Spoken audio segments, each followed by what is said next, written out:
ล่านี้ขึ้นมาบัญญัติเป็นเรียกว่าข้อบัญญัตินี้เรียกว่าศีลหรือว่าความเป็นปกติทางกายทางวาจาทางใจอย่างศีล5นี้เป็นข้อบัญญัติ5ข้อนะจะทำข้อที่1นั้นก็คือห้ามฆ่าสัตว์ห้ามเบียดเบียนสัตว์ในที่นี้หมายถึงคนด้วยนะสรรพสิ่งทุกอย่างเนี่ยที่มีชีวิตเนี่ยเขาก็ไปเบียดเบียนเปิดแม้กระทั่งเบียดเบียนสัตว์สิ่งหิ่งห้อยสัตว์เล็กสัตว์น้อยต่างๆแม้กระทั่งต้นไม้ใบหญ้าเนี่ยก็ถือว่าอยู่ในข้อบัญญัติที่ว่าเบียดเบียนเหมือนกันไม่ใช่แค่ว่าฆ่านะสถานโอ้ตุลุงมาแล้วนะอันนี้เวลาของตุลุงพอดีสถานเลยตุลุงเดี๋ยวนี้เสียงผมตรงนี้แล้วตุลุงไว้ไม่ดีเลยตุลุงหนีไว้ตั้งแต่กลางคืนแล้วเนี่ยสถานอาตมานี่รู้ดีตุลุงรับแล้วก็ตุลุงหนีละแห่งละนะไปนอนวัดพระบาทตุลุงน้ำบ่อสว่างตอนนี้ตุลุงเดินทางมาถึงแล้วเนาะก็จะได้ให้ตุลุงเนี่ยได้เข้าไว้กับพวกพระครับสถานญาติโยมและอาตมามีหน้าที่จะต้องดูแลปรับปรุงเครื่องเสียงแห่งสักน้อยแล้วก็จะตั้งเครื่องแห่งกรรมเนอะตุลุงเดินทางมาถึงแล้วหายฤทธิ์แล้วกับนิมนต์ตุลุงมาประจำหน้าที่ตรงนี้แล้วถวายความเคารพขอบคุณกับเป็นนายที่พระครูบาอาจารย์ตุลุงยองได้พบปะกับสถานญาติโยมเชิญชวนสถานญาติโยมที่กำลังเดินทางอยู่เนอะขอความนอบน้อมแด่พระรัตนตรัยอันมีพระพุทธพระธรรมพระสงฆ์เป็นสรณะที่พึ่งและใส่ไว้สาถวายความเคารพครูบาอาจารย์พระสงฆ์องค์สามเณรเจ้าทุกตนทุกองค์ด้วยความเคารพเจริญพรมายังบรรดาพ่อออกแม่ออกศรัทธาตั้งสาธุชนนักศีลนักบุญที่อยู่ทางบ้านทางจองณโอกาสวันนี้แต่วันนี้ก็เป็นวันอาทิตย์ที่13ของเดือนสิงหาคมพุทธศักราช2566วันนี้เป็นวันดีทำวันหนึ่งสถานอยู่ในระหว่างเป็นวันที่เดือนมงคลนอตวานี้ก็เป็นวันแม่แห่งชาติวันแม่ของแผ่นดินที่เราได้ทำกิจกรรมกันหลายหน่วยงานราชการหน่วยงานต่างๆทั้งภาครัฐและก็ภาคเอกชนประกอบมีการทำกิจกรรมต่างวัดต่างวาขอปฏิบัติธรรมใส่บาตรญาติพกเรื่องในวันแม่แห่งชาติแม่ของแผ่นดินเราเนาะตลอดทั้งเดือนเลยเนาะวันนี้เดือนสิงหาคมและโอกาสวันนี้ก็เป็นวันที่13วันติดตัวก็เจริญพรต้อนรับพี่น้องศรัทธาที่กำลังเดินทางมาเด้อกำลังเดินทางมาบางพ่อก็อยู่ทางบ้านทางจองฟังตุลุงก็จะพื้นที่นี่ก็ไปจองวัดไปนอนที่ทุกที่เลยเปิดจากคือวัดพระบาทอุดมน้ำบ่อสาวาก็มาได้ไปกราบนมัสการหลวงพ่อเพิ่นมีกิจกรรมตลอดก็สวดมนต์หลวงพ่อท่านพระครูอุทิศานุรักษ์นี่เพิ่นก่อนนำศรัทธาญาติโยมเนาะเพิ่นปฏิบัติธรรมวันแม่ตลอดทั้งวันทั้งคืนจะไปไหว้ไปสาเพิ่นเพิ่นว่างครับเพิ่นออกไปอาบน้ำส่งน้ำกันเที่ยงก็เลยได้ไปไหว้ไปสาทุกที่เลยก็มาต้อนรับที่นอนพร้อมด้วยตัวพี่วันใหม่ตัวพี่นมตัวพี่ตะวันสามเณรโดยท่านอาจารย์สมโพธิตัวพี่สมโพธิเลยเนาะคณะผู้ติดตามเลยเนาะให้พันต่อคนขับรถเลยทางมณฑาทิพย์แล้วก็นิกรชายน้อย ซึ่งก่อนรุ่งบนนั่งรถโดยเพื่อนนาตัวว่านี่ก่อนนั่งระยะเก่าไก่ด้วยอ้อมมาแล้วก็จะได้เลขศูนย์ตัวนึงต่อไปฉันเพลการที่ว่าบ้านของโยมแม่อาจารย์พระครูอภิวัฒนวิกรมเราจะที่ฉันเพลเรียบร้อยนะก็เดินทางไปที่วัดพระธาตุม่อนจอมพอไปใส่เทียนต่อไปที่วัดของหลวงปู่ท่านพระครูปฏิภาณธรรมทินก็ไปย้ำอยู่นั้นเมืองจ้อมร่องเมืองจ้อมร่องนี่เป็นกรรมของอาจารย์ท่านพระมหาสมชาติเพราะว่าจ้อมร่องนะแล้วก็เดินทางมากันแบบสบายตั้งยาวเข้าไก่และที่ญาติโยมมาตามนี้นะมาถึงบ้านฝั่งปอยนี่อาจารย์ท่านมหาก็จอดรถตู้ลุงเขาไปเอาหน้าเนี่ยบ้างก็ใช้หันตู้ลุงไปสู้ตัวหน่อยที่แม่เขาฟังทุกวันน่ะไอ้บัดทุ่มได้ก็ไปอยู่ท่านก็ซับจ้องรอบแล้วก็เดินทางกันมาโอ้ไก่มากันซะละกว่าที่เราจะเดินทางมาถึงที่วัดห้วยงูในแปลว่ามันจะมีวัดห้วยงูในอย่างเดียวนะสดาญาโยมมาวัดแรกของวัดศรีถ้อยวัดศรีถ้อยพุทธมาของวัดห้วยงูนอกห้วยงูกลางแล้วก็มาสุดท้ายห้วยงูในบริเวณวัดเป็นกว้างขวางนะญาติโยมร่มรื่นสถานที่ก็กว้างขวางแต่ว่าก็เดินทางมาถึงก็โอ้พี่น้องศรัทธาเพิ่นรอท่าอยู่นี่ก็มีเป็นชาวพวกนั้นเนาะหลายกว่านั้นเพิ่นก็มาต้อนรับเนาะมาต้อนรับคณะของเราก็มานมัสการท่านเจ้าอาวาสแล้วก็ทางคณะคุณโยมของคุณแม่กนกพิชัยนาแล้วก็แม่บุญปันเขาดิเพื่อนก็ได้มาต้อนรับอันนี้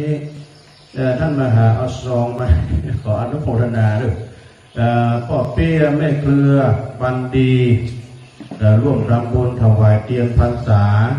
บ้านไร่หมู่9ตำบลหัวเมืองอำเภอเมือง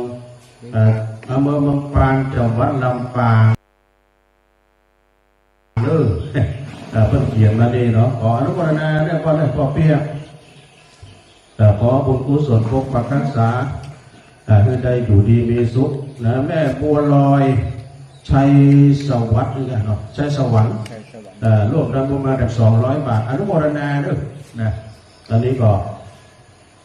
เป็นครับประจำของอาจารย์ท่านพระมหาสมชาติก็ศรัทธาญาติโยมก็ตอนนี้บริเวณเท่านี้ก็ยังว่างเปล่าอยู่เนาะศรัทธาก็กำลังมาแต่วันนี้ก็จะเดี๋ยวก็จะคลาคล่ำไปด้วยผู้คนบริเวณนี้ก็จะเต็มไปด้วยผู้คน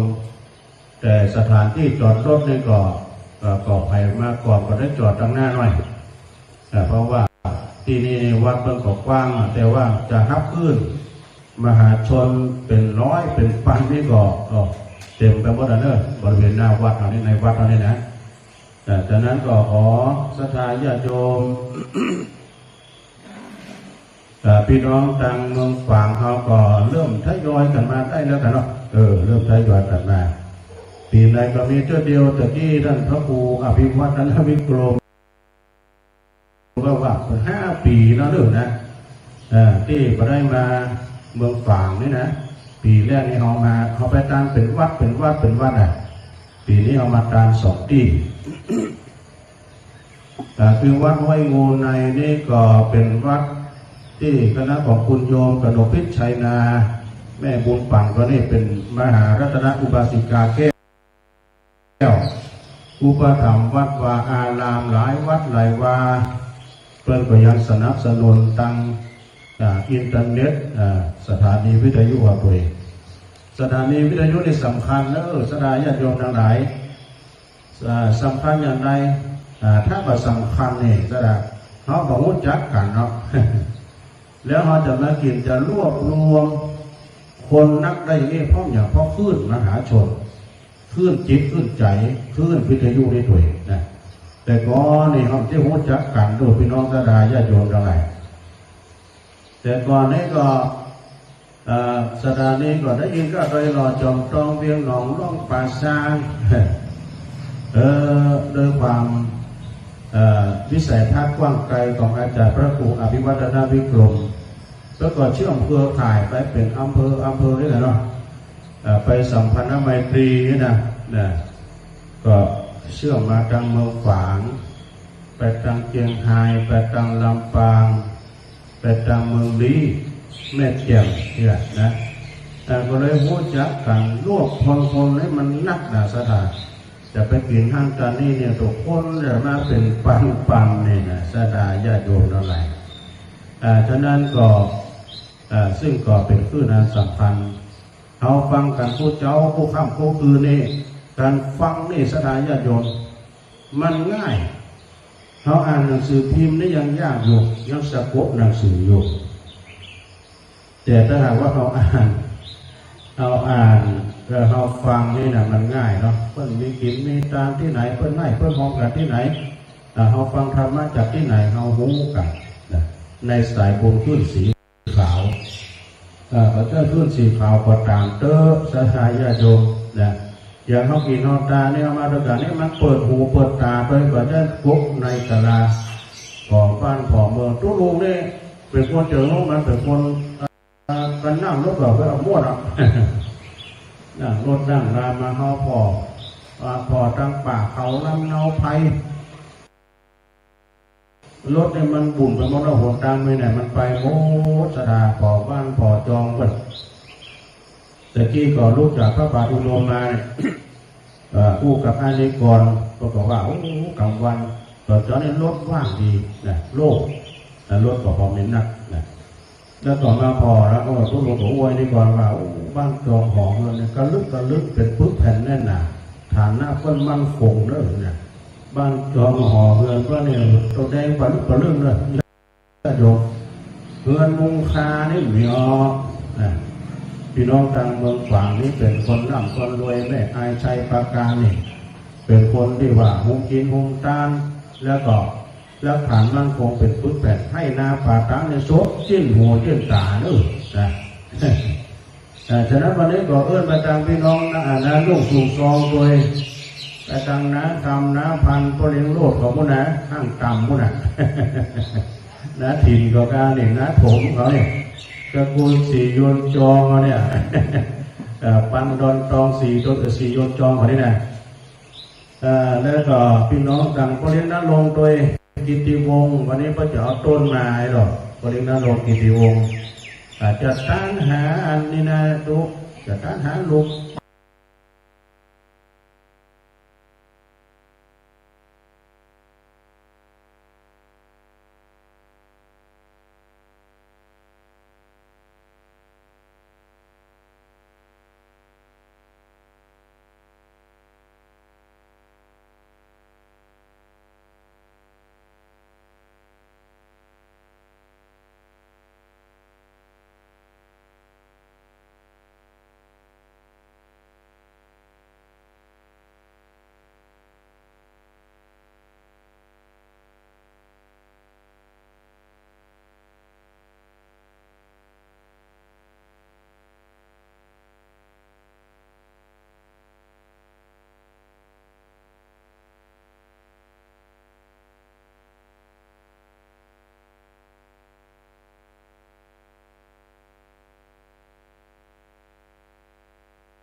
พุทธเวหาเลโมติวะสังเกพระมานาเวตากุสัพพะคัมเลเตเมนะโมเตจามังปะลายันตุนามาตุพุทธานังนามาตุโพธิยา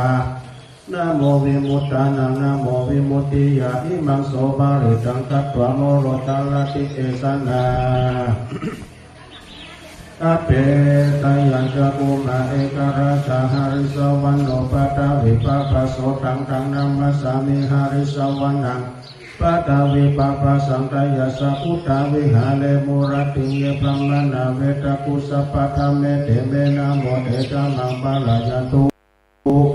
นามาตุพุทธานังนามาตุโพธิญาณนะโมวิมุตตานังนะโมวิมุตติญาณิมังโสภาริตังสัตตโมโล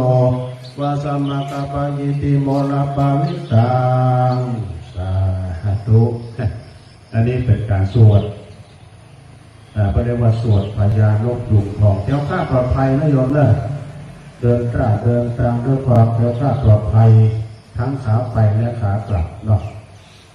แล้วตอนนี้ศรัทธาก็จะเริ่มมาวันนี้ก็ได้รับความอนุเคราะห์เมตตาจากคณะของคุณโยมกนกพิชัยนาเพื่อนมีความตั้งใจว่าจะถวายภัตตาหารเช้านะในวันนี้ตัวเองนะเพราะฉะนั้นก็คณะศรัทธาญาติโยมจะร่วมด้วยช่วยกันก็เชิญกันได้เนอะศรัทธาเนอะปากินมาตาโนกินโนตาโนตระบุญรักกุศลด้วยกันนะโอกาสในวันนี้สำหรับวันนี้มีศรัทธาญาติโยมรายละเอียดต่างๆทางท่านพระครูก็ดีท่านพระมหาก็ดีพระครูเอิญใส่เอาก็บริเวณที่ในศาลาหลังใหญ่แต่ว่าก็จัดแจงแต่งได้เป็นต้นต้นพิเศษอันนี้ต้นการน้ำเข้าไปตัวเองนะญาติโยมก็แปลงมาเนาะสัก10 ใบ12 2 ซาวก็200ได้เอามาปักต้นกล้วยนี่นะแต่ละต้นก็ก่อน10 โมงนี่ก็เขาก็จะยกไปที่วัดเพราะฉะนั้นก็คณะศรัทธาญาติโยมที่ได้หวกให้หอมกันไปบางคนก็ได้มาก็ได้ฝากหอมกันมานะในนามของคณะสงฆ์ตุลุงก็ขออนุโมทนาเนอะยินดีกับพอออกไม่ออกศรัทธาสาธุชนญาติโยมตัวเองนะก็อัญเชิญยังเตปะไทยมาเหสถาตันเทวบุตรเทวดาพญาอินทร์พญาพงษ์ตังพญาโยมานาคด้วยสุวรรณพุทธหนักน้ำปรมัยไอโสนตลอดถึงนางนาคไทยธรณีสลีพุทธอามาตเนาะตนจำบุญตนจำบาปตนจืดจำน้ำหยาดหมายการเกินมาปักกาโมทนาใหม่ถ้าเอาส่วนบุญกุศลที่พ่อที่แม่ที่พี่ที่น้องที่ญาติที่โยมได้ร่วมทำบุญรับกุศลในวันนี้นะแล้วก็นำเอาข่าวสารบุญข่าวสารกุศลอันนี้ขึ้นไปสู่สวงสวรรค์ไปกับกามกวาลตรวจเป็นใหญ่อยู่ในสวงสวรรค์แห่งห้องขอให้พญาอินทราตั้งท้ายจุนมาลดเอารายมาหมายเอาชื่อของญาติของโยมสาธุชนทั้งหลายขึ้นไปไว้ในสุวรรณปัปปะหลักเงินหลักคำสนามจันทร์ไว้ตกน้ำจะได้ไหลไฟลามจะได้ไหมเกิดมาภาวะใดจะที่ใดก็ตามแต่ก็ขอเราเกิดมาพบใส่ร่มเงาของพระพุทธศาสนาได้อยู่กินอยู่ทานกันต่อไปนะตอนนี้ก็มีเพิ่มเติมมาแถมท่านโยมเนาะจะทำบุญออนไลน์ก็ได้นะโทรมาที่อาจารย์ท่านพระมหาสมชาติชาติปัญโยมาแถมอันนี้หมายมีท่านโยมอรพินรามบุตรเนาะพี่น้องบ้านบ่อเหี้ยวจากลำปางพี่น้องลำปางร่วมทำบุญมาในการถวายเทียนพรรษาถึง500 บาทแล้วก็ลูกสาวเป็นตัวลูกสาวของเพื่อนกัน400 บาทบวกกับแม่กัน100 บาทต่อเป็น500 บาทสดาเนาะขออนุโมทนาสาธุการโดยเริ่มมาณโอกาสที่นี้ตัวเองอันนี้เนาะตามนะบารมีบุญจะเกิดขึ้นได้เมื่อเหตุการณ์การเพื่อการสลึงก็ดีเหมือนกับพระเวสสันดรนะโยมน้องเอาทั้งหลายนี้เป็นลูกหลานของพระเวสสันดรการไปเรื่องกินตามหยาดนะเอาไว้หลงหลายจะได้สบายเกิดสุขไปหน้าตามในธรรมเพราะว่าเขามีอยู่มีกินมีตามเขาสุขสบายในชาตินี้ชาติหน้าเขาได้ทำมาแล้วชาติแล้วนะชาติแล้วได้ทำมาแล้วเนาะในอดีตชาตินี้คนเราได้มาสร้างกรรมสร้างบารมีบางท่านบางคนนั้นก็มีความเป็นอยู่ มีความร่ำรวยมีความสุขสบายลูกหลานต่างๆก็อยู่ไพร่ฟังกรรมก็เป็นบุญของเพื่อนเนี่ยเขาเอาบุญมาเป็นที่ตั้งแต่บางคนนั่นนี่สถาทุกข์ไร้เกณฑ์ใจเนี่ยในสถานะคนเรานี่มันก็เหมือนกันสักกรรมเนอสถาเนอเพื่อนเรียกว่าแล้วแต่กรรมไปบุญนั้นบางทีก็บุญมีแต่กรรมบางที่ไหนฉะนั้นก็คณะสัตยาญาติโยมทั้งหลาย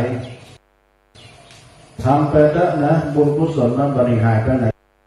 จะติดตามออกไปตลอดเวลาเนาะเมื่อหลงรับผ่านไปสู่ปันโลกไปหน้านะก็ไปสู่ภพภูมิที่ดีกันต่อไปฉะนั้นวันนี้เรื่องสัตยาญาติโยมทั้งหลาย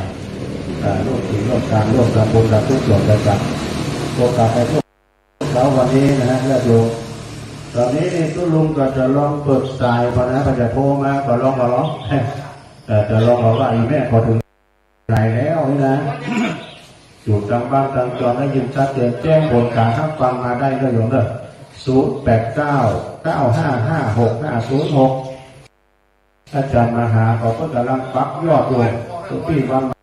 ใหม่ก็ปักยอดเป็นปฐมมาเริ่มละนะท่านอา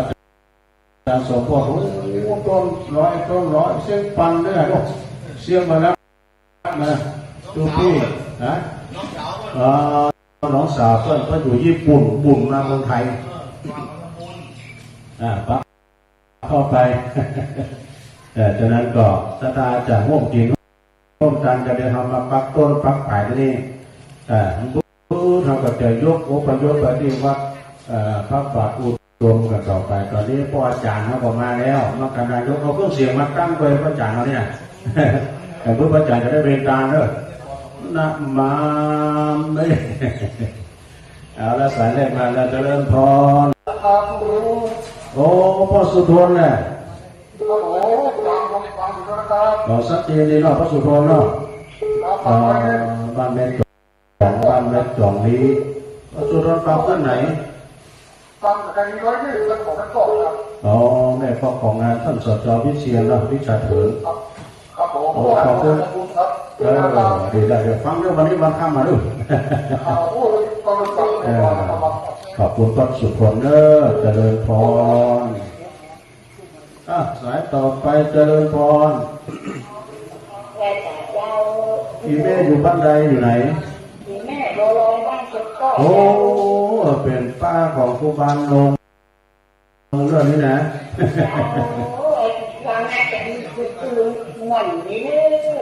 ขอบคุณกับปลึกถ้าเป็นเราอยู่บ้านฟังก็ได้ไหมเราการดูไปแล้วเนาะโอ้ดีแล้วก็หลานต้องมาบวชของบุญนักรับนะแต่ครูบาลลงตัวเริ่มแล้วจะลงก่อนมาแล้วแม่บุญฟังก็เริ่มมาแล้วแม่บุญฟังย้ำเลยแม่บุญฟังด้วยจะเริ่มก่อนย้ำแปลจะเริ่มก่อนแม่อยู่ไหนแม่น้อยจะโทษจ้าโอ้แม่น้อยจะโทษแม่น้อยอยู่ไหนบ่มาถึงไหนแล้วไปปันได้บ่มาถึงไหนแล้วไปปันได้เป็นยังไงอยู่บ้านฟังแม่ถึงหอมาแล้วเนาะท่านมาหาหอมาแล้วหรือจะเริ่มฟังวันข้ามเมื่อวันนี้แหละเรื่องแก่ท่อนี่เรื่องแก่ท่อท่านมาเพิ่งมาพบมาเรียบร้อยเจริญพรแม่น้อยตาโพกแม่น้อยตาเจริญพรลดไปละมาใหม่ขออนุโมทนาครับสายบุญศรัทธาญาติโยมวัดห้วยงูในนี่นะพุทธิสันนาเพิ่นพวกเราเพิ่นพร้อมนะโยมเด้อเพิ่นพร้อมพุทธิก็พร้อมต้นไม้ต้นตอกอันนี้ต้นกาสะลองกันไหนเนาะเพิ่นโอ้ล่มลื่นแล้วโยมเด้อแต่ถามทุกพี่ว่ามีอยู่กันที่ต้น3ต้นนะแล้วรู้เน้นต้นไม่ใช่ป่ะมาถึงนั้นเจริญพร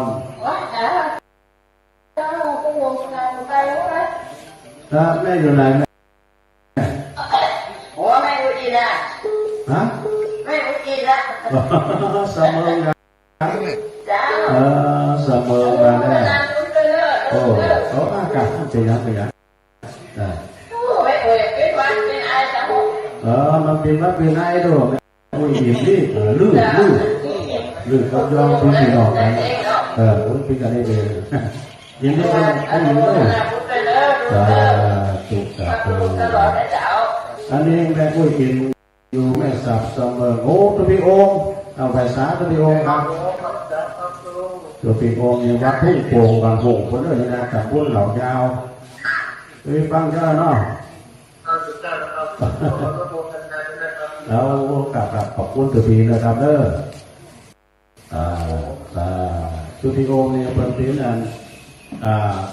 ตุนเจ้าของสมมติไปเป็นมาอย่างกับทีละอุปถากันเจริญพรได้ที่ไหนได้อยู่ไหนท่านตะเกาเจ้าโอ้แม่โบผันตั้งตะเกาก็เป็นอย่างแม่ได้อยู่มากฟังก็ได้บุญละแต่ยังฟังก็เติบนึกอันนี้วันนี้เราสักทีเรื่องแม่โอ้ดีแล้วขอบคุณนะบุญรักษาแม่089-955-6506ทางเดียวสักคำจะได้มอบเองตะเกียนใหม่นี่ไงมาหาว่าจะติดกับแล้วบัตรเตื้ออะไรตัวลุงติดกับเลยว่าลุง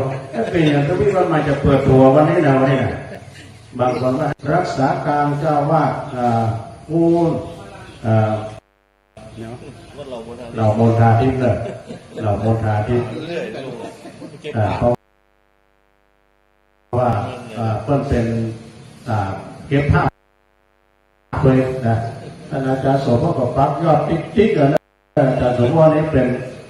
นพระในตำนานนะมันมีความของเขาอยู่จะเล่าให้ฟังเจริญพร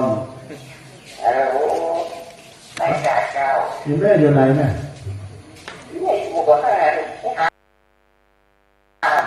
โอ้แม่ทาแม่ทาฟังอยู่บวก5เนาะตำบลนครเจดีย์แต่ว่าบางสื่อนั้นก็ลงกับไปออมปล่อยงานข่าวดำหมดละที่จริงก็จะหมดก็ลงไปในวันนี้ลงมาทิ้งหมดฝ่ายพระอัมพรสมจันทร์นะเนาะก็จะเคลื่อนสมบัติหลักในอ่าวสุวรรณไปเอาผ้าไตรปัจจัยไปหอมพี่หนันจองเรียบร้อยนะเพราะว่าก็ได้มาจะได้ไปลงฝางนี่แหละตัวพี่ดินตัวที่มนโทรทางสายเรื่องผมดีนะได้สบายดีเนาะได้ทานเนาะ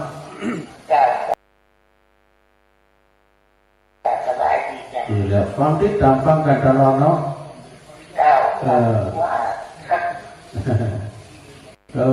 บุญรักษาแม่เด้ออันนี้บุก5ที่คุณลุงเคยอยู่เพื่อใส่บาตรคุณลุงคุณว่างแม่ทาเนี่ยเจริญพรได้อยู่กันแล้วโอ้แม่สมบูรณ์นะบางไรศิลาทองลำปางเนาะแม่ฟังขึ้นไหนบุญยาบาทเนาะสักดีกับฟังวันข้ามเรื่องวันนี้นะก็จะถ่ายทอดรู้แบบกี่ก็ตอนแล้วยั้งนะครับแล้ววันข้ามแล้วตอนวันข้ามเราจะเตี้ยปลายนี่ก็ยั้งนะครับเนาะเจริญพรขอบคุณแม่เด้อแม่สมบูรณ์สาธุ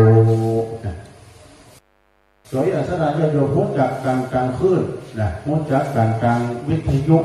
จริงๆนี่ปวดปนต้องลงไปได้ไปมุดจากนะพักกลางไปมุดจากสะโพกนะ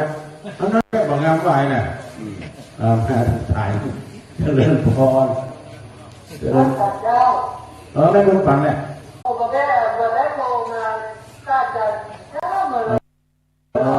ดีเล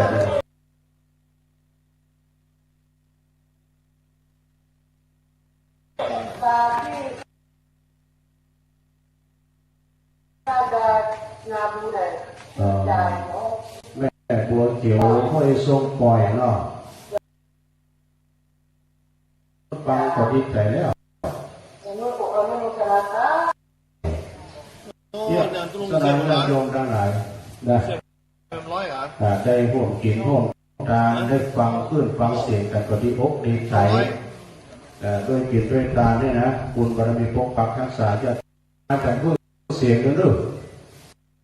อาจารย์เลิศพันธ์นะฮะเดี๋ยวก็เอาเครื่องเสียงมา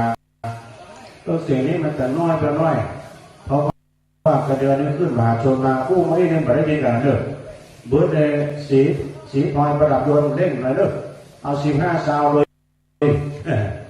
ย่ำน้อยท่านมาหาว่าเอามาตั้งที่หน้านี้เลยนะมาได้กันเดียวสำหรับสีพลอยประดับดวงจากสันป่าตองอาจารย์เลิศพันธ์นะฮะหัวสะพานบุญเดินกันได้นะตอนนี้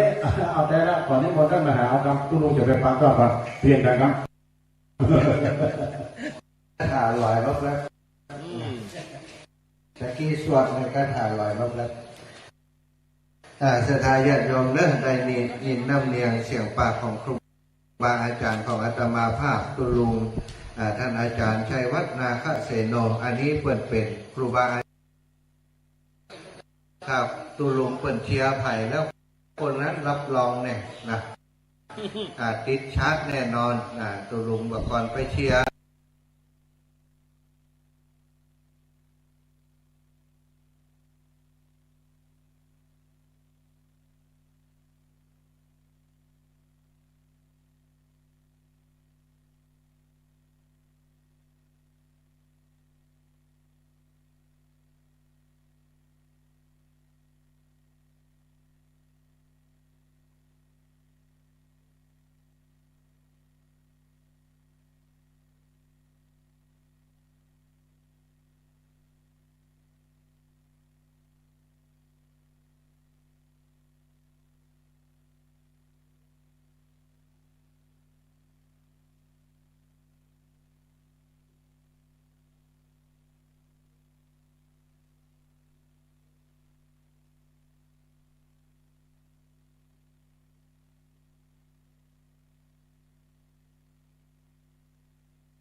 ความจริง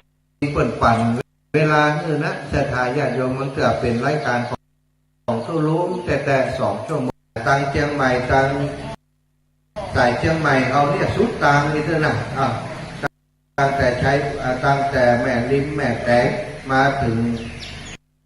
เชียงดาวแล้วก็มาถึงชัยประการเมืองฝางเนี่ยสถานี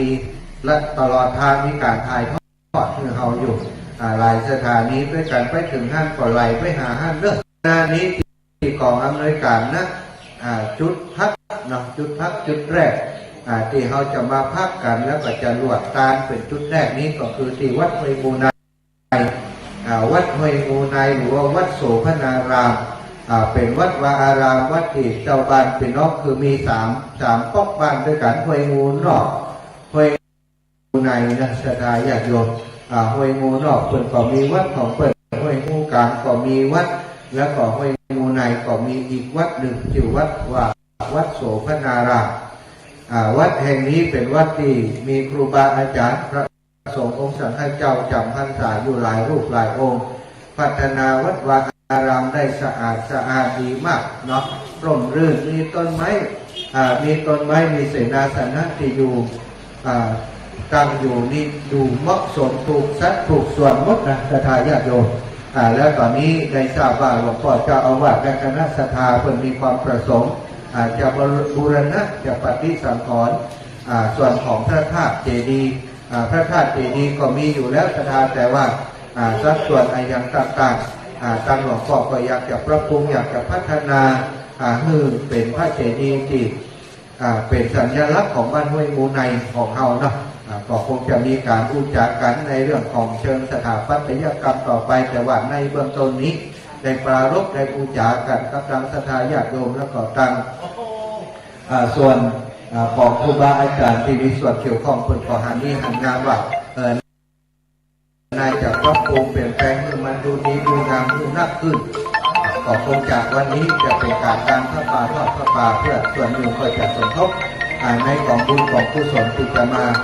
พัฒนามาปรับปรุงเนาะในส่วนของ พระธาตุเจดีย์พระธาตุเจดีย์ของบ้านห้วยงูในของเขาที่นี่นะแต่ถ่ายยากลงถ่ายขยุกมาหาโอ้ปอกกำนันสีทันปลาเกินตะนะปอกกำนันสีทันปลาเกินตะโทรมาอาตมาภาพทับสายมาได้กูตอบเพราะว่าอยู่ในคณะที่กำลังออกอากาศอยู่กระเดียวก็จะโทรไปหาเนอะเอาท่านอาจารย์วรชัยแต่ว่าก็มาหันแวบไปแวบมาเหมือนกันเนาะท่านอาจารย์มาถึงตั้งแต่ตะวันและสถาญาติโยมท่านอาจารย์วรชัยชยานันโทหลวงพ่อพระครูสถิตสารคุณเนาะก็ได้เดินทางมาถึงแล้วอันนี้ไปไหนขาดกันเลยขาดไปรูปหนึ่งท่านอาจารย์พระครูสุเมธธรรมเสวีท่านอาจารย์พระครูกัลยาณปราโมทเนาะก็เดี๋ยวจะเพื่อเปิดนั้นเป็นโฆษก3 คนนะวันนี้จะเอาท่านอาจารย์วรชัยนั่งกลางตุลุงแล้วก็ท่านอาจารย์พระครูสถิตสารคุณโฆษก3เป็นย่ำคู่กัน3 คนตุลุงไปไหนได้จะท้องอย่างทอล์กโชว์ครับทอล์กโชว์แต่เดี๋ยวก็จะสลับซับเปลี่ยนกันนะท่านญาติโยมเพราะว่าพี่น้องที่ฟังอยู่ทางบ้านจะได้รู้ว่าโอ้ครูบาอาจารย์ที่ท่านเคารพนับถือเป็นเดินทางมาถึงละลุยนะเพื่อมาถึงที่นี่ก็จะได้พบได้ปะกับเพื่อนเลยเนาะท่านอาจารย์วรรณชัยท่านอาจารย์พระครูสถิตสารคุณตุลุงอาจารย์ชัยวัฒนาคเสโนท่านทุกปีวันใหม่ทุกปีสมโพธิตอนนี้มาแล้วปักประเดี๋ยวนี้การผู้เจ้าปักก็จะเต็มต้นเลยนะท่านแต่ละต้น9 ต้นเนอะจะทายญาติโยมที่อยู่ทางบ้านทางจอฟังอยู่โอ้อีแม่อยากจะร่วมอนุโมทนาบุญอาจารย์มหาช่วยปักเพื่ออีแม่จิมนะเดี๋ยวก็จะขอยืมตังค์ทุลุงยองก่อนวันนี้ได้ข่าวว่าพวกมาถมเรื่องนี้หรอกแต่ปักคือก่อนแล้วก่อนจะไปลืมใจนะใจคืนตัวนะเนาะพายุตั้งใดถึงที่ไหนแล้วตะกี้พวกกำนันสีทันปากเสริมตักนะทันเยียพัดปากเสริมตักที่พวกกำนันตำบลเวียงอำเภอเวียงปะเป้าได้โทรมาก็อาตมาใจโทรศัพท์เครื่องที่ปอโทรมานั้นน้องไลฟ์สดอยู่ก็เลยรับโทรศัพท์จากอีปอมาได้เนอะพวกกำนันก็เดียวจะได้จะโทรกลับเนาะตอนนี้รอให้คุณลุงเป็นปักตรงชะตาเรียบร้อยผลบ้านห้วยนิวในเนาะได้มาช่วยกันเตรียมสถานที่ตะวามาแล้วคิดเหนื่อยกันจริงๆเพื่อนทำงานกันเป็นอาทิตย์แล้วนะสถานพัฒนาวัดวาอารามช่วยกันเพื่อจะแขกต่างจองเป็นรอบสัมบาทเวลาเดินทางมาถึงนะได้มาหุ้มมาหันและจะได้เกิดความประทับใจเกิดความสบายใจ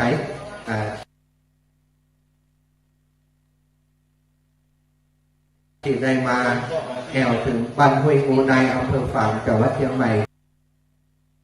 ทุกองค์เนอะที่เดินทางมาถึงแล้วกราบนิมนต์ครูบาอาจารย์เข้ามาในบริเวณของอำนวยการที่นี่เดี๋ยวจะได้กูได้การช่วยกันสลับซับเปลี่ยนกันไปเนาะขอขอบคุณครับแม่บ้านที่ไปเตรียมอาหารการกินกับการพบฉันสำหรับพระสงฆ์ของสังฆเจ้าวันนี้คุณโยมกนกพิชัยนาซึ่งเป็นมหาอุบาสิกาอยู่ที่บ้านห้วยงูในของเขานี่นะได้ไปร่วมกิจกรรมกับครูบาอาจารย์ในพื้นที่ข่าวของเขาเกือบจะทุกพื้นที่นะสถานญาติโยมที่ลำปางก็ไปที่เชียงใหม่ก็ไปหลายที่หลายแห่งเนาะเมืองฝางนี่มีสายบุญหลายสายเนาะที่มันคงต่อการทำงานร่วมกันในนามของเครือข่ายพืชสีขาวหนึ่งในนั้นก็มีแม่จงดีเชื่อกันทา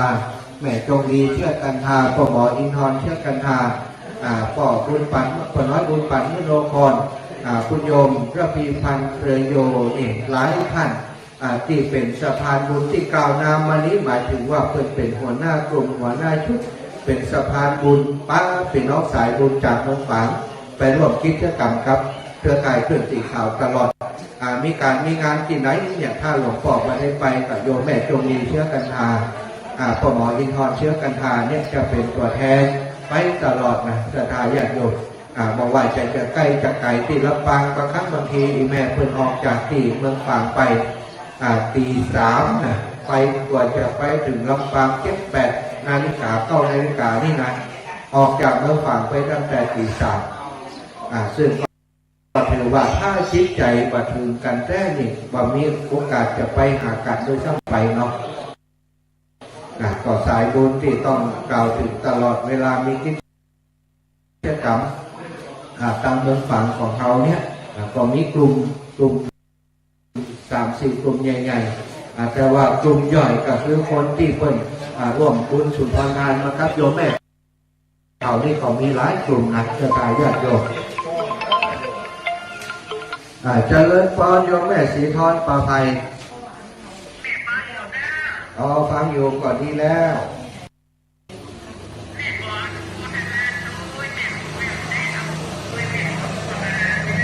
เจ้าได้เลยเนอะอยู่ดีมีสุขเนอะเจ้าโยมแม่สีทรป่าไผ่สีทรป่าไผ่สันทรายเชียงใหม่เนาะอันนี้ก็แก้วรอดฟ้าเหมือนกันนะอาศัยบุญอาศัยกุศลเนี่ยเนาะบัดสบายเนาะอยู่โรงพยาบาลลูกสาวคนโทรมาหาทุกปีท่านอาจารย์มีแม่เพิ่นบอกว่าติดมีท่านอาจารย์ติดมีอย่างใจนะเพิ่นฝากหายฝากของท่านนี่นะบัดเดียวบอกค่อยฝากละอีแม่ว่าคิดขึ้นอยากนั่นจะติดนี่ทุกลูกนี่นะอนุโมทนาบุญเอาถ้าทุกมาก็จะหายหอมอย่างเอาไปเนาะสมทบไปเป็นบุญเป็นกุศลกันไปอันนี้ที่เราตั้งใจวันหุ้ยงูในเขานะห้อยงูในเนาะมาแล้วห้อยงูในสาธุเนอะที่น้องห้อยงูในมาแล้วก็ได้ไปเที่ยวหาโยมแม่เนาะที่โรงพยาบาลสัตว์ชายตั้งแต่หันมาก็มาได้พลิกไปโรงพยาบาลอย่างเต้าประเดียวแต่ว่าได้ใจเพื่อช่วยหายใจเวลานอนกลางคืนนี่ครอบอยู่ตลอดนะแม่สีทรโยมฟองบ้านประภัยสัตย์ใจเนาะขอบคุณที่แม่โตมาเพื่อกำลังใจอนุโมทนาบุญด้วยกันสนายญาติโยมที่เดินทางมาเริ่มก็ขอแจ้งบอกผู้ท่านทั้งหลายได้ทราบแห่งคำนึงแม่กาบแก้วสีอินแก้วนะเจริญพรแม่กาบแก้วสีอินแก้ว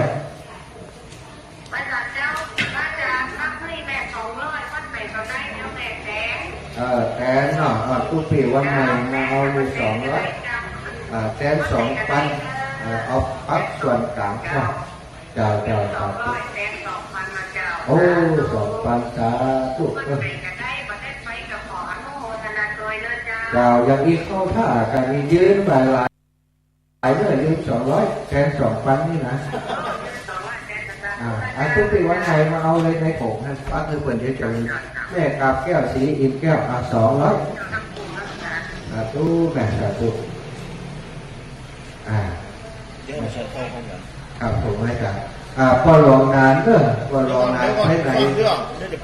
พอลงงานไปไหนแล้วพอลงงานมาแปลงเพชรพอลงงานไปได้มาอูเพชร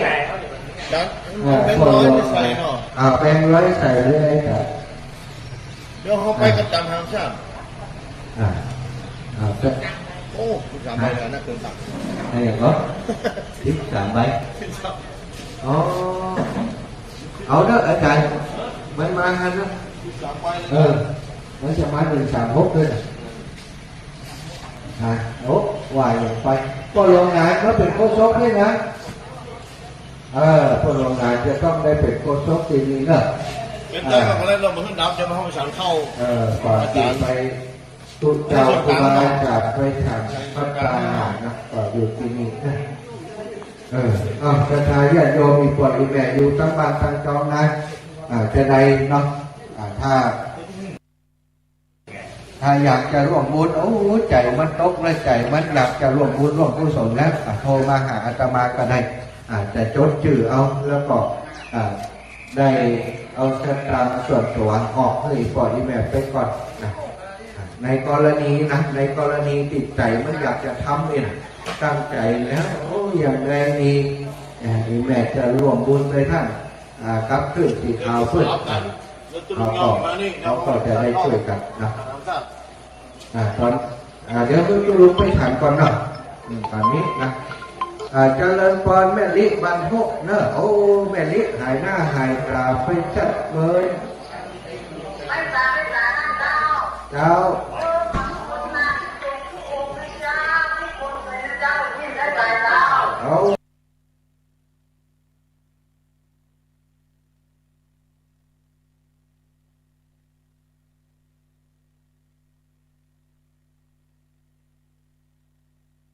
เจ้า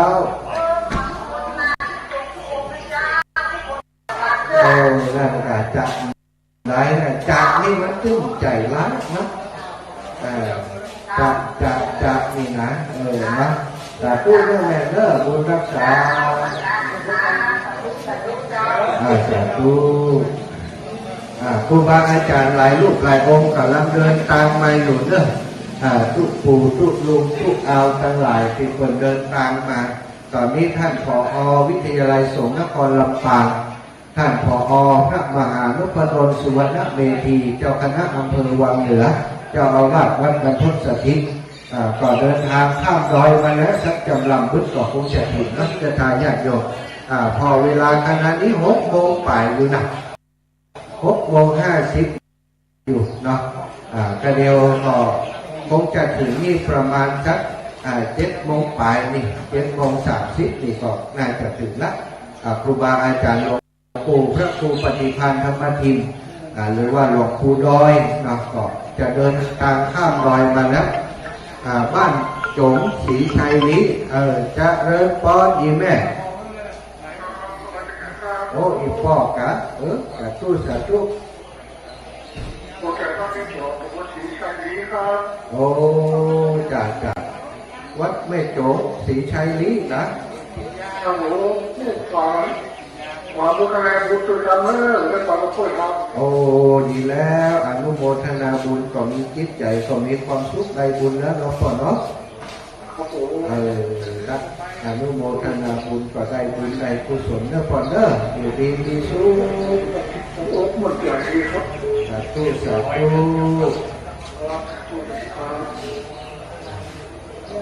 โอ้แม่วิอินแม่สาบเสมอสาวน้อยเสมอ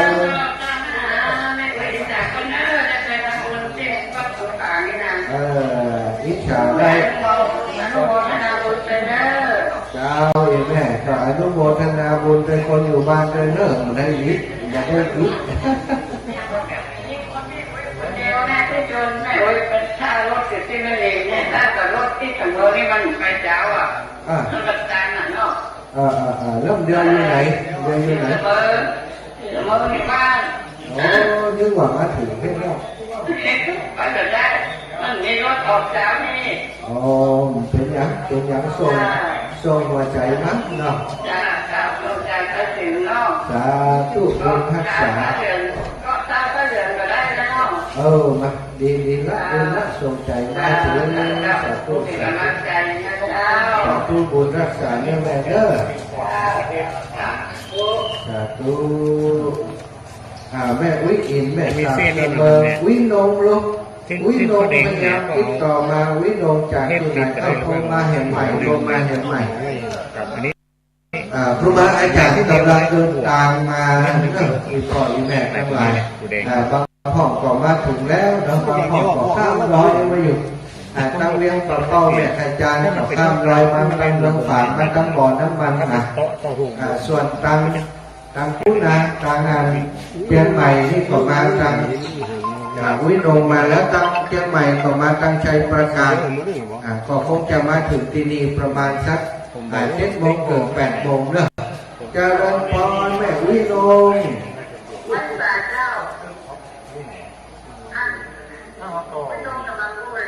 เจ้าท่าน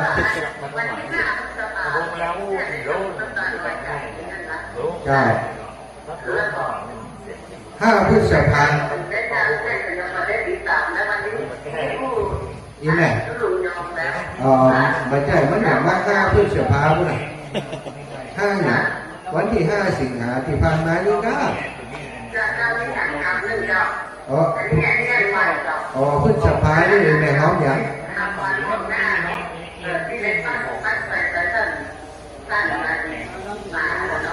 เจ้าถ้าจะได้กับผู้โยมเข้าใจกับเอาไปเยอะเจ้าคุณน่าจะคุณเจ้าสาธุถ้ามันสวยที่นี่เขาจะแง่เนาะแม่อุ้ยนงกับเปิดห้องมาเมื่อพฤษภาเพื่อนแบบเอาเมื่อกับเมษาพฤษภาเพื่อน จะเลินปอน้องปีน้องนะคนเหนือไม่เรียนว่ายังไง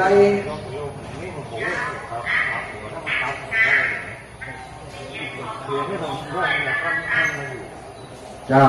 200 เต็ม 2,000หาที่ห้องอย่าห้องอยู่นะเนี่ย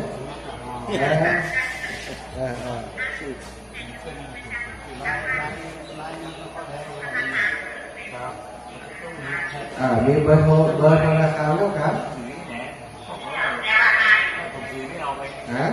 ร้านนี้ลายลุกก็เอาเบอร์นั่นกันสมัครเป็นเพื่อนกันตั้งลาย080ให้กันมันหายไปไหนดาวแม่เหรียญนี่นะแม่เหรียญนั้นที่คุณยังรับทาพายุอันนี้บวกดาวสาธุบวกพอนี่ตอนมันจะมีบวกลบอะไรดาวนี่ไงดาวสาธุเด้อบุญรักษาดาวโทรศัพท์แบบมันขาดแล้วก็เอ็มดาวโทรศัพท์มันเกิดบางเครื่องบางนี้ผมไม่ได้ยินบางเครื่องก็ได้ยินเอาเอ็มนำตัดมาเลยสัญญาณมันเกิดลำโพงมันแบบนี้นะจะทำจะทายปล่อยแบบทั้งหลายเนื้อที่เดินทางมาติดปัญหาติดอุปสรรคอะไรอย่างไปบัดทุกนาห้วยงูในทางใดฟังคำเด้อห้วยงูในถ้าท่านเดินทางมาจากทางเวียงป่าเป้าแม่อาจารย์เวียงป่าเป้ามาทางแม่สวยมาทางบ่อน้ำมันฝางมาถึงแยกนะแยกคนห้องว่าเลยบ่อน้ำมันฝางมาจะถึงแยกเข้าถนนใหญ่นั้นคือท่านเลี้ยวขวามาจนถึงแมคโครโรตัสนาถึงแมคโครปุ๊บแล้วก็พอร้านเซเว่นอีเลฟเว่นอยู่ติดกับแมคโครหันนะอยู่ติดกับแมคโครชะทาก็หันตาแล้วเปิดก็จะมีป้ายปักตีอันปากซอยหันก็เข้าซอยมาเลยเนอะตรงเข้ามาเลยเจริญพรแม่จันศรีสุขา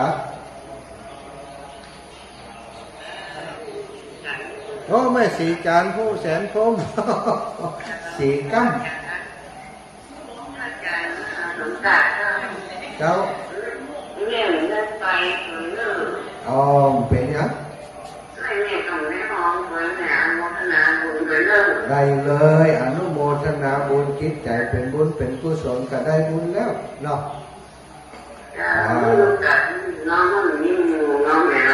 เจ้าเป็นยังอีแม่บางเตือนมันก็ติดปัญหาอย่างนั้นอ่ะฟังกันจัดนักแต่จวนเพื่อนใดคมไปอย่างอ่ะดีกันปักกันเนาะวันที่26นี่ถ้าอยู่ลำปางก็ไปหากันนะจะทำบุญหลวงพ่อสีอองที่วัดบรรพตสถิตนี่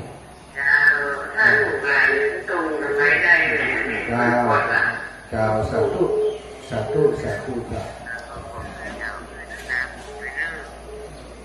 เจริญพรแม่นิตยาโยมแม่นิตยาจินดาภู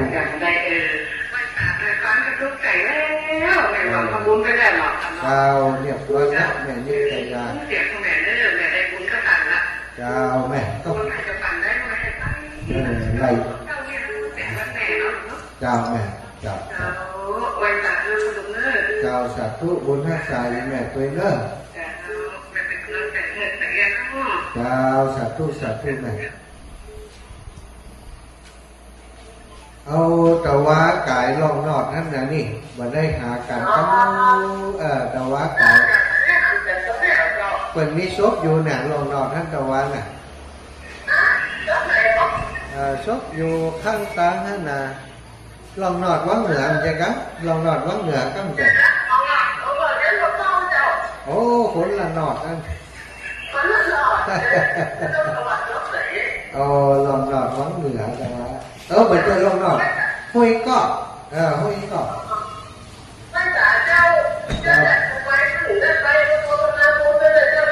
เจ้าวันใดเดี๋ยวถ้าคนใดติ่มได้มาแล้วโทรมานี่จะฮับ200เลยฮับกับโทร200 จ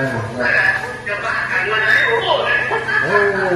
มันมีงานบ่อยอยู่กันเดียวนี่กันเนี่ยก็เข้าสลากวันที่17 กันยานี่17 กันยาที่2 เมืองนี่เข้าสลากหลวงน่ะแต่หือก็มันมี10 ตัวน่ะ20 2020 20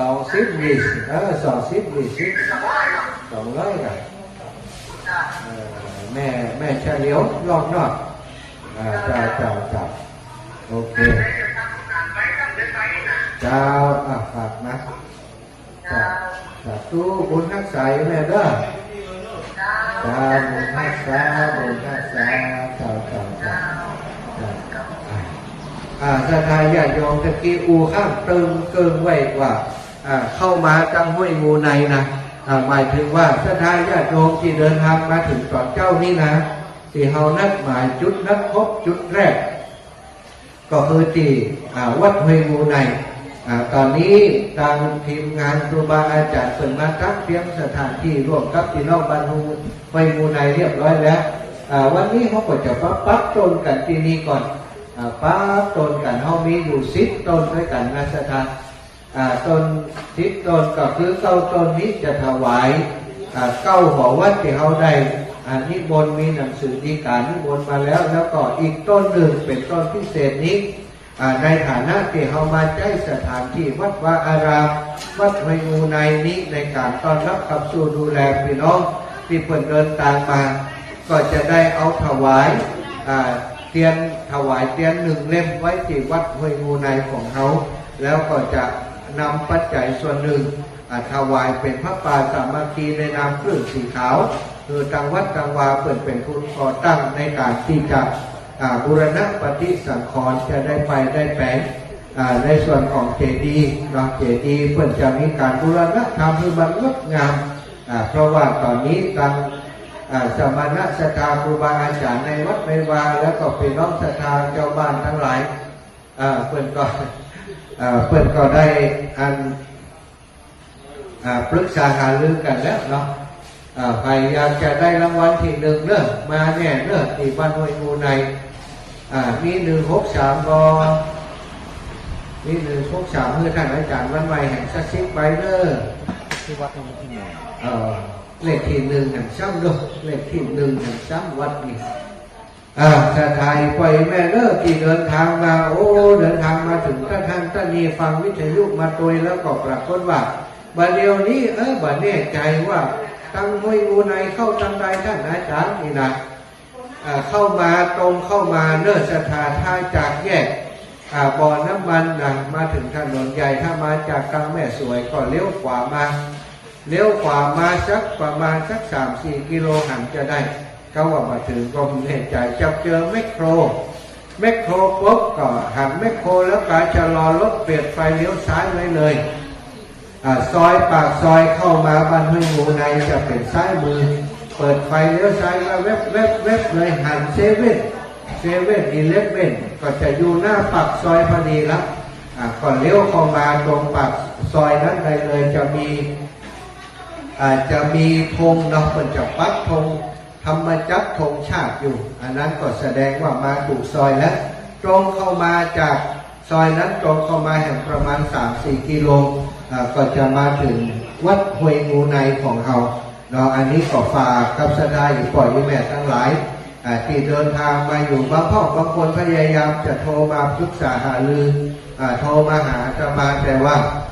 โทรมาก็ใช้โทรศัพท์เครื่องนั้นในการไลฟ์สดอยู่ก็ฮับมาได้เนาะอีกเบอร์หนึ่งบางคนเป็นบะมี080นี่นะก็โทรมาเบอร์นี้เนาะ0808844173นี่โทรมาเบอร์นี้ได้0808844173โทรมาแจ้งข่าวสารโทรมาเรื่องอะไรยังก็ได้จะโทรมาอนุโมทนาบุญโทรมาฝากให้ฝากหอมก็ไปฝากเรื่องกำปันนี่มีนะ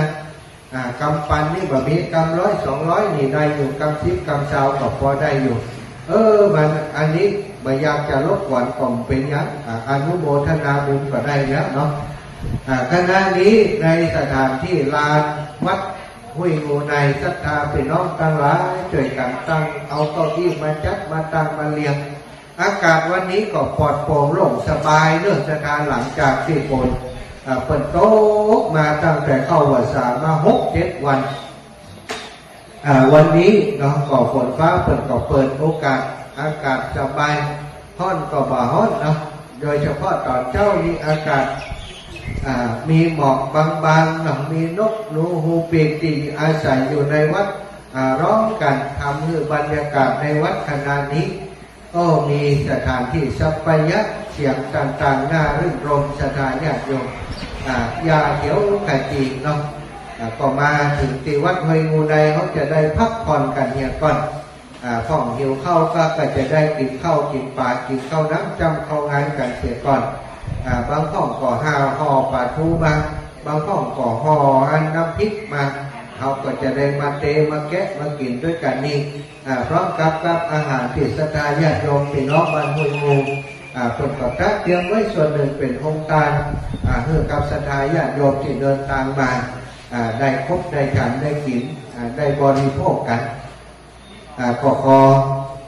ยินดีต้อนรับกับศรัทธาญาติโยมทุกท่านทุกคนนะวันนี้มาถึงก่อนก็ถือว่าเป็นเจ้าภาพโดยเป็นน้องบ้านห้วยงูในโดยเป็นประชาสัมพันธ์เพื่อเพื่อนตัวเนาะแล้วก็อูเอิญเชิญชวนศรัทธาจะได้มาร่วมบุญมาพัฒนาร่วมพัฒนาวัดวาอารามวัดห้วยงูในของเราที่นี่กับสมณะศรัทธาครูบาอาจารย์ท่านสมภารเจ้าอาวาสแล้วก็ท่านผู้นำหมู่บ้านท้องถิ่นที่เพิ่นจะมีการพัฒนาเสนาสนะโดยแล้วก็พัฒนาในเรื่องของที่สักการะบูชาพระธาตุเจดีย์ตัวนี้นะศรัทธาอยู่พ่ออยู่แม่ทั้งหลายเนอะเตรียมตัวกันมาเอี่ยวมาพอวัดวาอารามเพิ่นมันร่มรื่นสัพยะอย่างไรวัดวาอารามบางที่บางแห่งหาพื้นที่เป็นดินพอมีศรัทธาญาติโยมเปิดเทคอนกรีต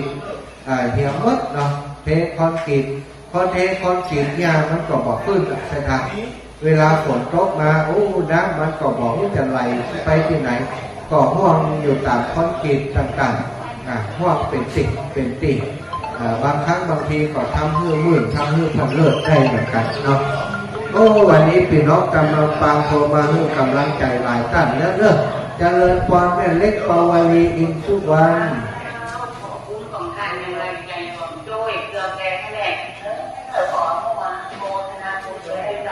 เจ้าสาธุมาเป็นยังมาไก่กันแล้วเนาะส่งไก่ได้เลยเจ้าเอาบุญเพื่ออีแม่เอาไปฝากอีแม่เนอะเอามาปั่นให้อีแม่ไปเนอะเจ้าสาธุเจ้าตุโยมเล็กปาวลีเนอะศรัทธาญาติโยมเป็นโยมแม่อุปถัมภ์ของอาตมาอีกท่านหนึ่งอยู่ที่ลำปางท่าไผ่ไปที่บิ๊กซีลำปางก่อนถ้าไปแวะร้านปลาสวยงามเนาะร้านอินสุวรรณก็จะไปปะโยมแม่เล็กอินสุวรรณนะโยมแม่เป็นผู้จัดการใหญ่อยู่ที่หั่นก็เกษียณตัวเองมาแล้วก็ยังต้องไปทำงานช่วยลูกช่วยหลานเพราะว่าการทำแม่บอกว่าอยู่มาได้มันบอกม่วนนะท่านอาจารย์ตู้ลูกนี่นะได้ทำการทำงานได้ค้าได้ขายมันมีความสุขมันเป็นสิ่งที่มันคุ้นเคยเจริญพรโยมแม่อ้วนเจ้าอีแม่ฮับสายแล้วเจ้าฉันกำแพงเนาะหอมแล้วยังก็ว่าจะหอมจะหอมนี่แม่นี่เลขที่บัญชีเขาเลยครับได้ครับอันต่อเลขที่บัญชีกับว่าหอมแล้ว100ดอกอันนี้จะหอมพักตัวเนี่ย100ดอกเจ้าเด็กหอมไม่ถึงเด้อจากทุกคุณทักษะแม่เด้อบุญทักษะอนุโมทนาบุญเป็นการดีมีสู้เจ้าขอเลขบัญชีใหม่ได้กับเจ้า53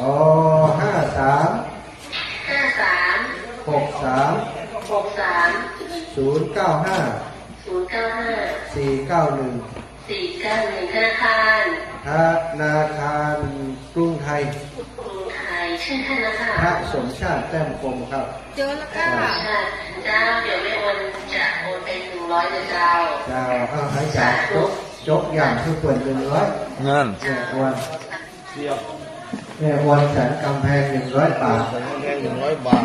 ถ้ามีคนแหลกมันเลยจัดนะครับ หมดแล้วกันแหลก ได้หันมาออกวิทยุ สาธุก็หันตัวจริงล่ะ หันละหันวันเนี้ยเนาะ เอาหันวันนี้เหรอ แม่เอ็มไปนางปัน วันนั้นมาได้ไป คราวที่แล้วมันรถจนแล้วเดียวมันบอกให้ดี โอ้สาธุแม่ยังพอชื่อครับแล้วสาธุโอสาธุมาหัน เนี่ยกระ แม่ ปังมหาสมจักร แม่แล้ว ลูกมารอพอใกล้ มันฟังในวิทยุมันม่วนดีแต่บัดโทรฟังกู้คืนบัดได้ฟังทำแม่บัดนอนบัดรับ นั่นดีแล้วแม่ อันนั้นแม่ยังอันนี้แม่แปลงกีรังแม่แปลงกีรัง แม่แปลงกีรังต้นปัด เจ้าหนูเจ้า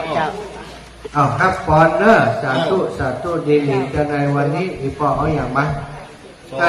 ก็เป็นวันนี้สิริสุปมังกละอันประเสริฐล้ำเลิศยิ่งกว่าวันและยามทั้งหลายมูลศรัทธาแม่ติ๊บฟองซัดเนาะ เจ้า บ้านฉันซ้ายเหนือหมู่ที่16ได้ร่วมบุญนี่เนาะ เจ้า ได้ร่วมบุญกับพระป่าสามัคคีในการบูรณะปฏิสังขรณ์พระธาตุเจดีย์ของบ้านห้วยงูในของเฮาในงานการเกียนพรรษาที่เมืองฝางในวันนี้ตนตัวแห่งครูกาเป็นตัวแทนของครูบาอาจารย์พระมหาเถระทั้งหลายในเครือข่ายขึ้นสีเขาและครูบาอาจารย์บ้านห้วยงูในของเฮาได้ปฏิฆาหะรับเอาแล้วก็ขออำนวยโดยใจให้เจ้ามูลและศรัทธาโยมแม่และครอบครัวลูกหลานญาติกาวงวันแห่งท่านเจ้าเมื่อใดอยู่ดีมีสุขเมื่อใดมั่งบุญตุนเต้า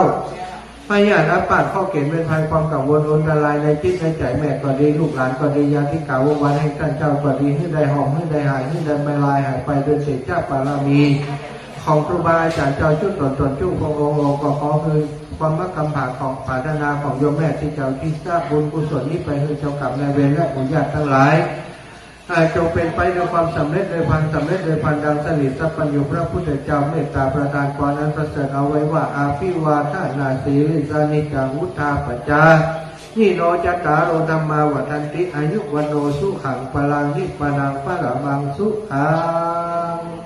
บุญห้าสาม ฟังถึงวันนะจ๊ะ ฟังเรื่องวางใจกับฟังมา เจ้าบัดฟังนอนบัดรับ ดีนะดีนะ แต่บัดโทร โอ้เจ้า เอาแม่มาเสียบนี่มา เอาเสียบเลยฝันก้อนแล้วละเสียบไปเลย เสียบว่า อันนี้เจ็บ หันตัวจริงเสียบจริงแล้วเนาะ เจ้าฟังเพราะว่าลูกรอแท้ หันตัวจริงจริงแล้วเนาะ เจ้าห้ามตัวเองห้ามมาหาห้ามตนเนาะ อยู่วัดบรรพตสถิตลำปางเอง จุยองอ่ะลูกผมไม่ให้หมด ลูกกลางอยู่วัดไหน มันจะอยู่วัดเจ้าไปควบคุมเป็นอย่างก็จากผอไปแล้วเป็นนักวิชาการผอแล้ว โอ้นักวิชาการ จังหวัดลำปางได้มาหา จากวัดลำปางเนาะ เจ้า สำนักงานเขตก็ว่าสำนักงานอะไรอย่าง สำนักเขตเจ้า โอ้เขตพื้นที่การศึกษา เจ้าเขตการศึกษาเจ้าลำปาง โอ้ดีการเป็นผอแล้วก็เป็นหัวหน้าเขตคุณ เจ้าหัวหน้าเขต โอ้เก่งดีละ สอบคราวที่แล้วน่ะแต่ได้บอกคนนี้เราไปสอบเลยเนาะจากเขตไปไก่ติ๊ก โอ้แล้วก็เดี๋ยวเปิดก่อนสามารถแยกมาจากแสดงว่าเป็นอยู่มัธยมเนาะ เจ้ามัธยม โอ้ เจ้า สำนักงานเขตพื้นที่มัธยมผู้เป็นไงถึงโตแล้วนี่เดี๋ยวจะขอข้าวปลาสักกล่อง ขอได้กับขอลำปางปะนะ เป็นชื่ออย่าง สมชายฟ้องซักเนี่ยลงพอ สมชายฟองชัดเดี๋ยวจะขอเพิ่มสมชายฟองชัดเดี๋ยวฟังกันลำปางจะรู้จักกันเพราะว่าวัดบรรพตสถิตเป็นวัดใหญ่เป็นไปอบรมกันดีครับ เจ้า สมชายฟองชัดนี่ เจ้า ทุกเนอะ เจ้า บ้านห้วย ขอแหอันขอไว้แหมันเนี้ยจริงแต่ว่าจริงจะฮือ โอ้ดีกับ แม่มาทำบุญกุศลนี่ก็ขอลูก โอ้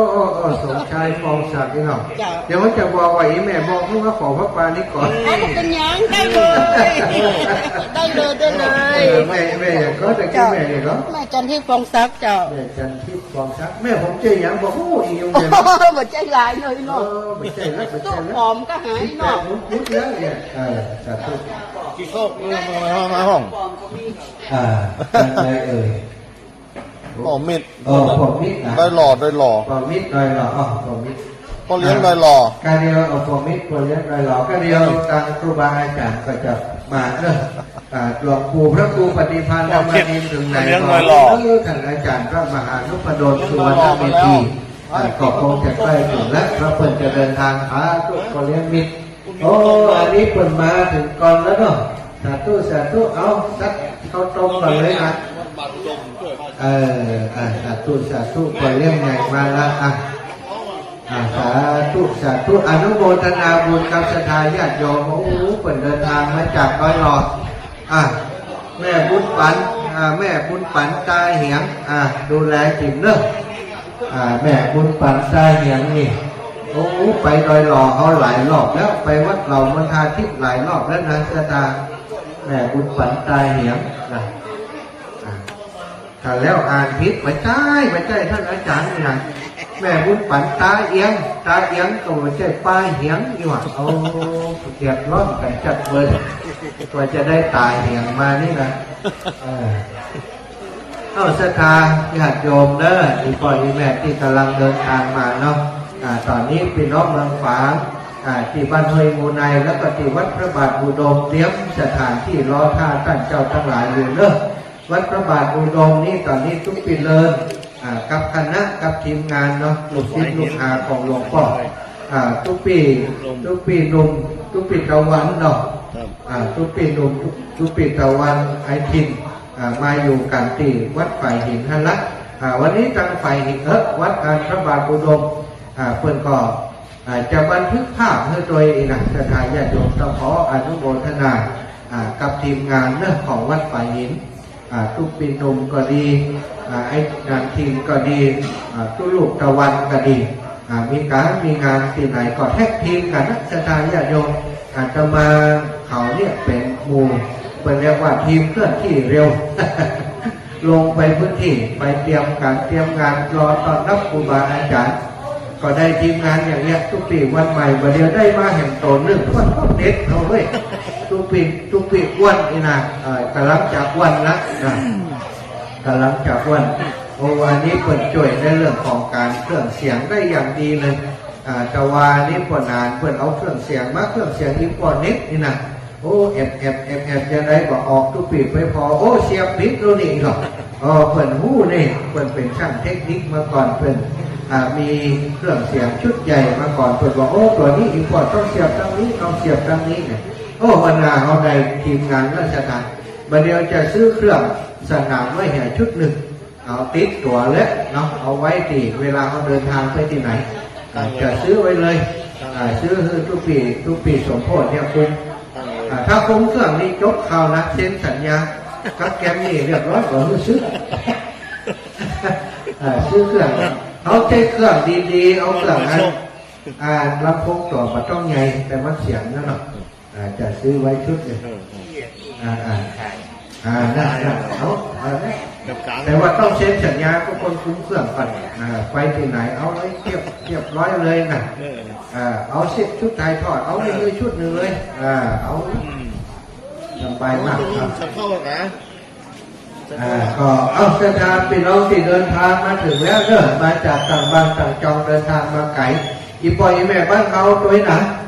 กินข้าวต้มได้ยังกินข้าวต้มได้ยังแม่จันทิพย์เราคนนี้เนาะเลี้ยงป๊อปเปอร์อยู่ไหนเลยนะตัววันมา4 คนอยู่กันเลี้ยงป๊อปเปอร์จะที่ไผ่แป๊ะตั้งบอกนะท่านอาจารย์ล่ะ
โทรมาเสตาครับไปแล้วเนาะ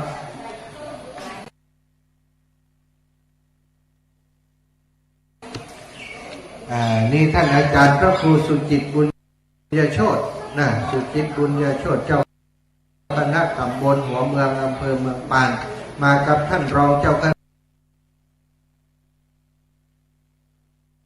ณะอำเภอเมืองปานท่านพระครูโสพลพัฒนวิกรมเป็นครู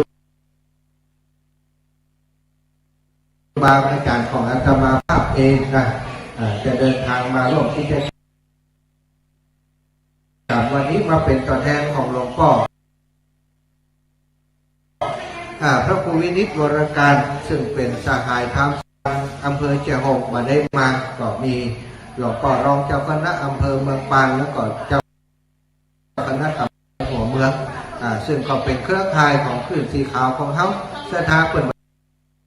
ได้จัดรายการแต่ว่าเป็นเครือข่ายทำงานด้วยกันเนาะก็เดินทางมาแล้วจากต่างวังเหนือเนาะจะมาถึงนี่สักครั้งก็ได้จะมาถึงเนาะเจริญพรว่าอย่างไรมานี่ต้นพระป่าอยู่นี่กับมันเลยไปจะหอมพระป่ามานี่เลยหอมส่วนตัวส่วนตัวมาเลยส่วนตัวซ้ำเร็วอนุมัติอีแม่จะหอมส่วนตัวเป็นการนั่งกับไฟเนาะโอ้ดีกันจะได้ช่วยส่งเสริมเนาะการจัดรายการต่างๆนี่มีเฉพาะสถานเลยการนั่งกับไฟของสถานีก็ดีกับอุปกรณ์ลูกเสียที่ไหนดีแล้วโอ้ท่านสมชายฟองซักนี่ต้องได้รู้จักกันแน่ละเนาะเจ้า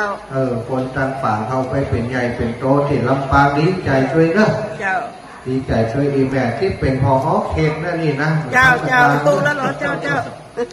พอฮอกเขตนะคือมัธยมประถมเนาะมัธยมเขตมัธยมสพทเนาะสพทลำปูนเชียงใหม่แล้วก็ลำปางเนาะเขาป้อนแหมรอบเนาะอนุโมทนาบุญแม่จันทิพย์ฟองซักเนื้อปันทรายเหนือหมู่16อีแม่ได้ร่วมบุญเป็นการน้ำกับไฟถวายต่อตนตัวมาภาพและครูบาอาจารย์ขึ้นสีขาววันนี้ผู้ข่าปฏิกาหารับแล้วก็ขอมโดยปอนให้โยมแม่จันทิพย์ฟองซักและลูกหลานญาติกาวงวานีแม่ทุกครูทุกท่านทุกครูทุกคนคือใดอยู่ดีมีสุขคือใดมั่งบุญตุนเต้าอายุยืนยาว100 สาวของเขาวสาได้อยู่ข้ามตัววรพุทธศาสนาของพระสัมมาสัมพุทธเจ้าไป100 สาวของเขาวสานั้นจงจักมีเที่ยงใจดีลีอภิวาทนาสีลิสานิจังพุทธาปัจจายโนจัตตาโรธรรมาวทันติอายุวันโนสุขังพระลาสาธุสาธุตัวน้อยอย่างนั้นเขาว่าหน่อยขอโทรไปถามขอโทรไปหน่อยหัวใจก็อาจารย์สมชาติคนตัวหัวใจไงครับมาหันแข็งแรงเดินไปไกลเนาะโอ้เจ้าสาธุอีแม่เป็นว่ารับฟังละลูกรับฟังกันดิวันเดียวนี้ถ้าตุลุงยองอยู่ติดปุ้นฉันอาหารแล้วก็กระจายลูกเนอะตุลุงเขานัดกันว่าจะปั่นกันคนน้อยนะตุลุงแบบปั่นผมชักน้อยมันใจร้ายกล้าขัดใจมาตุลุงเรียกตุลุงพันไปครับตุลุงยองปะหวังที่บ้านกันตุปิดไปก่อนกันไปกับลุงพันครับตุลุงน้องมานี่แล้วก็ปิดมาครับผมตุลุงไปซะตุลุงสมโภชไปเลยไปโอดน้ำพริกนักๆเนอะน้ำพริกแดงปนลึงกันนะเนาะน้ำพริกออกตาตู้อีแม่เจริญปอนศรัทธาญาติโยมที่กำลังเดินทางมาถึงก็ดีเนอะเข้ามาในสถานลานวัดเรียบร้อยแล้วเราเปิดมีข้าวต้มเนอะพี่น้องเวียนปะเป้ามาถึงแล้วเนาะมาถึงแล้ว1 คณะเนาะหลวงปู่นี้แบบอื่นได้นะหลวงปู่พระครูปฏิพันธ์ธรรมทินเนี่ยนัดกันไว้7 โมงเกินประเดี๋ยว7 โมง25แล้วกันย่ำถึง30 นาทีแต่ละหลวงปู่หลวงปู่ขจายมาเนาะลูกหลานรอฉันอาหารโดยจีบ้านของคุณโยมกนกพิษชัยนาเนอะหลวงปู่เด้อหลวงปู่พระครูปฏิพันธ์ธรรมทินเดินทางมาท่านอาจารย์มหาเสาแก้วท่านครูบา40,000อาจจะเดินทางกันมาก่อนไอ้อย่างนักส่วนตัวท่านจะโอ้ส่วนตัวได้หลายเรื่องนี้นักทุกๆเนี่ยไปอย่างกันดัง สาธุเจริญพรกับแม่แปลงจีรังบ้านสันใจเหนือหมู่สามในร่วมบุญเป็นการน้ำกับไฟการเดินทางกับเผยแพร่พระธรรมคำสั่งสอนของครูบาอาจารย์ในเครือข่ายขึ้นสีขาวมาที่อาตมาภาพในวันนี้ก็ขออำนวยพรให้แม่แปลงจีรังพร้อมกับครอบครัวลูกหลานญาติกาวงวานแห่งแม่ให้ได้อยู่ดีให้สุขให้ได้มั่งบุญตุนเต้าอายุยืนยาว100 ปีขอเข้าภาษาจะอยู่กับจูพระพุทธศาสนาไปนานแต่นานสุขจะมีเต็มใจดีอาภิวาทนาสีริสานิจาวุฒาปัจจายิโนจตาโตธรรมาวันนันติอายุวันโนสุขังพลังนิพพานังพระลังสุตาตัวลุงยองมาเขาเป็นฝันกวนน้องคนนี้วันเนอะได้หันตัวจริงได้หันตัวจริงแล้วเดี๋ยวตัวลุงยองจะมาอีกแล้วได้หันตัวเนาะเอาวันนี้พี่น้องกันเอาพอรอเรียบร้อยเลยเนาะเป็นตัวเท่ขนาดวันนี้นะวันนี้ศรัทธาพี่น้องต่างบ้านต่างจองมากันนักกันหลายเนอะกระเดียวรถจะมาเป็นร้อยพุ่นละเตรียมติดจอดดีๆกันแล้วกันก่อนจะเข้ามารุมหลับตุ้มตั้มกันประมาณ8 โมงคาดว่า8 โมงจะถึงนี่กันทุกท่านเนาะก็เตรียมตัวกันไว้เนอะกินข้าวกันไว้เห็นหนักพี่น้องเอาความมารอเรากินข้าวน้ำจำเข้างานไว้ก่อนเลยกระเดียวถ้าโซนฉลนมาอยู่ปล่อยแม่ทั้งหลายมากันทึ่งๆเนี่ยมาได้กินข้าวก็ต้องเตรียมตัวเนอะกินข้าวน้ำจำเข้างานกันไว้ก่อนถ้าไปเนี่ยมาได้เครื่องดื่มจะเอามาอะไรเลยเนอะเดี๋ยวมาเปิดเตียนตุลุงจะเอาว่าเนอะเครื่องดื่มเปิดแล้วตุลุงโอ้มาแล้วตุลุงมาแล้วนะกำลังจะยกตุลุงขึ้นไปครับผมเดี๋ยวผมจะได้ไปฉันข้าวตุลุงมาสลับชักเปลี่ยนกันแล้วจะมา2 คนพี่น้องทำหน้าที่ดูแลตรงนี้เนาะไม่มี2 ตัวก็หาเอาไว้ว่า1 ตัวสลับกัน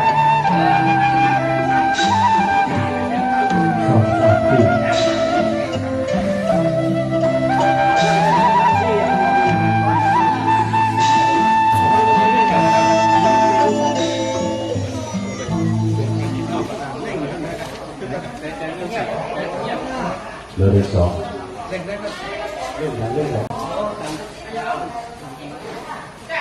ขอเจริญพรกับศรัทธาญาติโยมแห่งธรรมนี่เนาะ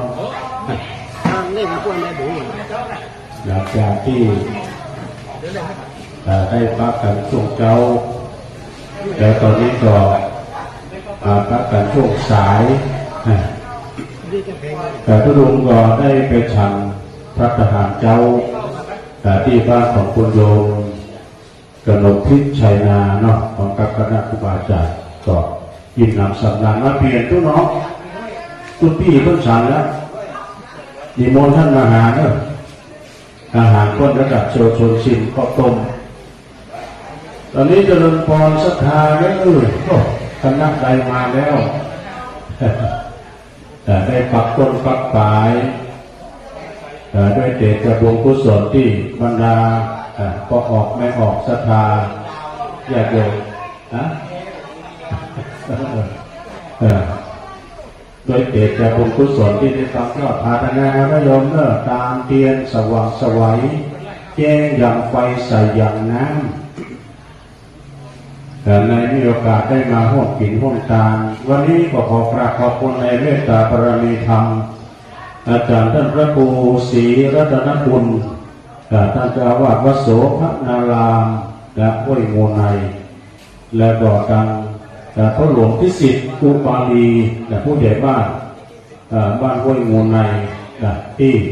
ถวายการต้อนรับครูบาอาจารย์เป็นอย่างดีแล้วก็ทุกพี่ทั้งตนนั้นเลย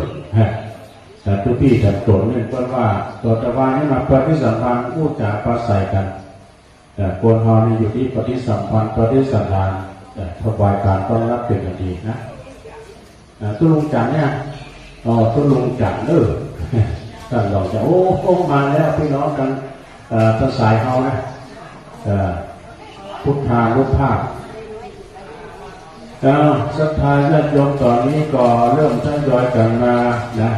พี่น้องบ้านห้วยมูลในเพิ่นมาเจ้าแม่บุญฝังตอนนี้มาเมื่อตะวันแล้วก็ปิ๊กแล้วก็มาแถมเจริญพรต้อนรับนะอันนี้ปักต้นกลางน้ำก็ไปวัด แต่ที่แม่หลวงเพิ่นบอกว่าต้นมีที่อันถามเจดีย์แถมต้นเรื่อยๆต้นนั้นต้นบูรณะพระธาตุเจ้าเจดีย์ไปไหว้พระธาตุก็ไปปักต้นได้ทำบุญถวายตามไว้ภายภาคหน้าตามไปหาตามญาติกาบงศาเป็นพ่อเป็นแม่เป็นพี่เป็นน้องกันปู่ป้าลุงอาของเขาก็ดีกงพุทธิพุทธัดกันสามีกาภรรยาญาติโกโหติกาญาสนิทมิตรเจ้าสหายธรรมแต่ที่เขาเจ้าทั้งหลายได้หลงรักและผ่านไปได้มรณะกามรณะตายไปเจอกันได้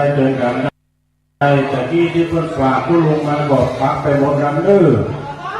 แม่ยายไข่แก้วบ้านเซ็งก็ดีแล้วก็หลายท่านที่ศรัทธาที่มาแล้วก็หาที่จอดรถนี่ก็จะลำบากน้อยเนาะเพราะว่าถนนกันหน้าวัดนี่ก็มันก็ขีดเนาะไปมาก่อนได้เปลี่ยนมาก่อนเป็นขุนตั้งหลังเนาะมาตั้งหลังได้นะท่านอบต.ปอนแปมบุญมีทองเพนนักสู้นี่โชเฟอร์สารดีคนขับรถของวัดหนองผาขาวท่านพระครูสติสารบุญเพิ่นมานอนนี่ด้วยเพราะว่าก่อนนี้เพิ่นมาเรียนหนังสือที่นี่นะท่านพระครูสติสารบุญสมัยเป็นเนรนะมาสร้างบารมีมาสร้างได้มาอยู่ที่นี่ด้วยดังนั้นก็พร้อมด้วยท่านพระอาจารย์วรรณชัยชยานันโทตามมาเดินท่านพระครูปฏิภาณธรรมทินเอาก๋วยเตี๋ยวกับดังกาเนี่ยเขาจีก็มีนะเลือกชื่อลือนามมาหมดแล้วนะการเวียงป่าเป้าแม่พอเด้อพี่น้องบ้านเพื่อนหมู่ในขึ้นมหาชนจะมากันนะครูบาอาจารย์ก็มากันหลายตัวลุงว่าเขาไม่ได้พอ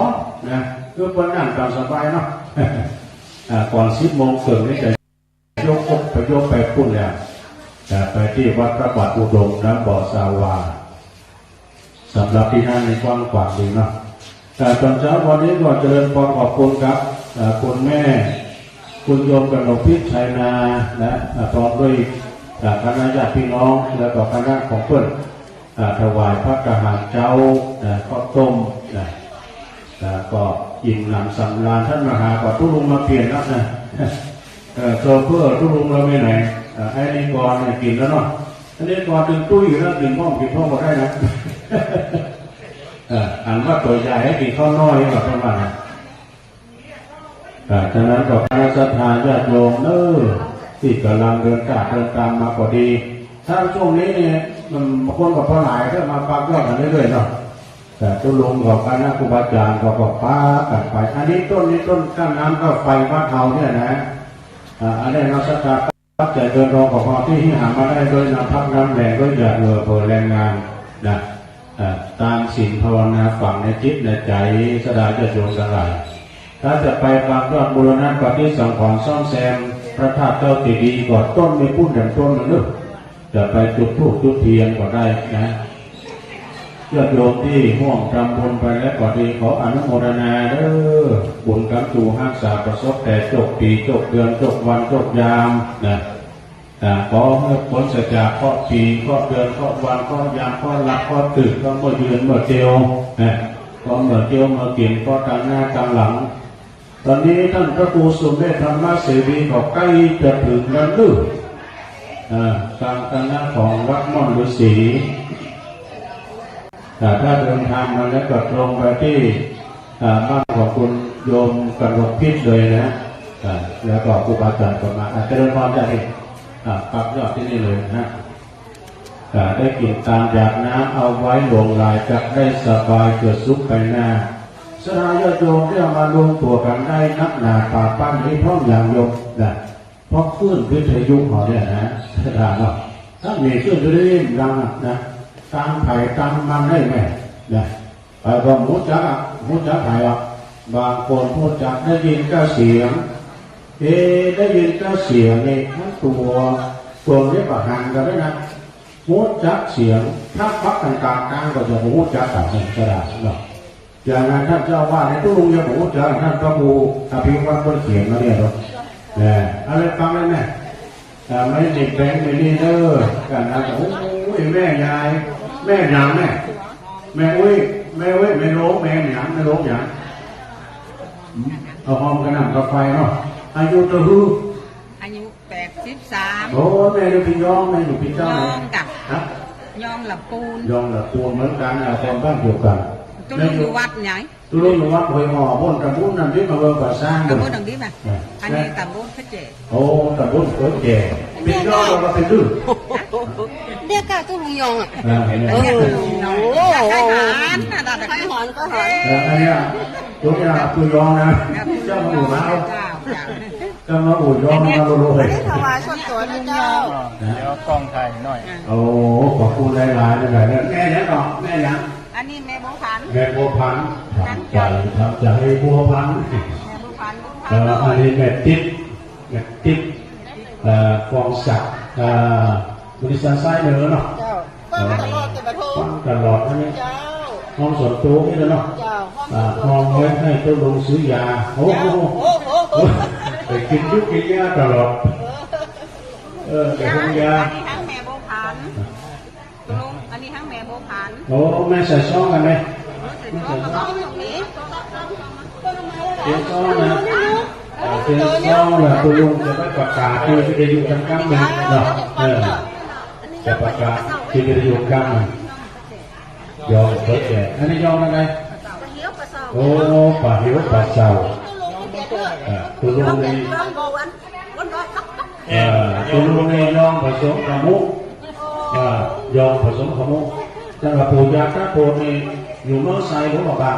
ตัวลุงคนนั้นแต่ภาษาเป็นมาไหนเนี่ยฟังภาษาขมุกตีตอมมีปะตอมมาตอมติดตามกระดานมันไปเป็นยังความดันเหรอความดันเหรอความแดงความดันว่าเนี่ยท่านขอท่านที่ถึงก็ได้ได้เขียนก่อนเขาเรียกว่าปากกาครับเขียนปากกาจากที่ปากกาต่อท่อน้อยเขียนให้แม่นั่นแหละสมองนะครับละเขียนอีกครับก็เขียนมันอยู่ในกองพันนะโต๊ะกรรมการให้โต๊ะกับอันนี้ก็จะมองตู้หลุมขอบคุณแล้วนะแล้วรถตู้ทางใดมาแล้วจบคณะทางใดมาโดนเด้อมาแล้วได้การสองการพวก3-4 ครั้งนะครับเอาคนลงนี่แล้วบอกรถไปจอดทางพุ่งดื้อนะเขียนบ้านเลยนะจะตัดเขียนตัวใหญ่เลยแล้วก็ฮักก็ตรงเลยดื้อพี่น้องที่มาแล้วนะที่พื้นก็ดอกแก้วฮันเนอร์สำหรับความตรงพี่น้องก็ทำให้บุญปั่นก็ต้องรับแล้วล่อมากินข้าวประเภทนี้ดื้อโอ้มาหลายกันมาก่อนได้เปรียบนะแต่ได้ออกลุนนะปีนี้มันมีเก่าปีนี้มีเก่านะแม่บวกผันบุญทางน้อยนะบางเดือนอยู่บางที่พุ่นโอ้มาต้องรออยู่17แบบก็แต่13โอ้ถึง100 ซาวแล้วอีกครั้งเนี่ยเราเกิดแก่เกิดชื่อบางแล้วล่ะยอมบ่เกิดแก่เกิดจันใดเลิกสถานญาติโยมเนาะพี่น้องจันใดเนี่ยรถตู่โตเลยรถตู่โตแรงมาแล้ว3-4 ครั้งแม่บุญฝันไปจอดรับเพิ่นเด้อหรือเพิ่นมาคิดต่อตุ่มกับเพื่อนดอกแก้วเด้อเพื่อนเข้าดอกแก้วแล้วเพิ่นมาเจ้าแต่ห้องน้ำไม่ดังบุญเลยแต่รถก็จอดทิศกันหน่อยเด้อหลานเด้อรถจอดทิศกันหน่อยเพราะว่าเดี๋ยวเดี๋ยวมันจะมาหลายกันนะเอาปอนเอาปอนเนี่ยเนาะแม่ปอนก่อน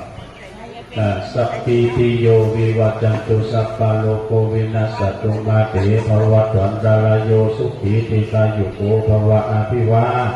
ตังนสีลิสานิจังอุทาปัจจายโนจัตตาโลธรรมาวัฏันติอายุวันโนสุขังปังนานขอบคุณอุยพันธ์เด้อจริงกันหนักเนาะยินดีได้หลายไม่ได้ยอมปากตานะฟังเลยโทษเขาหน่อยเด้อ แต่นี่ตัวจริงเสียงจริง โทรไปหาตลาดนัดแบบนี้กับฟัง ฟังไปเนาะ ประจำวะ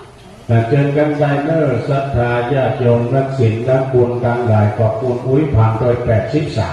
83อุ้ยผ่านนิยมวันทิพย์โอ้พระนาคเขามาแล้วเนาะเชิญเนอศรัทธาญาติโยมท่านมาแล้วขบวนแรกนะกินข้าวก่อนเนอปืนเกาดอกแก้วนะเนี่ยสดาอันนี้เป็นต้นตังในหน้าการน้ำกาไฟเจริญพรแต่ขอบุญกุศลจงปกปักรักษาญาติโยมมีความสุขกายสบายใจได้พ้นจากขอบคุณก็หลวงแล้วนะก็หลวงผู้หลวงพิสิทธิ์นะอุบาลีนะผู้ใหญ่บ้านห้วยงูในปักยอดปักไปกันไปญาติโยมร่วมกันบุญไปแล้วขอให้ท่านควรทุกสนุกสุขแสนสมบัติเมืองแมนเก็บแหวนแห่งห้องคุณแก้วทั้ง3ทิศตามปกป้องสมดังกำปอน4ครบพี่น้องหมู่เฮาจงได้ปราบพบประสบสิ่งอันอับภัยขอให้มีอายุยืนยาวเข่าใสมีผิวพรรณไวสดใสตัวหน้าพละขันแข็งบาแหงแข็งกล้าสติปัญญาเปลืองวิทย์เอากินข้าวก่อนได้ไหมเด้อกระบวนการใดนี่กระลำพันกินข้าวก่อนกองทัพนั้นเดินด้วยท้องเราจะเดินทองจ้าโอ้โหเจ้าได้ออกบ้านมา4 โมงเนาะมากันแล้วก่อนเดียวจะเดินฮะโอ้ขอบคุณอะไรแม่อยู่บ้านไหนแล้วนี่กินย่องนะอ๋ออยู่ป่าเสาขอบคุณแม่เลยย่องป่าเสาป่าเหี้ยวป่าเสามันเนาะแม่รัตนาพรเชิดชัยวิทย์หน่วยวงการเนาะหลังโมรณาทำไมเนอะจะเล่นก่อนจะเอาเชิญกันได้เนอะญาติโยมมาแล้วเนอะโดยเจตบุญกุศลที่พ่อที่แม่ที่พี่ที่น้องนะปัญญาอินทปัญญาโน้ตดันปังนี่กันพ่อปันเมตตาอินทปัญญาเนาะรวมดอก200 บาทเอาปักเลยไหมก็ปักกับนั้นก็ไฟก็ได้นะแต่ทำบุญกันไปหน้ากันไปหาตัญญาธิกาเป็นพ่อเป็นแม่เป็นพี่เป็นน้องปู่ป้าลุงเอาเราจะอยู่ที่2 ชั่วโมงนะเดี๋ยวจะอพยพเคลื่อนย้ายจากที่นี่ไปต้องขอกราบขอบคุณในเมตตาบารมีธรรมท่านพระครูศรีรัตนคุณพระเจ้าวัดโสภนารามห้วยมูลในนะครับและก็ขอเจริญขอบคุณท่านผู้หลวงพิสิทธิ์อุบาลีนะผู้ใหญ่บ้านถวายการต้อนรับคณะครูบาอาจารย์เป็นอย่างดีนะครับเจอกันแล้วโยมก็กินข้าวน้ำข้าวไงกันก่อนเนาะตักเอาคนเดียวได้ไหมลูกกินข้าวต้มก็แกงข้าวเลี้ยงวันนี้กินข้าวต้มอะไรปั๊บก็การน้ำก็ไปโยมถ้าว่าบางเห็นไม่หีบนะถ้าปั๊บยอดมาได้ก็เอาใส่ถุงมาได้แต่ละต้นนะแต่ละวัดเนี่ยจะพูดนะเอาใส่สวยดอกไม้ก็ดีนะก็พอโดยคณะกรรมการก็พอโดยนั่นโอ้ไว้สาบารมีธรรมจารย์ท่านพระครูวรธรรมบรรณานักเทศวันติดวัดหนองเหียงอันนี้ท่านพระครูวรธรรมบรรณาได้โยมเนี่ยที่รอนะแต่รอมากเลยทุกลุงเพิ่นมาแล้วนะวัดหนองเหียงนะนี่เพิ่นแสดงธรรมทุกวันอาทิตย์4 โมงถึง 6 โมง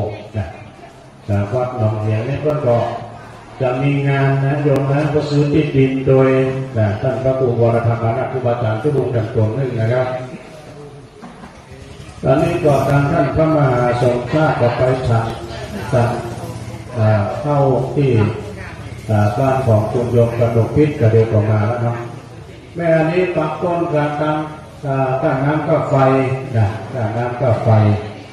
แต่จะโยมที่กำลังมาก็ดีโอกาสในวันนี้ต่อมากินข้าวน้ำข้าวงายกันก่อนเนาะแล้ววันนี้คุณโยมอ้อมเพิ่นจะมีการเปิดโครงการก๋วยเตี๋ยว2,000 ถ้วยนะที่วัดห้วยมูลนะที่วัดพระบาทอุดมเพิ่นตั้งเพิ่นนั้นเพิ่นตั้งงานเก่าแก๊สไว้แล้วกองทัพนั้นเดินไปท้องเนาะ แต่วันนี้ครูบาอาจารย์ก็มากันนะกันหลายจากที่ได้มาโปรดเมตตาญาติโยมปีไหนเขาก็มีเที่ยวเดียวนะอันนี้ท่านพระครูอภิวัฒนวิกรมท่านประธานหรือว่าท่านผอ.ผู้ขับเคลื่อนสีขาวเขาก็บอกว่า5 ปีแล้วนะ5 ปีแล้วก็มาปักกันจัดกรรมปีนั้นเอาตามไปเป็นว่าปีนั้นตุ้ลุงก็ไปนอนพระนามวัดไม่อายหลวงนะไปนอนกับนิกรชายน้อยกว่าเนี่ยต้องจากนั้นมา5 ปีแล้วต้องเอาไปตามวนไปหลายวัดตอนนั้นแต่ประเดี๋ยวนี้เอามา2 วัดมันง่ายเที่ยงป่ายเนี่ยวัดไปวัดมาแล้วพี่เลิกไหมไปจะไปอยากทำอะไรก็ไปแต่ไปทางวัดอย่างพวกทางเหนือพวกนั้นตากรวัดตากรก็ไปได้นะสดาญาติโยมทั้งหลายบางยอดบักไปกันไปศรัทธาญาติโยมสาธุชนทั้งหลาย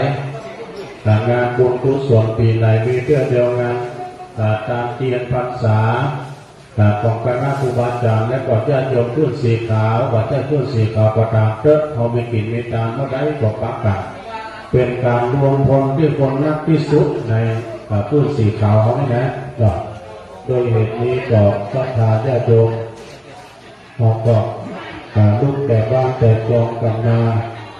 นั่งกินข้าวตามสบายแล้วโยมเลิกปืนเขาดอกแก้วรถตู้ก็รังเรียงทยอยกันมาเรื่อยได้ร่วมทำบุญทำกุศลเนี่ยเพื่อเอาของมาเลี้ยงกันแล้วเราพักว่าตอนนี้ว่างแล้วไม่ยอมแต่ที่มันโยนกันได้ตอนนี้ว่างแล้วจะพักก็พักผ่ากันไปอันนี้ตามต้นตามต้นก้าน้ำก้าไฟของวัดเอาวัดของเรานี่ก็ใช้ปูใช้ไฟสนาญาติโยมมาพอทางในวัดนี่ก็มันร่มรื่นดีสดาร่มรื่นดีแล้วก็เป็นกับบูรณะปฏิสังขรณ์พระธาตุเจ้าเจดีย์ถ้าไปไหว้ทางต้นก็ไปปักยอดได้คณะรถตู้นี่มาติ๊กๆประเด็นนั้นรถปิกอัพรถส่วนตัวก็มากันเรื่อยพลังพุทธานุภาพที่มาแต่เจ้าและพี่น้องสันหินญาติโยมที่ได้ปักยอดปักปลายปักใจกันไปเรียบร้อยขอบุญกุศลได้ปกปักรักษาเจ้ามุราชธาทั้งหลายเพื่อประกอบไปด้วยความสุขกายสบายใจได้พ้นจากภัยได้ไกลจากเวรมาดแม้ว่ามุ่งมาปรารถนาสิ่งเรื่องสิ่งใดก็ขอส่งดังความมุ่งมาปรารถนาจงทุกประการที่ปัญญาหาปังได้ไปทางใดก็ตามไปทางเหนือทางใต้ไปทางใต้ทางไกลไปทางเหนือมีคนกลับคนไหวทางว่าไปทางใต้ก็มีคนรักษาศึกษาแม้ว่าพอกลางวันตกก็จะได้มาเสือพอกลางเหนือก็จะได้มาใกล้พอกลางใต้จะได้มาพอกกลางวันออกก็ขอให้มันแก้วมันกล้าหายไปได้ตกไปตามเส้นไหลไหลไปตามเส้นกายเกิดมาภาวะใดจากที่ใดก็ตามก็ขอมานั้นเกิดมาพบใส่กล่องเงินกล่องทองของครอบของสัมปติดูต่างถิ่นดูต่างใจดูต่างเจ้าใจให้เป็นตาอย่างนี้ได้เริ่มแล้วเรามาขอคนที่มาตั้งหลายนี่นะยิ้มแย้มแจ่มใสแต่บางทีไม่ยิ้มเลยไม่ยิ้มก็ยิ้มแล้วกันก็ยิ้มบางทีก็เพื่อใส่แว่นอย่าไปประมาทไม่ยอมเลิกการจะไปตกแล้วนะมันยังอยู่โดยเราอยู่ในโควิดนี่นะจะไปประมาทกันฉะนั้นเนี่ยสัตยาญาติโยมเลิกกินข้าวน้ำกันแล้วมาทางเพนโยมเลิก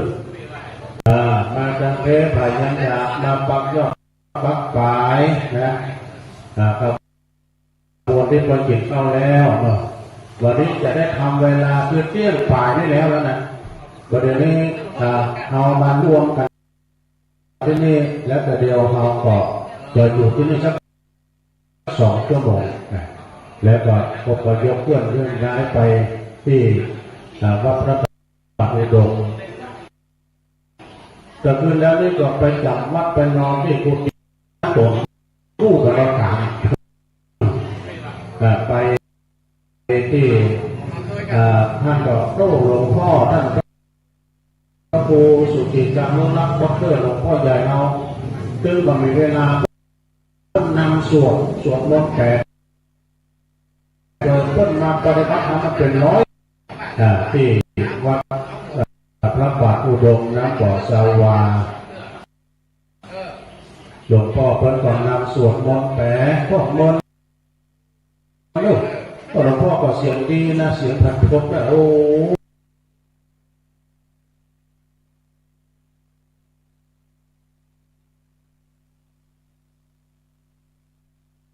ขึ้นมาจนแม่ก็ออกมาได้มากันแล้วกินข้าวก่อนไหม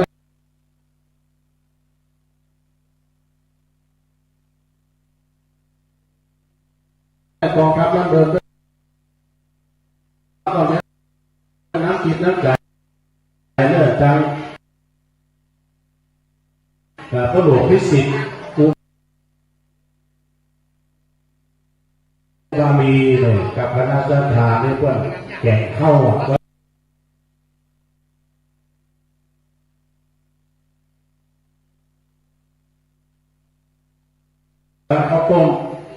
วต้ม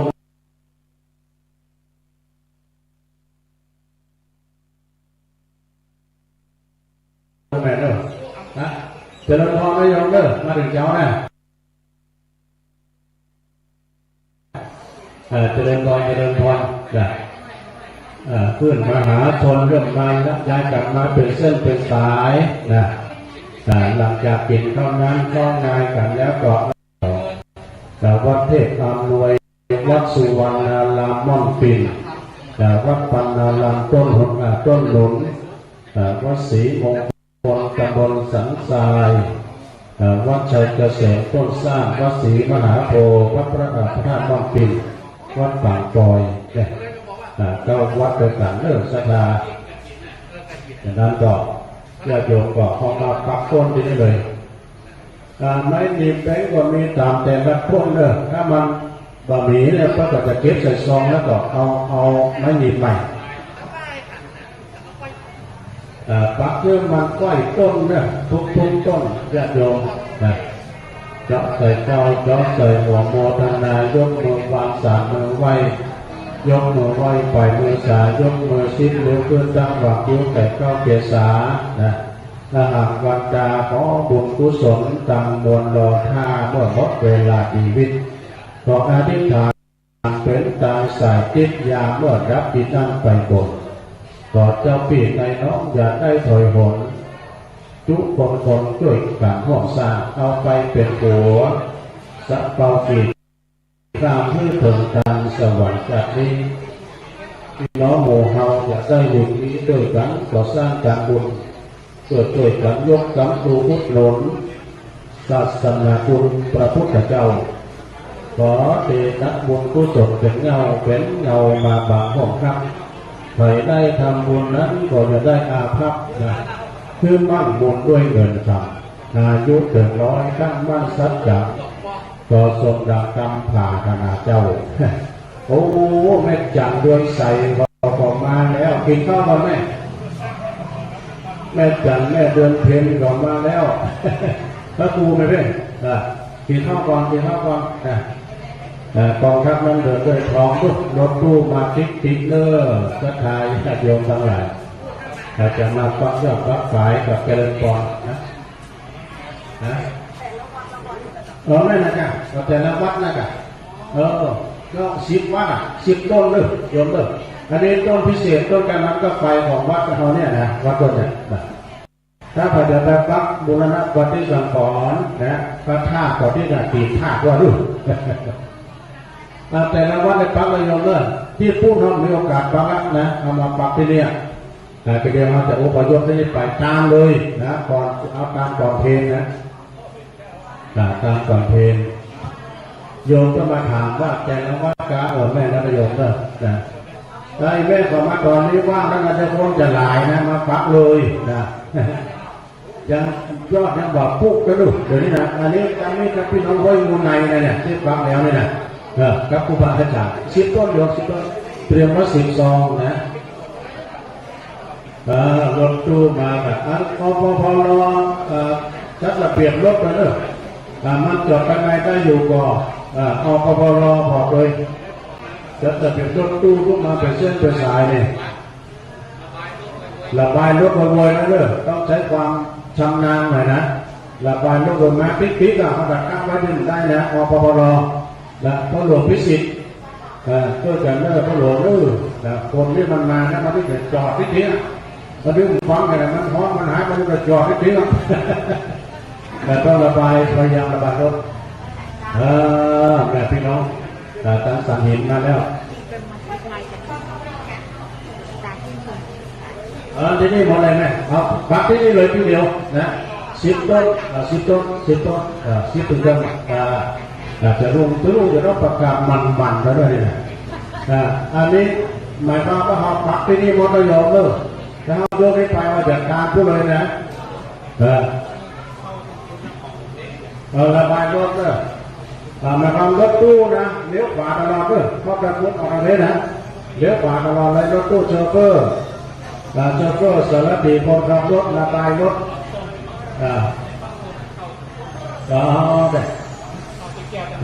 ใส่การแก้วต่างๆการปูนนายกจะไปย้อนสอนนะสำหรับพี่น้องจากปักต้นนะปักกันไปพูดมาด้วยกลางวันทุกพูดมาเลยตอนนี้พี่นายกนะแต่ถ้าเอาปักไม่ได้ไปมันจะย้อนสอนนะใส่ตั้งขันแก้วต่างๆพูดมาได้ยอมเลิกญาติโยมก็เข้าใจตามไม่ถึงเที่ยวได้ที่2 ภาคลูกเที่ยวได้ที่2 ภาคนะแต่ญาติโยมที่จะปักต้นนี้ก็มาเรื่องมาส่วนกลางกันเราจะปักตั้งแต่พวกตะขันแก้วต่างๆมาเนาะแต่สำหรับรถนั้นก็พยายามระบายด้วยอปปรนะเพราะว่ารถตู้นี่80 ตันนะโยมเนาะแต่รถปิกอัพแบบนี้100 ฝ่ายโยมแค่นั้นก็ไปสิเข้ากันนี่ก็ได้แล้วเข้ากันนี่ก็ได้เนี่ยเดี๋ยวอปปรอยู่ตรงหน้าประตูนี่ด้วยเข้ากันนี่ก็ได้แล้วไปจอดที่ไหนเนี่ยท่านบุญมีทองเพนจากเข้านี่เลยเนอะตอนนี้เมตตาบารมีธรรมท่านพระครูกัลยาณปราโมทย์และอาจารย์สมหวังได้เมตตาเดินทางมาเนาะต้องเป็นการนั่งท่านพระครูสุเมธธรรมเสรีนะรับยอดจากนั้นก็ไปเนี่ยบุญบารมีพกปากข้างสายญาติโยมหลายมาตอนนี้ว่างไหมนายโยมเพื่อจะปักต้นนะรีบเร่งเร็วไวว่าอาจารย์ก็พูดว่าเพราะว่าผักก็ตอนเดียวนะแต่ก็ตอนเดียวมันจะอยู่ที่2 ชั่วโมงนะแล้วเราจะยกไปตามก็เลยตามรวมกันพวกเลยญาติโยมที่พี่น้องการสั่นผินฟ้ามลังเจริญพรจะมากินมาทานด้วยกันก็ทางหลายที่หลายการพี่น้องศรัทธาญาติโยมขึ้นมหาชนทั้งหลายวันตกวันออกใกล้หัวเหนือแต่ได้มีโอกาสก็มาร่วมบุญกุศลก็ด้วยเดชบุญกุศลที่บรรดาพ่อแม่พี่น้องศรัทธาญาติโยมสาธุชนทั้งหลายขึ้นใจได้ก็ใจเจริญขึ้นใจได้ใจถูกใจฝังอยากจะคึกอยากของบุญของการและกุศลแม่ทำแปลงออกมาห่วงกินห่วงตามแล้วพระพุทธเจ้าก็เป็นพวกเป็นเจ้าศรัทธาญาติโยมแต่ญาติโยมที่ได้ห่วงการบุญการกุศลรถตู้สีเขียวก็ไม่ห่อรถตู้สีเขียวก็ไม่ก็อปปรพอโดยบอกว่าจะเป็นรถขาวรถเขียวขอความเมตตารีบเร่งระบายรถเลย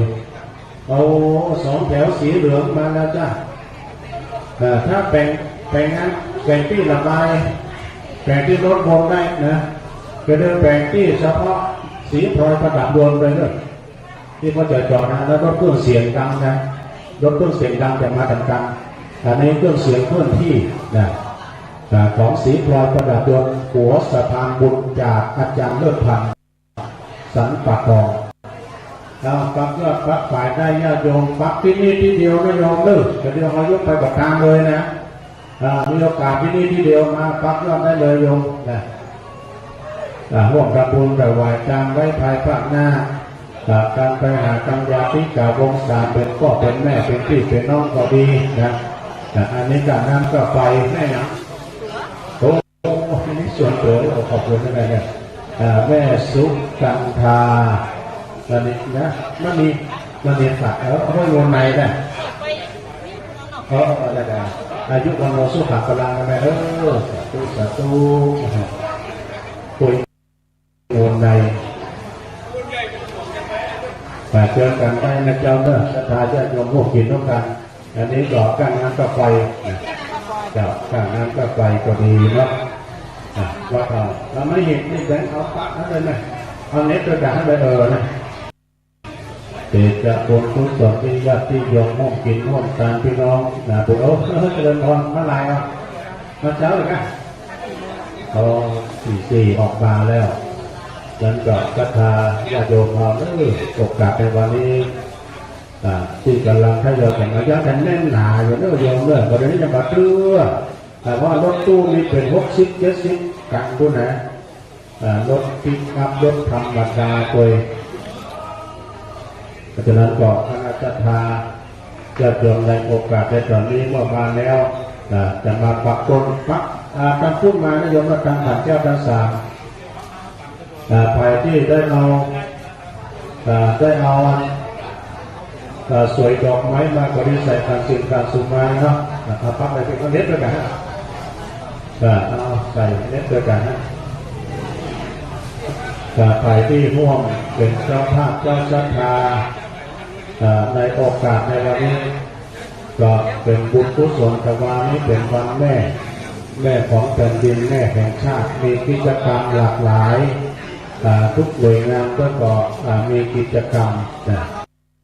แล้วอันนี้ยอดกันอันนี้จะดาการน้ำก้าไฟโอ้มาเดินแล้วก็ตู้มาดังหลังไม่รู้เลยนะละไม้รถอปปลโอ้บุกเดียวเดียวรถตู้เจริญพรด้วยเจตจากบุญกุศลที่บรรดาพ่อแม่พี่น้องศรัทธาญาติโยมและสิ่งนักบุญเราส่วนการบุญการกุศลไปแล้วพอดีมาใกล้ๆแม่มาใกล้ๆไปยังนะบุญกุศลได้ปกปักทางศาสนาโมรศรัทธาทั้งหลายประกอบไปด้วยจบปีจบเดือนจบวันจบยามนะอายุปีอายุเดือนอายุวันอายุยามไปใจนะอยู่กับของท่านนั้นมีใจไปทางไหนก็ขอให้มีโชคมีลาภขาดแพ้ข้าศึกศัตรูโมมาทั้งหลายที่ปัญหาปัญได้ไปทางใดก็ตามไปเหนือไปใต้ไปใกล้ไปไกลไปกับรถลายวดยางพาหนะก็ขอเดินทางแถวปลอดภัยทุกตารางกิโลเมตรของการเดินทางเนาะเดินทางได้นะโยมแต่มาปักก็ปักฝ่ายกันลังไหลทางเข้ามาด้วยโอ้กำลังลงรถได้ไหมห้องน้ำเวลาพูดห้องน้ำเวลาพูดออกมาเวลาเอาปปลรถจะไปผ่านของการที่เพื่อจะไปทำบุญนะรถตู้ขยับขยายที่เพื่อจะขึ้นนั้นไปท่าเพื่อจะขึ้นท่า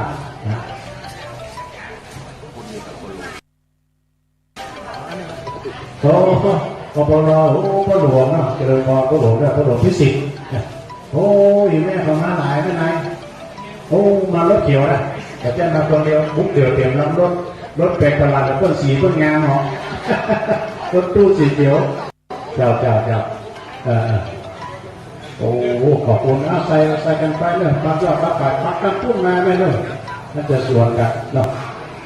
เอาละอีกแม่ของมาแล้วนี่กันใดเนี่ยเจ๊โอ้เจ๊บอกลงมาเจ๊สมบูรณ์อิสระบุญวงศ์หลายที่หลายดังมาแล้วมาเดินกันได้โยมจะได้ร่วมกินร่วมการด้วยกันปักกันพุ่งมาไหมพี่น้องบอกว่าปักว่าจะสวนกันมันห้ามมาได้นะก็มาดิบจะปักทีเอาตามใจด้วยโอ้เจริญพรด้วยสาธุอันนี้เป็นนั้นก้าน้ำก้าไฟนะทางพุทธบอกต้นทุกต้นนี้แต่ละวัดต้นเขียนไว้แล้วนะหมายความว่าเขาปักที่นี่ที่เดียวไปถึงก่อนยกการเลยที่วัดพระบาทอุดมนั่นแหละนะอยากเจริญพรเจ้ามาประมาณนะเจ้ามันนอนได้คืนล่ะเพราะหนาวอ่ะมันฝ่ามันก็ไม่เพราะหนาวเลยฉะนั้นก็ขอบคุณ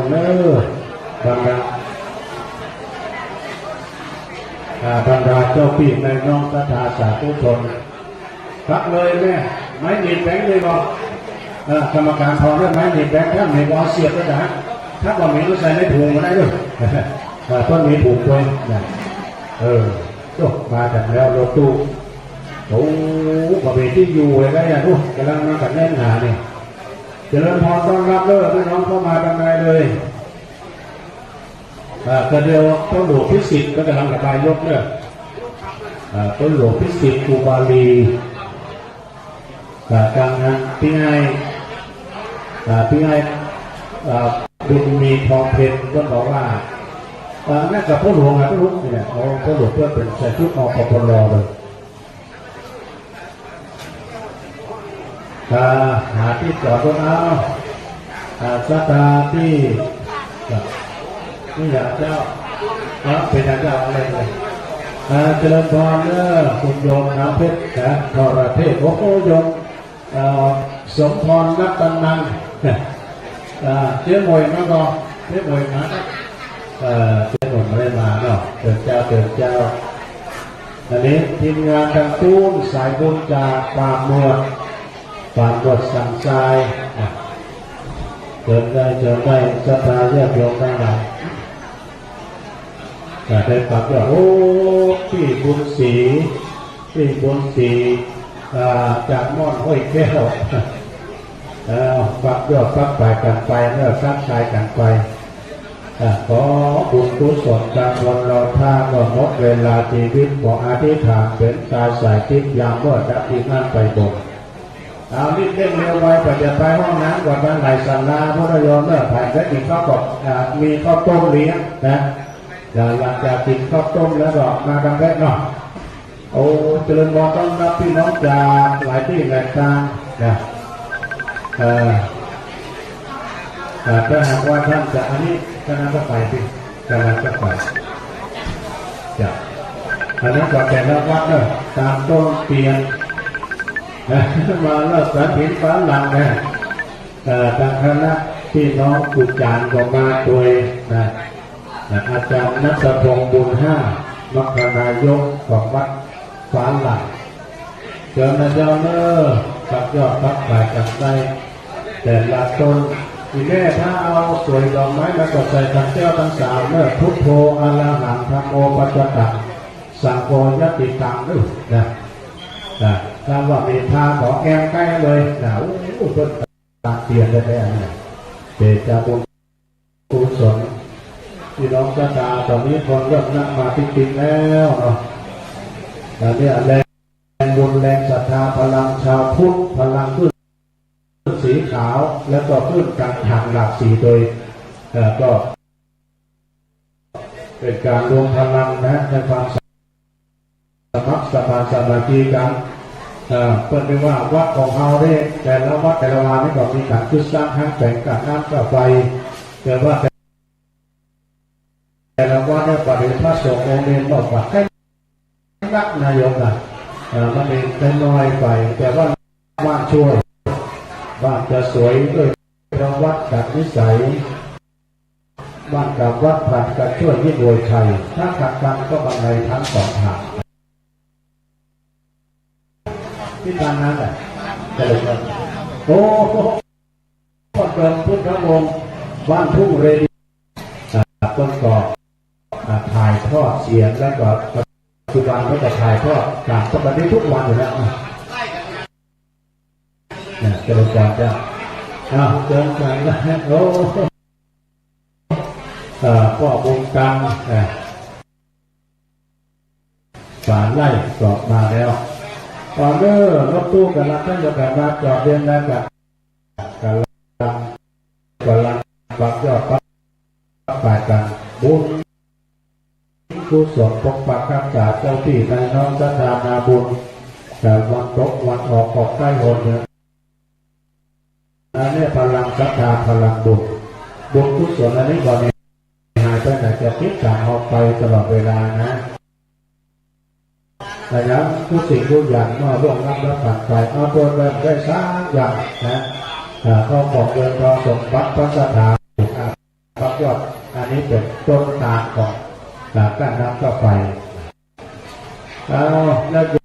โยมมาแล้วก็ดีเนาะใครถ้าอยากกินข้าวก็จะกินข้าวก็เจอกันได้หรือว่าไปเจริญพรพระอาจารย์เข้าห้องน้ำก็ตั้งไปศาลาพุทธโยมเด้อแล้วก็ใครที่ จะมาปักยอดโอ้แม่สีดาบอกมาแล้วเป็นเพื่อนเดือดร้อนแล้วนะพี่น้องนักเรียนป่าป้าเจริญพรตั้งวัดดื้อคุณแม่จิรพันธ์โมป้อนำทีมงานมาแล้วโอ้อันนี้แม่จันเรื่องสายเพื่อการทุ่มเงินทุ่มทองเจริญพรเจ้าเจริญพรแม่สีดามาแล้วเจอนะโยมนะวันนี้บางคนมาถามว่าก็รู้ต้นปักที่นี่มั้งกัน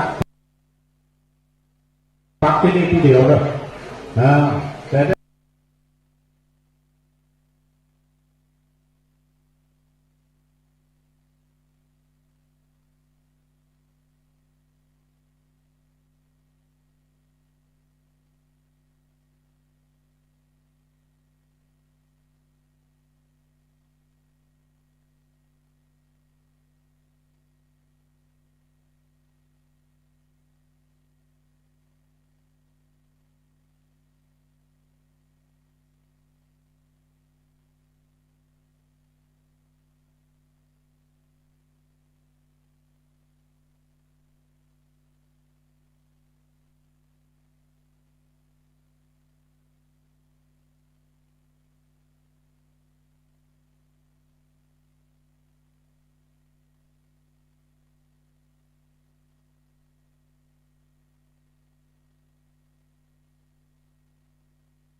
ไฟ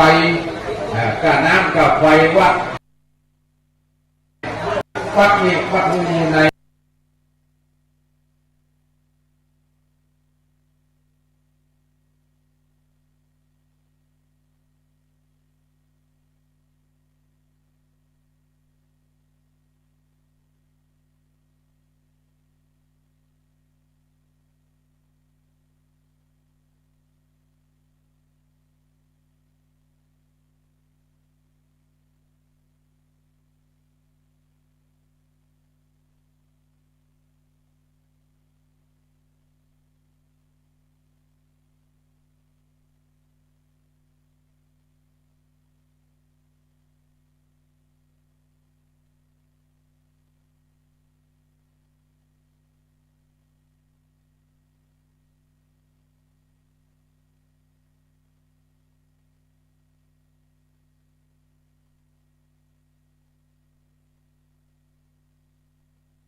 เสียงที่ใจเดียวเนี่ยมันในการก็จะต่อสายไปหาเครื่องตะกี้หรอเครื่องที่รถยนต์มันเสียต้องมาจากมหาชนชาติเจ้าของเครื่องเสียงผมนี่ได้ก็รู้อย่างเดียวนะต่อก็แบบกล้าอันยังออกไปร้ายครับจะต่อไปไหนจะต่อไปไหนจะต่อไปเนี่ยไปหาโลกกันก่อนไม้สายของนี้ก็วัดเนี่ยสายเงาไม่กับคุณจะไม่ฟังไม่สายเงามีเด้อเริ่มก็หลวงพิสิทธิ์มายังก็หลวงพิสิทธิ์อุบาลีอะไรเนาะอุบาลด้วยกันอันนี้เป็นการน้ำก้าวไปวัดห้วยตรงไหนนี่เราเมื่อที่มีเพียงเขาจะไปทานเก้าวัดอย่างที่ท่านทั้งหลายได้ฟังมาโดยตลอดให้ห้องกันตามกำลังทรัพย์กำลังศรัทธาของท่านทั้งหลายเนอะมันมีคุณบอกกันพูดเก้า3 6 9 10ถึงวัดนี่เนาะอันนี้เป็นการน้ำกับไฟ11ไปเรียกว่าไปเอาใส่ซองมาต่อพักไว้ต่างนั้นถ้าว่ามีซองเอากลับไว้โดดๆอะไรใบใดมันแบบแก่ก็เขียวอยู่ ก็มาให้บัดนี้ก็แดงไป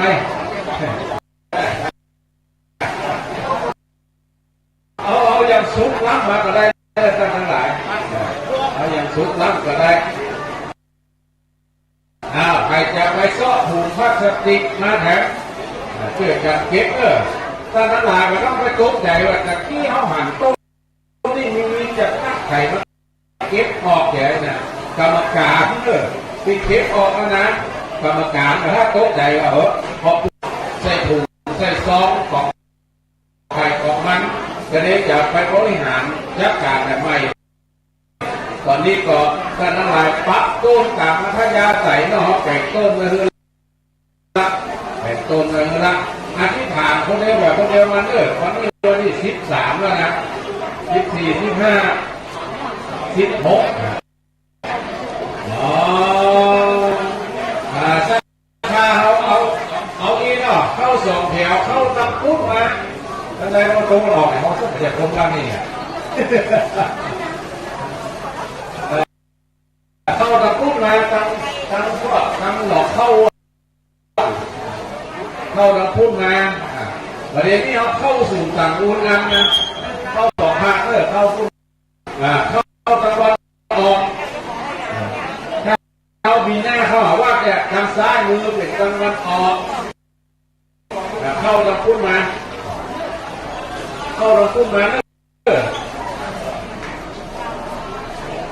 ได้ถูกไหมเนี่ยก็ถูกพอดีที่บนนะครับครูบาอาจารย์กำลังเดินทางมาถึงจากไหนเนาะเดี๋ยวเขากันทั้งหลายว่ามีการว่าเอาไปตามคนได้แบบเดียวกันนะเอามาตามนี่หมดปักนี่ที่เดียวบึ้งยกมือไว้อย่างเดียวใส่เอาใส่ในถุงในเสื้อในอย่างไว้บางคนนี่มันจังลืมหรอกท่านทั้งหลายปิดไปถึงบ้านทวางบ่กูไปเพิ่นมาได้หอมสักเอาปิดมาอย่างเก่าใหญ่นะนั่นเราทั้งหลายก็จาเนาะเพราะเตียงนี้เขารอกันที่วัดตู้โป่งอำเภอเมืองปานจากวัดลำปางรอกันแล้ววันนี้เขาจะมาตามละรอเมื่อวันที่อย่างรอวันที่วะวันที่15รอมาวันที่15เดือนแล้วครับเขาจะตามวันเดียวเนี้ย13 14 15ก็เขาจะได้เดือนละแล้วก็พี่น้องเจ้าขึ้นสีขาวเขาทั้งหลายจะไปลืมวันที่17 กันยายนแต่วันนั้นนะไปนี่หลวงพ่อเจ้าคณะอำเภอเวียงป่าเต้าจะไปโลกเครื่องตามตลาดแต่เดี๋ยวนี้ตกลงกันว่าจะจัดงานทำบุญเปตะพีแล้วก็ประเพณีตามตลาดกระพักจะตามกันที่ม่อนดอยนางแก้วคนไก่แปลงต้นสลากไว้ได้2 อันต้นแรกเดี๋ยวเราไปเกณฑ์ติพระธาตุเกณฑ์คนเดียวไปคนเดียวมันต้นที่2เราไปลงเส้น150 ต้นคือเลนนะ350 ต้นจะไปฮักตาลเห็นฮักที่นายยักษ์บุคคลฮักตาลที่ม่อนท่านเจ้า42 เมือง17 กันยาสถาบันทั้งหลายแบ่งต้นไป6 ต้น 2 ต้นเราตามกำลังของท่านทั้งหลายว่าถ้าว่ามันเจ้าประธานบอกว่าไปตามนั้นก็17 กันยายน2566เขาจะตามตลาดที่ม่อนดอยนางแก้ว10 โมงจะเทศทำงานนิสงสลากโดยสามเณรอำเภอเวียงป่าเป้าต่อโดยเวรตาลตุจานเชียงใหม่และหลังจากนั้นก็กินข้าวตอนเสร็จได้เวลาบ่ายโมงนายอำเภอเวียงป่าเป้านายอำเภอกระสังเพชรมาถึงก็จะตามพูดตามเตียนตุจานโน่นนั่นนี่เสร็จแล้วก็ไหว้พระกล่าวคำถวายแล้วก็ถวายเช่นถวายอย่างรายละเอียดก็พูดกันไปทีนี้มาพูดถึงวัตถุประสงค์ก่อนเพื่อเป็นการอนุรักษ์สืบสานประเพณีและวัฒนธรรมอันดีงาม เพื่ออุทิศส่วนกุศลถวายแด่ดวงวิญญาณของอดีตเจ้าคณะอำเภอเวียงปอเก้าอดีตเจ้าคณะอำเภอเวียงตะเกียบและก็เทศให้เทวาดวงวิญญาณของสัมภเวสีและก็เพื่อใช้ประโยชน์ของสถานที่และปูชนียวัตถุที่สร้างไว้ให้คุ้มค่ามากที่สุดเพื่อเป็นการสร้างบารมีธรรมตามวิถีพุทธและก็เพื่อกระชับความสัมพันธ์ของชาวพุทธทุกกลุ่มทุกคนผู้เหนียวแน่นมั่นคงมาในวันนี้ครูบาอาจารย์มาถึงเยอะเลยวัดอย่างว่าเนี่ยป่าจังสถาเอาเกียวเลอร์ผู้เจ้าก่อนนิมนต์มาตามเพศผู้เจ้ามาตามเพศใครมาได้ฉันเข้าเด้อใครมาได้กินเข้าเด้อกับเตะห้องเข้าแบบเตะเข้ามันเลยตอนนี้ครูบาอาจารย์หลายคนหลายองค์เขาต้นมีนี่เนาะพื้นเขาดอกแก้วเนี่ยสถานผู้เจ้าท่านเองว่าได้ฉันเลือกว่านิมนต์นะครับนิมนต์สีพลอยคาแคล้างอัดฉีดขัดเคลือบสีเคลือบอย่างไรมันเพราะมุ่งสีรถยนต์เจนเลอร์จะเอาเครื่องเสียงมา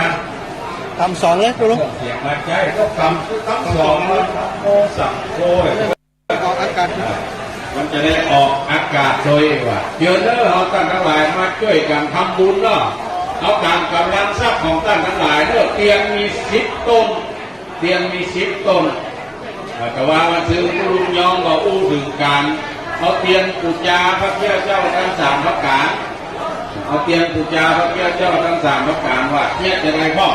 มันเกิดมาจากสมัยก่อนละมีพี่น้องด้วยกัน5 คน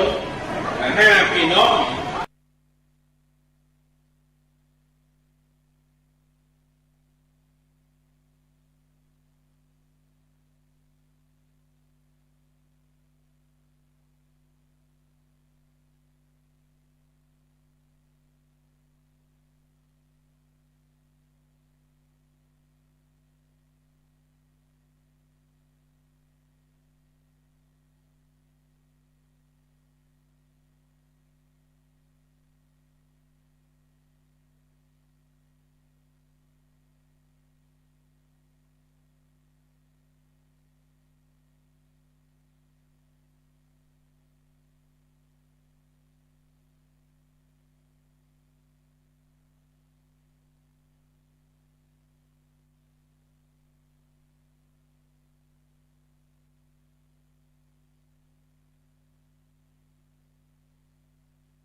เก้าเป็นกำเนอร์ปนานเนอร์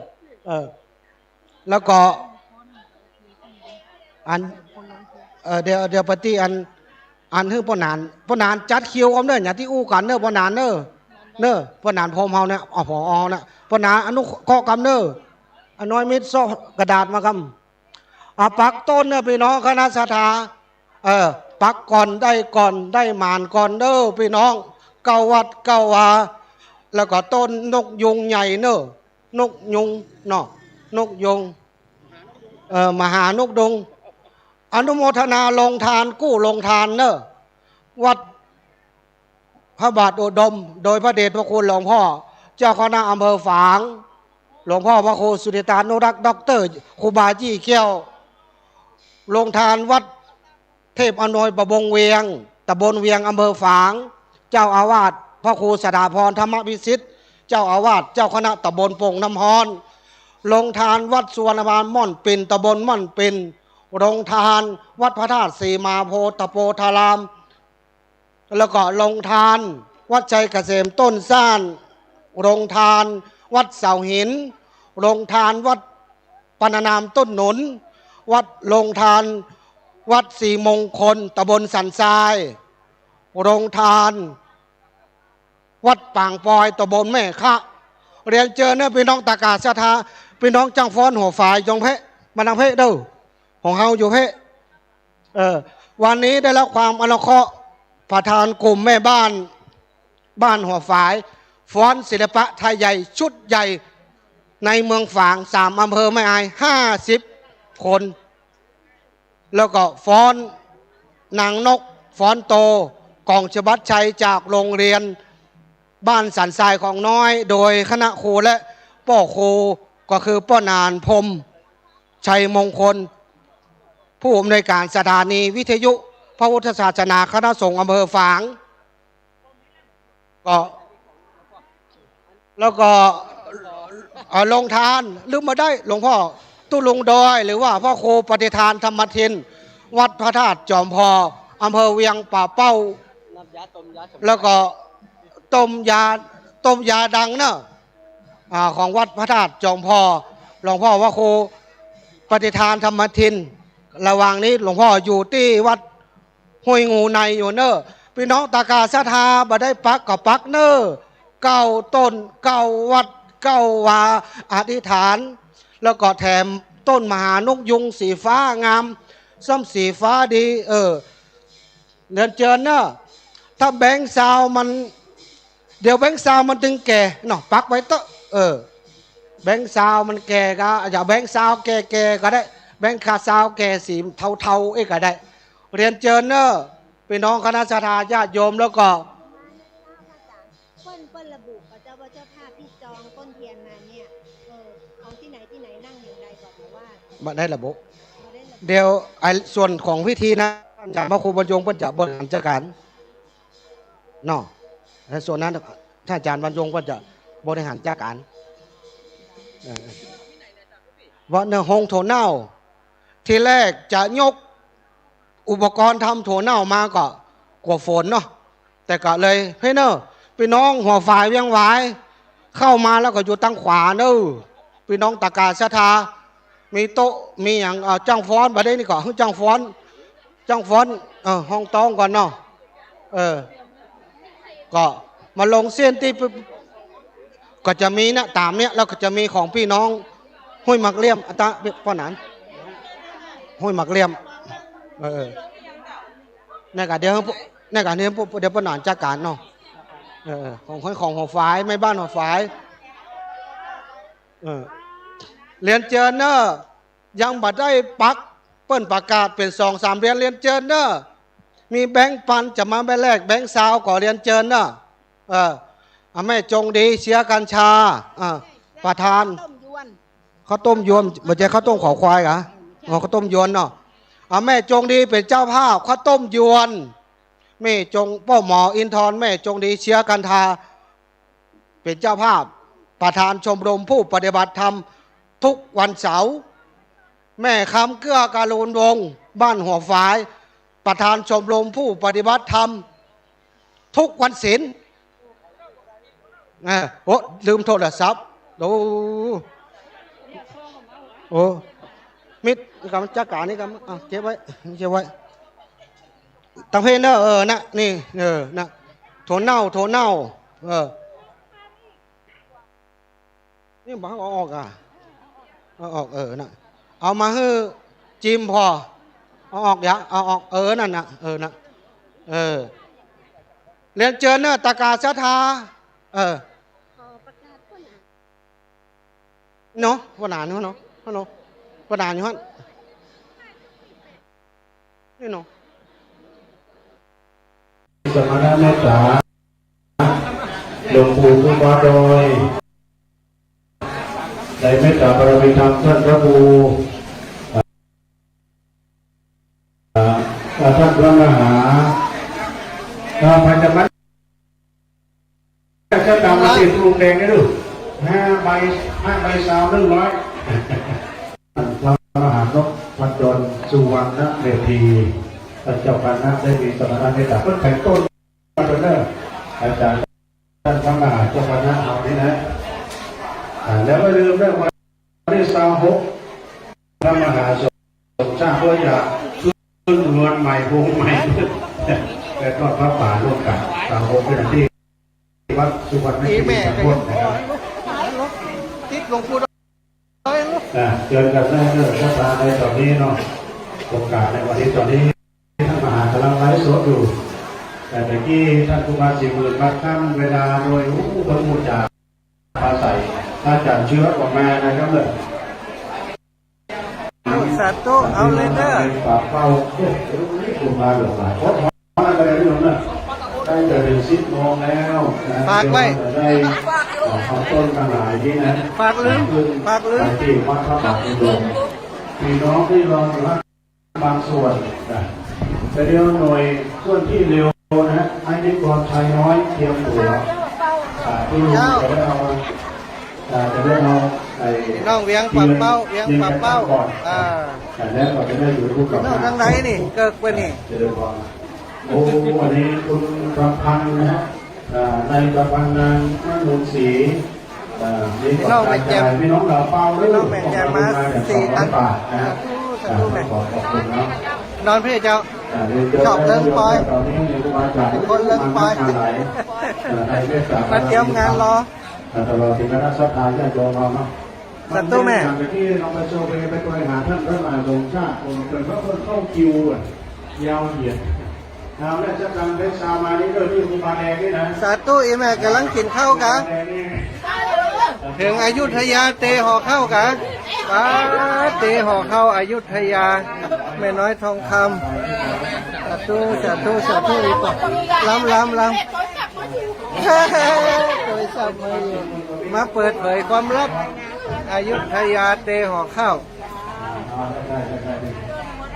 ญาติโยมที่ได้พวกเราบูชาทุกส่วนไปแล้วก็ได้กล้วยมูในนะโยมสาธุโอ้สวยงามนี่สวยงามนี่สาธุแม่ไอ้หยังสองไอ้หยังตาลจะไม่ได้ไปคือโอ้เจ้าเมนูไม่ยังโอ้เจ้า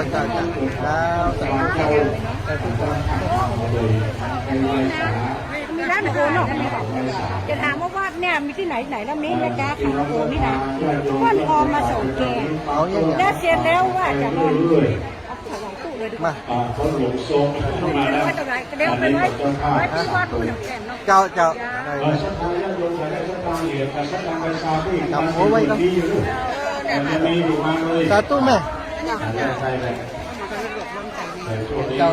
ไปเช้านี้วันนี้ก็ได้เดี๋ยวจะไปเอาตรงที่กินอายุมันกว่านี้ปันใหญ่ปันสูงสาธุอันนี้ญาติโยมนะอะไรเอ่ยทำบุญตัวเอาใส่เข้าไปสำหรับเจ้าภาพแต่ที่ท่านพระครูเก็บไว้ก่อนเก็บไว้ก่อนจากการนั้นมีชุดเจ้าต้นละ1,500 บาทจะไปตามแบบที่มื้อนี้กินข้าวเรียบร้อยหมดเนาะ เดี๋ยวไปก๋วยเตี๋ยวปุ้นแหมก๋วยเตี๋ยวแหมแล้วก็ข้าวซอยพระบาทอุดม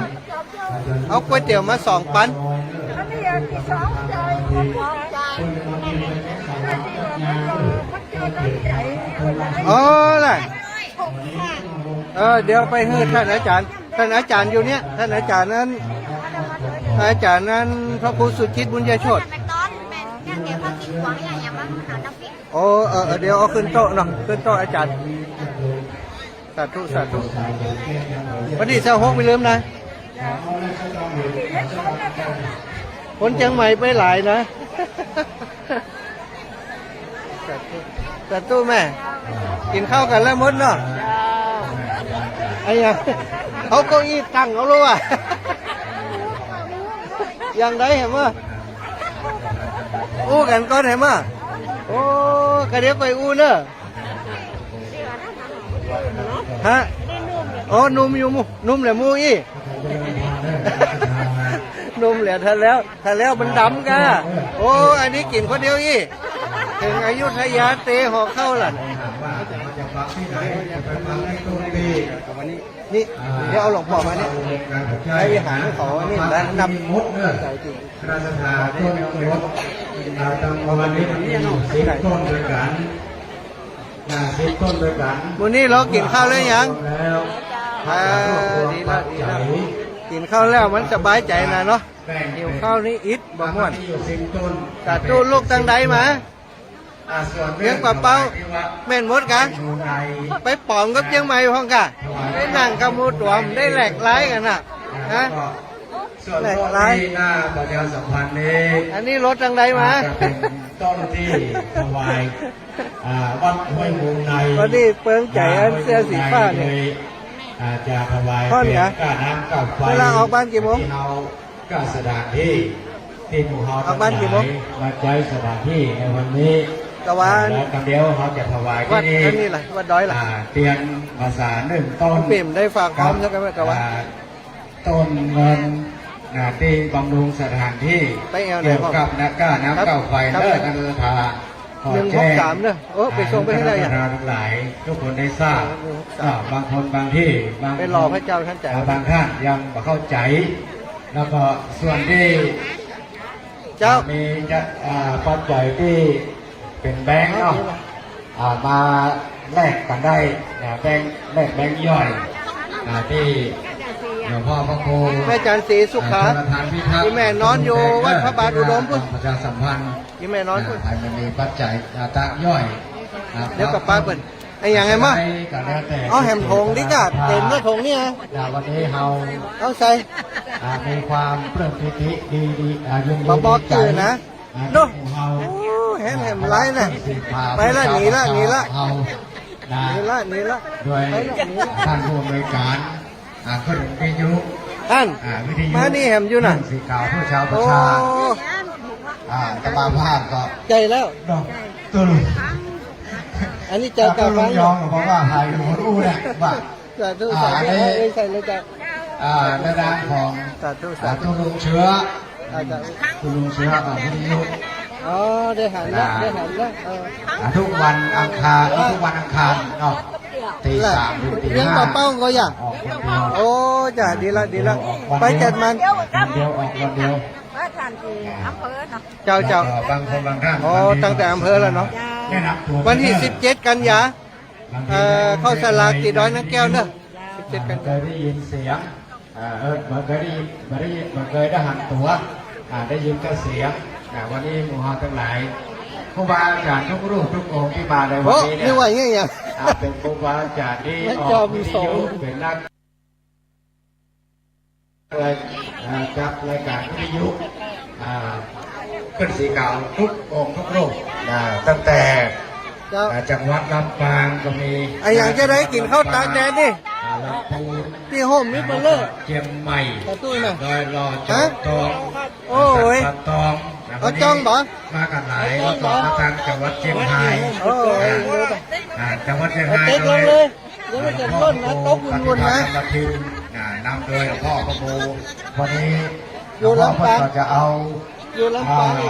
เอาด้วยสเก็ตกันนานเนาะด้วยสเก็ตด้วยหลวงพ่อพระครูชนทานพิทักษ์กลับมาตอนนี้บริการเนี่ยเป็นแค่เชียร์เป็นแค่เชียร์ได้สปัง เจ้าตัดตัวยัง ไปถ้าก็เป็นอย่างนั้นจะไปเกิด โอ้ยเอ้า ปลาตัวต้นเนี่ยมันจะทา โอ้ยจอม ต้น จะไปต่อบุญให้เด้อ ต้นเตียน ไปทำบุญให้แม่ 10 ต้นด้วยกัน ไปต่อบุญ ส่วนต้น2 ต้นหน้าหลวงพ่อพระครูชนทานพิทักษ์นี่หลวงพ่อตุ้มแดงนี่หลวงพ่อครูบาศรีเมินนี่อันนี้ถวายเกี่ยวกับก้าวน้ำก้าวไฟก้าวสถานที่โดยทำมาใช้สถานที่เพื่อนเนาะ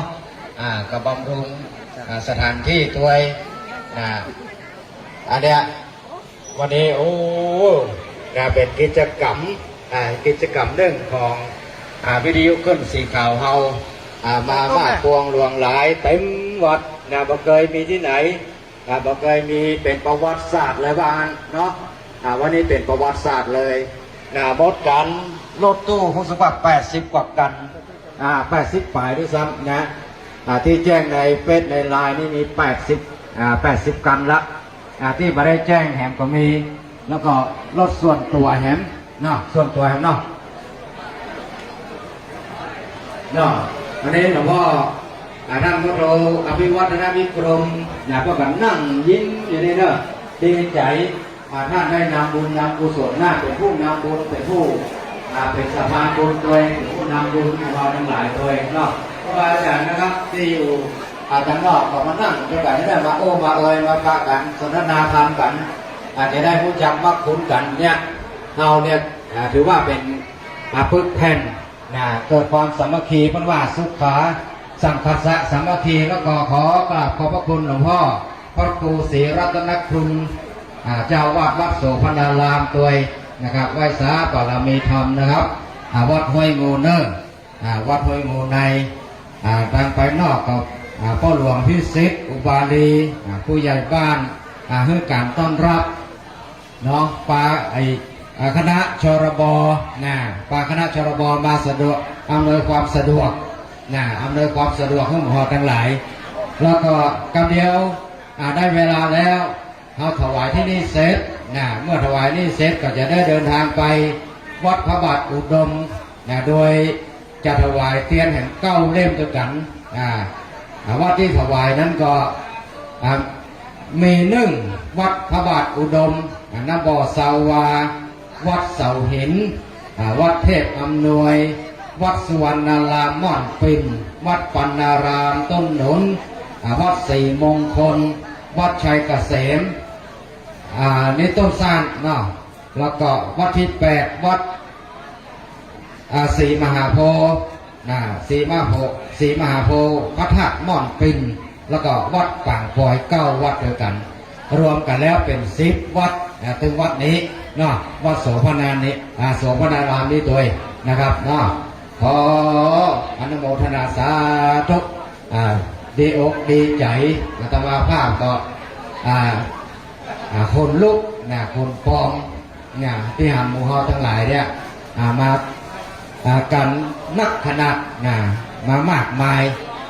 หลายพันชีวิตด้วยกันเนาะหลายพันชีวิตด้วยกันอันเนี้ยเป็นการสร้างเสริมส่งเสริมบุญญาบารมีของฮอทั้งหลายด้วยเป็นการรักษาประเพณีเกี่ยวกับกิจกรรมการถวายเทียนเข้าพรรษาตัวปกติแล้วก็จะถวายก่อนเนาะถวายก่อนเข้าพรรษาแต่ของเขาทั้งหลายเนี่ยตอน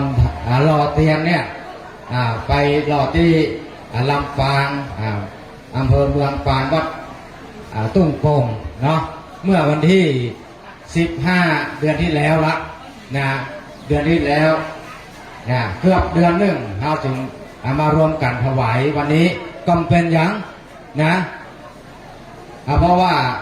เขาถวายก่อนเข้าพรรษาเนี่ยต่างคนต่างมีกิจกรรมของแต่ละท่านของแต่ละวัดบางทีเขาจะไม่มีเวลาแต่เมื่อเข้าพรรษามาแล้วกิจกรรมอย่างต่างบ้านต่างวัดต่างจองเขาก็เรียบร้อยดีแล้ว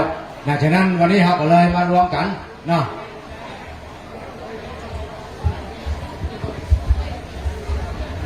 ลำบากแต่กำสองไม้นี่นะพี่น้องศรัทธาญาติโยมเฮาตอนนี้ทยอยได้อยู่เนอะเวลายังมีอยู่ปักยอดปักต้นถ้ามันแน่นสาธุอีแม่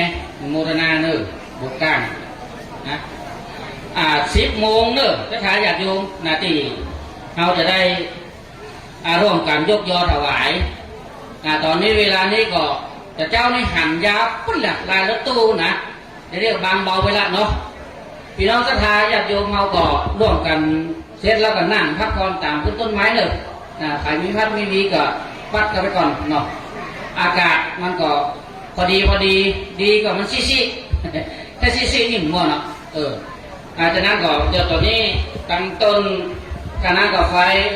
ต้นยอดที่เขาปัก10 ต้นเนี่ยถ้าทายญาติโยมโหมันอย่างห้างมันอย่างเจ้าที่มันเก็บก่อนจะทายญาติโยมเพราะมันหนาแน่นหนากันไปก่อนนี้บุญทั้งนั้นจะทายญาติโยมเราเนาะที่ตุลุงมือได้ไปว่าวันนี้เขาทั้งหลายนี่ก็จะได้ร่วมกันยกยอถวายวัดแรกนี่ก็คือวัดห้วยงูในนาทีนี้แล้วก็ในช่วงเวลาที่เขากำลังร่วมกันทำบุญปักยอดต่อยอดเนี่ยให้มันสูงสุดในบุญบารมีของเขาเนี่ยก็คือปัจจัยเงินทองที่เขาได้ให้มาหาได้ตามทำนองของธรรมถูกธรรมะถูกศีลถูกธรรมเนี่ยก็พิของธรรมเนี่ยก็ได้มายกยอถวายส่วนหนึ่งก็ใจรอเลี้ยงร่างกายชีวิตครอบครัวความเป็นอยู่อันเนี้ยพระเจ้าบอกว่าบางครั้งนี่ก็เอาขว้างล้มหิวไว้ห้องเอาไปกินไม่แอวห้องเอาไปใจนี่ห้องอย่างนี้นะก็ถือว่าวันนี้บุญตาการกุศลเขาก็จะได้ร่วมกันยังอุณาฝาข้างส่วน90 ต้นที่เขาหันนี่ก็เป็นสายทานสถานญาติโยมบางพวกท่านก็เตรียมลูกบ้านมาใส่ซองมาเรียบร้อยบางพวกท่านใครที่อาจจะแลกสตางค์ใบย่อยใบเช้าอีกนะก็เจริญพรได้ที่นี่เนอะตอนนี้กำลังนับกำลังเก็บกันอยู่เนาะอันศรัทธาญาติโยมพี่น้องบ้านห้วยงูในขอนั่งยืนนั่งร้องนั่งคัดมาที่สักหน่อยหรอถ้ามีนั่งยืนก็นั่งบ้องว่าจะทำชาติว่าก็อย่ามาฮัดปัจจัยนี่นะขอเอามานี่กำเด้อเอาหลายหน่อยเนาะตอนนี้ก็กำลังร่วมกันจัดแจงปัจจัยที่เขาจะได้ยกยอถวายนั่นน่ะวางให้กล้าเลยจนต่อไปเดี๋ยวก็จะฝากฝังไปตั้งอาจารย์หาองค์ชาติเด้อนี่ท่านได้อุตจ่าพบปาสถานกรรมเนาะอาจจะนี่ผมครับศรัทธาญาติโยมทั้งหลายพี่น้องมึงพี่น้องลำปางอยู่ไหนยกมือขึ้น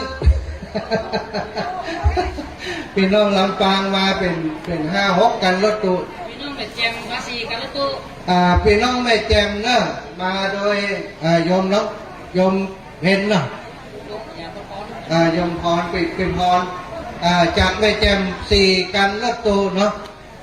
แล้วก็ตะกี้ไผ่ที่ยังบ่ได้อันเหล็กรถกำเตือนเนาะอันเบอร์รถนั่นนะไผ่ยังบ่ได้มาปรึกษาเพื่อนเนาะไผ่ยังบ่ได้กำเตือนศรัทธาอีกปล่อยอีแม่ตั้งหลายคนได้ถามว่าตนใดตุลุงยองตนใดท่านอาจารย์พระครูอภิวัตรนะแล้วก็ตนใดมหาสมชาติเนาะวันทางในเพ่มีไผ่หันทั้งปุ้นทั้งปุ้นก็บอกหุ่นจักตะเกียอาตมาเดินไปเนี่ยการตุลุงยองเขาก็นึกว่าปุ่นแกเป็นวัดจัดนุ่มนี่ละอันนี้ปัจจัยเนื้อติงามนี่ตู้สมชาติหมอล้านนี่นะมหาสมชาติเนอะติดเกี้ยวไก่ตะกี้ตุลุงยองกะติตะกี้ก็เข้ามาตินี่เนาะมูนี้หันได้มูพุ่นมาหันเนอะขอบคุณเอาไปรถเนอะไปรถวังเหนือหลวงปู่วังเหนือนี่มัดด้วยหลวงปู่ก็ไปรถ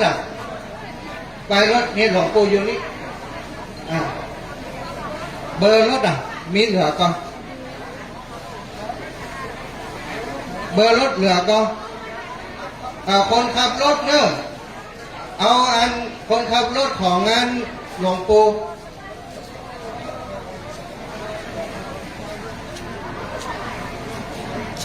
ไปอยู่ติดรถกันใดเนอะเบอร์รถของตีของหลวงปู่ตีมันจะเลี้ยงกระเป๋าเอามาให้หลวงปู่นี่เลยเนอะตีมันเหลือนั่นนะก็เดี๋ยวจะเอาติดรถมูติเปิลบะมี บะมีอันเลขที่รถเนอะเลขที่รถของใครของมันเนอะเลขที่บะมีอยู่นี่รอเนอะเดี๋ยวหลวงปู่กำลังประกาศอยู่เลขที่รถเบอร์รถนะของเลี้ยงปลาเป้าอยู่รถกันใดเอามาส่งหลวงปู่นี่กันเป็นปึกเลยกันโอ้เป็นปึกเลยนะเอามาส่งเนอะเพราะว่าเจ้านี่บางห้องก็มาแบบตันนะจังลำปางรถเจ้าเนี่ยได้ได้เปิ่นก็ไม่น้อยมาเอาที่หลวงปู่นี่แล้วคนขับรถเนอะวังเหนือกันวังเหนือแหมนะเปิ่นมาล้ออยู่นี่โอ้นี่ส่วนก่อนมาแหมแล้วเนาะอนุโมทนาบุญกับอีพ่ออีแม่ทั้งหลายเนอะไม่ได้หันหน้าหันตากันอู้จมอยู่ตั้งไงพี่นะศรัทธาญาติโยมได้ฟังก็เสียงประลัดนะแต่ก็สองกันเดี๋ยวล้อที่หลวงปู่นี่เองนะคนขับรถของหลวงปู่เนอะพระครูปฏิภาณธรรมทินหลวงปู่เปิ่นดูแลเรื่องป้ายเบอร์ติดรถติดมาจากจังหวัดเหนือแม่ขจารเวียงป่าเป้าเนี่ยแล้วก็เป็นน้องลำปางก็เอาติดหลวงปู่เนี่ยเนอะจังเชียงใหม่นี่เปิ่นแจกกันไปก่อนละเนาะสำหรับช่วงนี้เนอะศรัทธาอีพ่ออีแม่ทั้งหลายเขากำลังรอส่วนของคนที่เปิ่นกำลังปักต้นสตังอยู่มีคนอาจจะว่าโอ้เปิ่นนั้นปักต้นตะกี้เต็มแพทย์แล้วมันไปไหนนะตอนนี้เนอะครูบาอาจารย์เปิ่นอนุญาตเพื่อเอาไปนับเพื่อหูยอดว่าเต่าใดติปักกันดีๆเพราะว่าเวลาเอาไปตานเวลาเอาไปถวายเนี่ยเปิ่นจะมีคณะกรรมการเฉลี่ยไปถวายแต่ละวัดแต่ละวาแห่งกรรมบัดต้องเป็นห่วงนะวัดที่10อยู่นี้นี่แม่พระป่าของเขาเนี่ยนะเป็นการน้ำกับไฟให้ครูบาอาจารย์ที่เปิ่นที่นี้เหลือกันพูด10 ต้นนะแม่ได้กี่ต้นถ้าเหลือมือเขาก็ได้ไหมปัดจนเหลือแล้วอ่ะโอ้ธรรมโมสังโฆเห็นนะสาธุอันนี้ไอ้กะถวายส่วนต่ออีกกว่าได้อยู่นะได้ก็เอาเป็นการน้ำกับไฟนะสถานอีกปล่อยแม่ที่เปิ่นหันตะกี้โอ้ตัวเจ้าติวอย่างไว้เปิ่นเอาจอมอย่างที่เพื่อนดีนะบางห้องกับหูเปิ่นจอมเนี่ยอย่างเอาจอมด้วยเปิ่นนะอันเป็นการน้ำกับไฟสถานีวิทยุเลิศสถานอีกปล่อยแม่ทั้งหลายก็ต้องขออนุโมทนากับบุญกับท่านเจ้าทั้งหลายด้วยวันนี้ตะกี้สถาก็หันละอ่อนคนหนึ่งเดินไก่ไปแล้วใส่หมวกเหนียไผ่บอกเคยหันน้องเจ้าขุนกันเนี่ยจะเต้นหรือพอเอาอย่างมาเต้นมีเกี่ยงกันเอาเสียงเพิ่มแล้วกันเอาเต้นกดเต้นปียมอย่างต่อต่อนั้นเลี้ยงกว่าเป้าวันนี้เต้นฟรีเนอะแม่ฉลาดจะซ่อนเนาะสาธุบุญรักษาเป็นฝากมาพร้อมเนาะคอยแม่ล่ะโอ้สาธุบุญรักษาอันนี้ถวายยังนะถวายงานนี่ป่ะพี่สาธุอนุโมทนาบุญแม่ฉลาดจะซ่อนอยู่ดีมีสุขเนอะบุญรักษาสาธุอายุวันโลสุขังพลังเบอร์รุ่นล่ะหลวงปู่ไม่เนาะตะกี้อยู่เนี่ยนะยังได้ยังใจอย่างอยู่เดี๋ยวนี้ก็เลิกต้นน้อยเนี่ยสีก็ได้รับห่มอยู่ฮะมันแดดฮอตคนขับรถหลวงปู่ตีนี้ฮะก็แยบก็ไผ่ก็ไผ่หมอเนอะเบอร์รถหลังเป็นก็งูเป็นหรือว่าพวกเขาไปหันใส่เขาก็จะเตียวไปหานะพวกอย่างอี้น่ะนึกว่าพวกเขานี่น่ะไม่ก็ชวดมาได้ไปหามาได้เนอะอันติดจะเต้นไหนยังกระเป๋าอยู่ทางไหนกับเต้นทางไหนเป็นจะฟ้อนทางไหนน่ะเอาทางนานี่กันแล้วก็เอาอันนั้นไปเสียบให้กันเลยยังเสียบทั้งพูดเลยเนอะเสียบของงานคุณโยมอันตีเปิ่นมีเครื่องเสียงติดรถเสียงมันดังหน่อยแสดงเลยนะเวลามีน้อยแล้วนะเหลือแหม10 นาทีเนอะเหลือแหม10 นาทีจะเข้าพิธีแล้วนะสถานเวลามันน้อยก็เดี๋ยวเขาจะไปพระบาทอุดมน้ำบ่อสวายอยู่เนอะนับ1 ถึง 3เวียงว่าเป้าหมายจะเอาเจ้าขุนเสียบละเวียงว่าเป้ามาแล้วยังตะกี้แม่สีดาคนงามอยู่ไหนพร้อมแล้วยังแม่สีดาคนงามเอาเลยนะ แม่สีดาคนงาม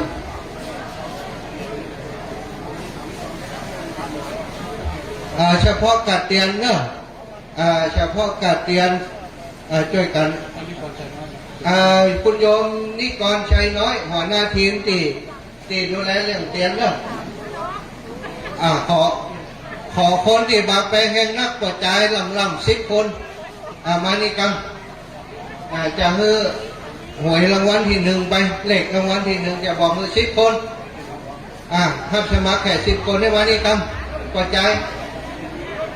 ไม่ใช่การยกเตียงนิกรรมเฉพาะเตียงเนอะเฉพาะเตียงยกเตียงได้ป่ะยกเตียงคนละเล็บ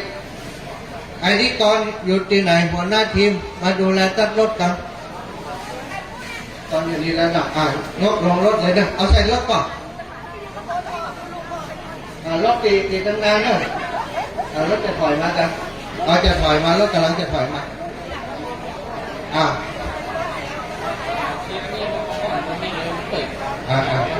จังฟ้อนเพื่อเข้าแถวตั้งหน้าเลี้ยงหน้ากระดานก่อนแต่ห้ามฟ้อนจ้ะเดี๋ยวจะแจกรางวัลกันเข้าแถวแล้วเลี้ยงหน้ากระดานหันหน้าไปทางตุ้งกันจังฟ้อนนะเดี๋ยวจะแนะนำตัวจังฟ้อนเดี๋ยวขอเคลียร์พื้นที่ตรงนี้กันขอเคลียร์พื้นที่ตรงนี้กันเนาะเอาจัดตู้อีกก่อนจัดที่ไหนจังไรเอาถวายการเทศพระมหาสมชาติอนุโมทนาบุญก่อนเพลงพังคืนเด้อเนอะจังฟ้อนช่วงนี้เนอะจะทายญาติโยมจังฟ้อนแล้วก็เจ้าขุนกันแล้วช่วยเคลียร์พื้นที่ตรงนี้กันเนอะขอยกเตียงลงกันยกเตียงเห็นเอาใส่ที่คนกันแล้วก็ยกนี่เห็นเตียงยกลงไปเนอะเขาจะเอาเตียงก็ไปจับที่วัดพระบาทอุดมเตียงยกกับเตียงไปก่อนป่ะเดี๋ยวนั้นก็เดี๋ยวไปว่ากันยกเตียงไปก่อนเดี๋ยวช่วยเคลียร์พื้นที่เต็มที่กันเนอะเดี๋ยวลานตรงนี้จะโล่งแล้วเนอะจะทายญาติโยมลานตรงนี้จะโล่งแล้วก็จังฟ้อนจะได้ขึ้นมาจังบนเพ่จังฟ้อนเดี๋ยวรอกันฟ้อนห้างเดี๋ยวขอพอเลิกมันตีมันกีดจังฟ้อนเนอะจังฟ้อนรอกันรอช่างภาพของช่อง74กำลังเดินทางมานะลุงน้อยช่อง74กำลังเดินทางมาช่วยกันเคลียร์กันยกอันนี้คุณรถแล้วก่อนมาช่วยกันเคลียร์โต๊ะนี้กันเนาะก็เดี๋ยวจะได้เข้าสู่พิธีช่วยกันเคลียร์ตรงนี้ก่อนเนอะเอาละศรัทธาช่วยกันคนละไม้คนละมือพี่หู2น้องหู1ช่วยกันยิบช่วยกันกำเดียวก่อนแล้วก็ต้องห่วงกำเดียวกันแล้วกำเดียวก็เสร็จแล้วเนาะเอาค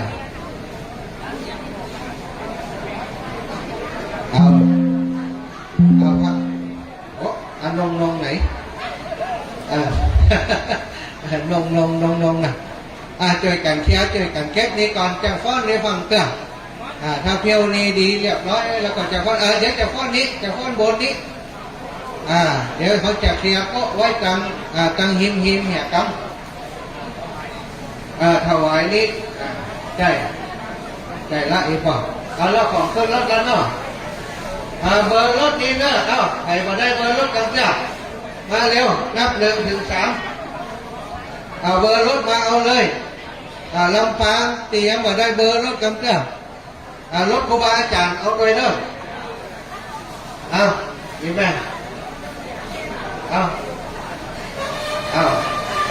เอาชิปต่อแม่นกันครับอีแม่มันต้องมีหน้าหลังว่ะ93อยู่ไหนไม่ได้9393เอาเลือก5995เอาเลือกมันเป็นคู่นะลูกเอาเลือกไป2กันเอาเลือกเข้าใจเวลาน้อยเอาเลยลูกนี้เอาไปให้ยายอันนี้ยายมาเลือก70ใครจะเอา70 99 70โอ้ได้เป็นผู้ใหญ่บ้านเลย เจ็ดที่เอ๊ะเห็นไหมไม่จะเอาเจ็ดอย่างเลือกอีอย่างนั้นกูบ้างเห็นไหมได้แล้วเอาเรียบร้อยเอาคู่หนึ่งเขารู้ตัวจะเอาเป็ดมาฮะหลานจะเอาเป็ดห้าไหนจ้ะไอ้อย่างนี้ไหมเบอร์รถจังเอาอย่างกันเนี่ย70เบอร์อย่าง86แหละเอา75ไปเอาไปกู้เลย75ให้เพิ่นไปเอาสถานเอาสาธุจะหวานคนนี้กู้77เอาไว้ก่อนเอาที่มันมีกู้เอาเลิกสถานเอาช่วยกันเกียร์ตรงนี้กันดักเกียร์เลยรถลำปางโต๊ะนี้เนอะโต๊ะนี้ชุดหนึ่งเป็นไงโต๊ะนี้เนอะใครที่ป้ายรถยังบ่ได้ก็เพื่อมาเอาเลยเนอะติดหน้าติดหลังไปเลยอันนี้รถลำปาง2 กัน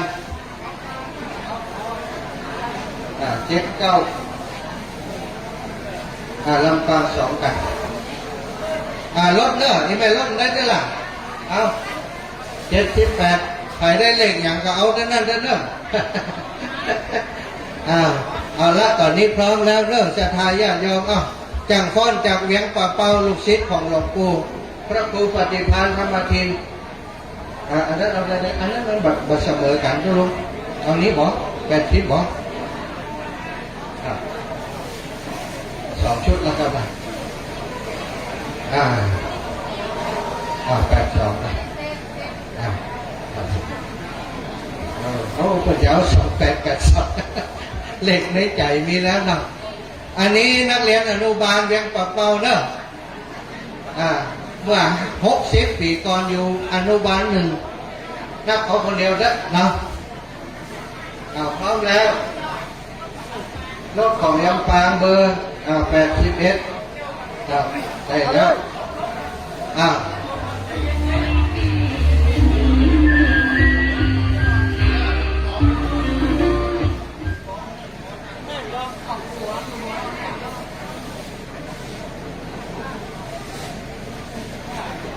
อาเนอะนัก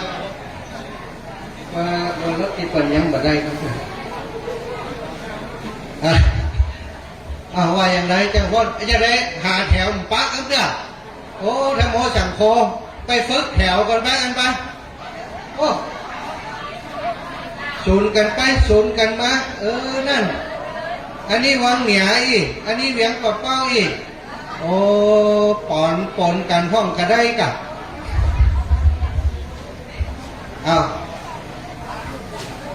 การอยู่ศรัทธาญาติโยมเนี่ยละอ่อนก็จะเงี้ยนะไปพอเด้โรงเรียนอนุบาลไม่ม่วนจะไหนปอกันเนี่ยนี่นะเข้าที่ระวังโอเคกันยกมือแล้วเนอะ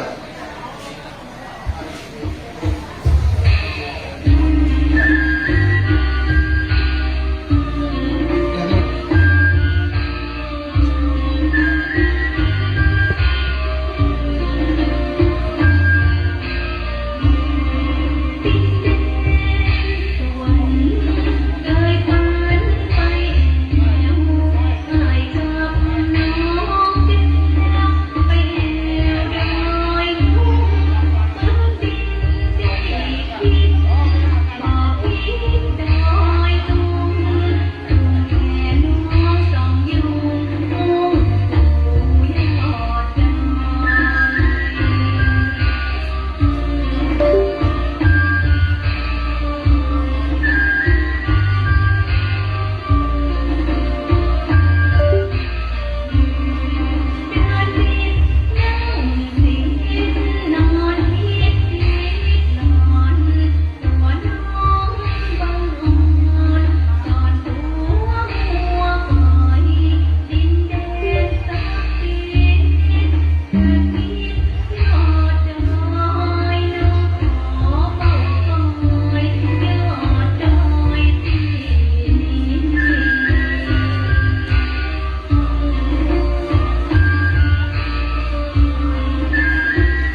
นะ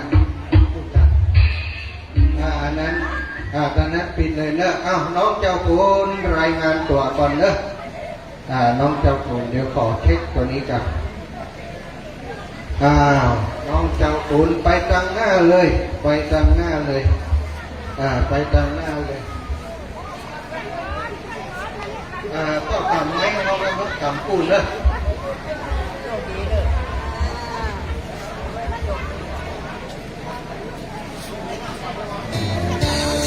ชวนทุกท่านก็ทายาทโยมในคอยแม่ทั้งหลายวันนี้ก็น้องเจ้าขุนเด็กชายผู้นี้หัวใจแกร่งเนาะซึ่งคุณปัญญาที่รันกุลเอาไปออกรายการปัญญาปัญสุเพื่อนเป็นละอ่อนที่ลืมมาตั้งแต่ก่อนจะเกิดเพราะลืมเพื่อนเกิดเพื่อนเอาแขนมาไว้หมดมันออกมามันลืมว่ะเอาไว้จะได้มีแขนลูกผมลืมเนี่ยกูน่าสื่อตาใสไปแม่เปิ้นว่ามีความเครียดที่เปิ้นว่ามีแขนเปิ้นได้ฝึกการใจเท้าปัจจุบันนี้น้องเจ้าขุนอยู่ในความดูแลของแม่โดแม่ปราณีวัฒนาสวัสดิ์อยู่ชมรมคนพิการอำเภอวังเหนือที่แม่ใจเชื่อก็อ่อนตัวน้อยๆตัวเนี้ยเป็นคนที่หารายได้มาจุนเจือช่วยเหลือชมรมคนพิการอำเภอวังเหนือประเดี๋ยวนี้คนป่วยติดเตียงกับคนพิการ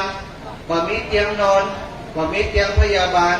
ติดต่อมาติดชมรมคนพิการคนนี้ก็ไปซ่อหาเตียงไปส่งให้เพื่อนวันนั้นมีกัดเตียงว่ามีเบาะนอนตู้ลุงหลวงพ่อบอกเพื่อนว่ามีเบาะเนี่ยอย่างไรผมมีเตียงนี่แล้วนี่กะตู้ลุงกับหลวงพ่อเอามือเบาะไปซื้อเบาะไปให้เพื่อนนอนได้อย่างเกินวันละไว้เนี่ยเพื่อนจากไปเนี่ยอันเนี้ยทำบุญกับผู้สูงอายุทำบุญกับผู้พิการและได้รับรางวัลอะไรอย่างก็ลูก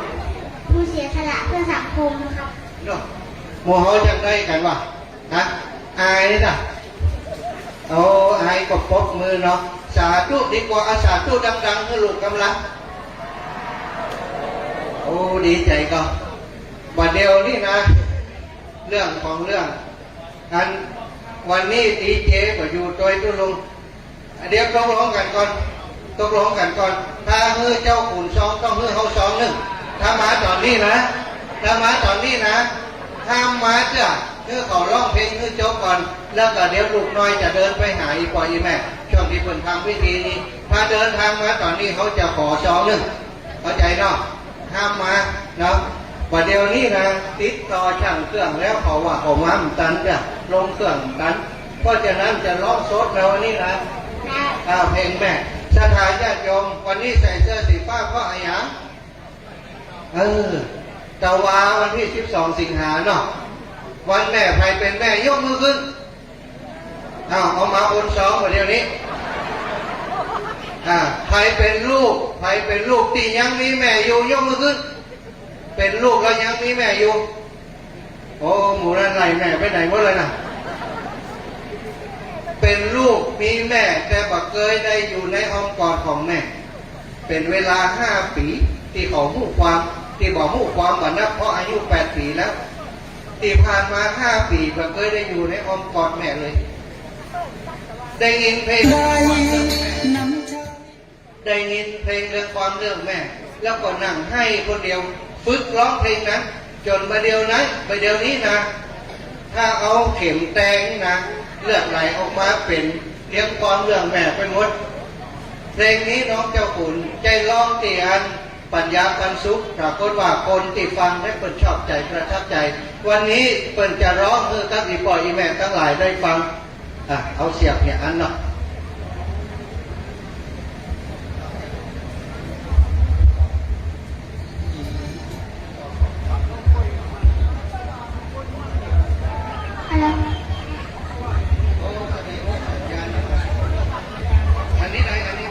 ได้ทดสอบ30ตัวลงบอกนักมาได้ซ้อมเจ้าขุนเอาคนเดียวสวัสดีครับผมเจริญชัยรัตนิตป้อศิลาครับจะเล่นจะน้องเจ้าขุนครับมาจากชมรมคนพิการอำเภอเหนือจังหวัดลำปางครับผมแต่ว่าวันแม่นะคะวันอาหารแต่ แต่ว่าแม่ใครที่แม่นะครับก็ฮักแม่เลยนะครับวันนี้ก็มีรางวัลอย่างมั่ง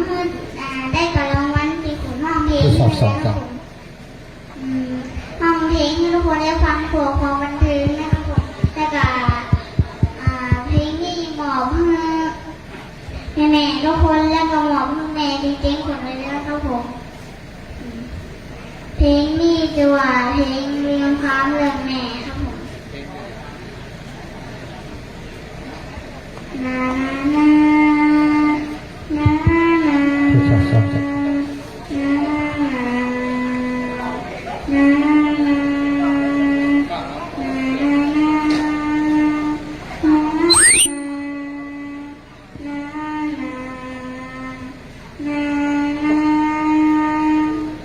คุณครู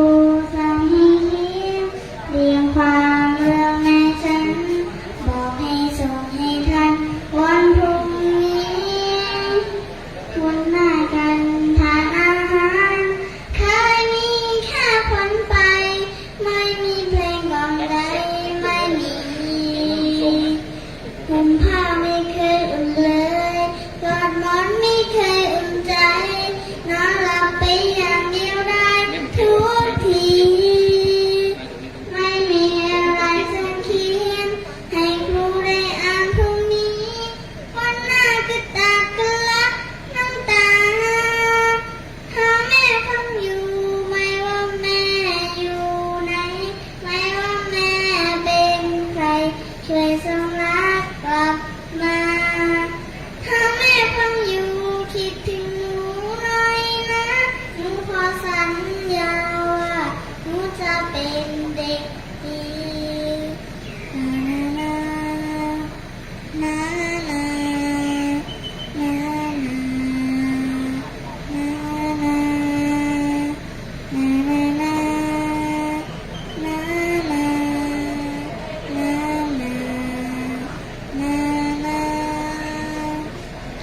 เป็นห่วงก็ไม่รู้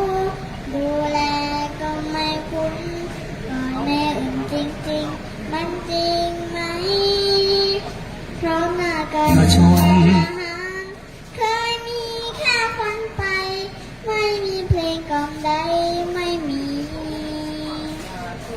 ห่มผ้าไม่เคยอุ่นเลยกอดหมอนไม่เคยอุ่นใจนอนหลับไปอย่างเดียวได้ทุกทีไม่มีอะไรจะเขียนให้ครูได้อ่านพรุ่งนี้วันหน้าจะตากกันละน้ำตาถ้าแม่ฟังอยู่ไม่ว่าแม่อยู่ไหนไม่ว่าแม่เป็นใครช่วยส่งรักกลับมาถ้าแม่ฟังอยู่คิดถึงหนูหน่อยนะหนูขอสัญญาว่าหนูจะเป็นเด็กดีถ้าแม่ฟังอยู่ไม่ว่าแม่อยู่ไหนไม่ว่าแม่เป็นใครช่วยส่งรักกลับมาถ้าแม่ฟังอยู่คิดถึงหนูหน่อยนะหนูขอสัญญาว่าหนูจะเป็นเด็กดีขอบคุณครับ อันนี้คือความสามารถของหลานน้อยเนาะน้องเจ้าคุณซึ่งเป็นเด็กถ้าอู้ถึงว่าคนเฮาจะพิการเนาะถ้าร่างกายพิการแต่หัวใจบ่พิการมันก็ช่วยเหลือสังคมได้นะครับละอ่อนคนนี้อีปล่อยแม่พอวันนี้นะอายุ8 ปีแต่สามารถอบอุ้มครอบครัวคนพิการอำเภอวังเหนือคืออยู่ได้อย่างสง่างามและปัจจุบันอนาคตก็คงจะไปแห่งไกลก็หวังว่าปัจจุบันนี้เขาเป็นครอบครัวคลื่นสีขาวทุกวันศุกร์จะไปนอนวัดกับหลวงพ่อวัดสันมณะเนาะหลวงพ่อเปิ้นก็เมตตาเอาไปปฏิบัติธรรมตัวเองนะเอาละน้องเจ้าขุนจะได้ไปหาไปเลยลูกไปได้เลยไปได้เลยเอาละเด้อตังนี้เพิ่นก็จะมีพิธีการอย่างต่อไปเนาะศรัทธาญาติโยมเวลามันก็ล่วงไล่ไกลประมาณแล้วเนาะตอนนี้ก็ขอเจริญพรเนาะน้องเจ้าขุนลงไปก็ปักเป็นครับตั้งลงได้เลยลูก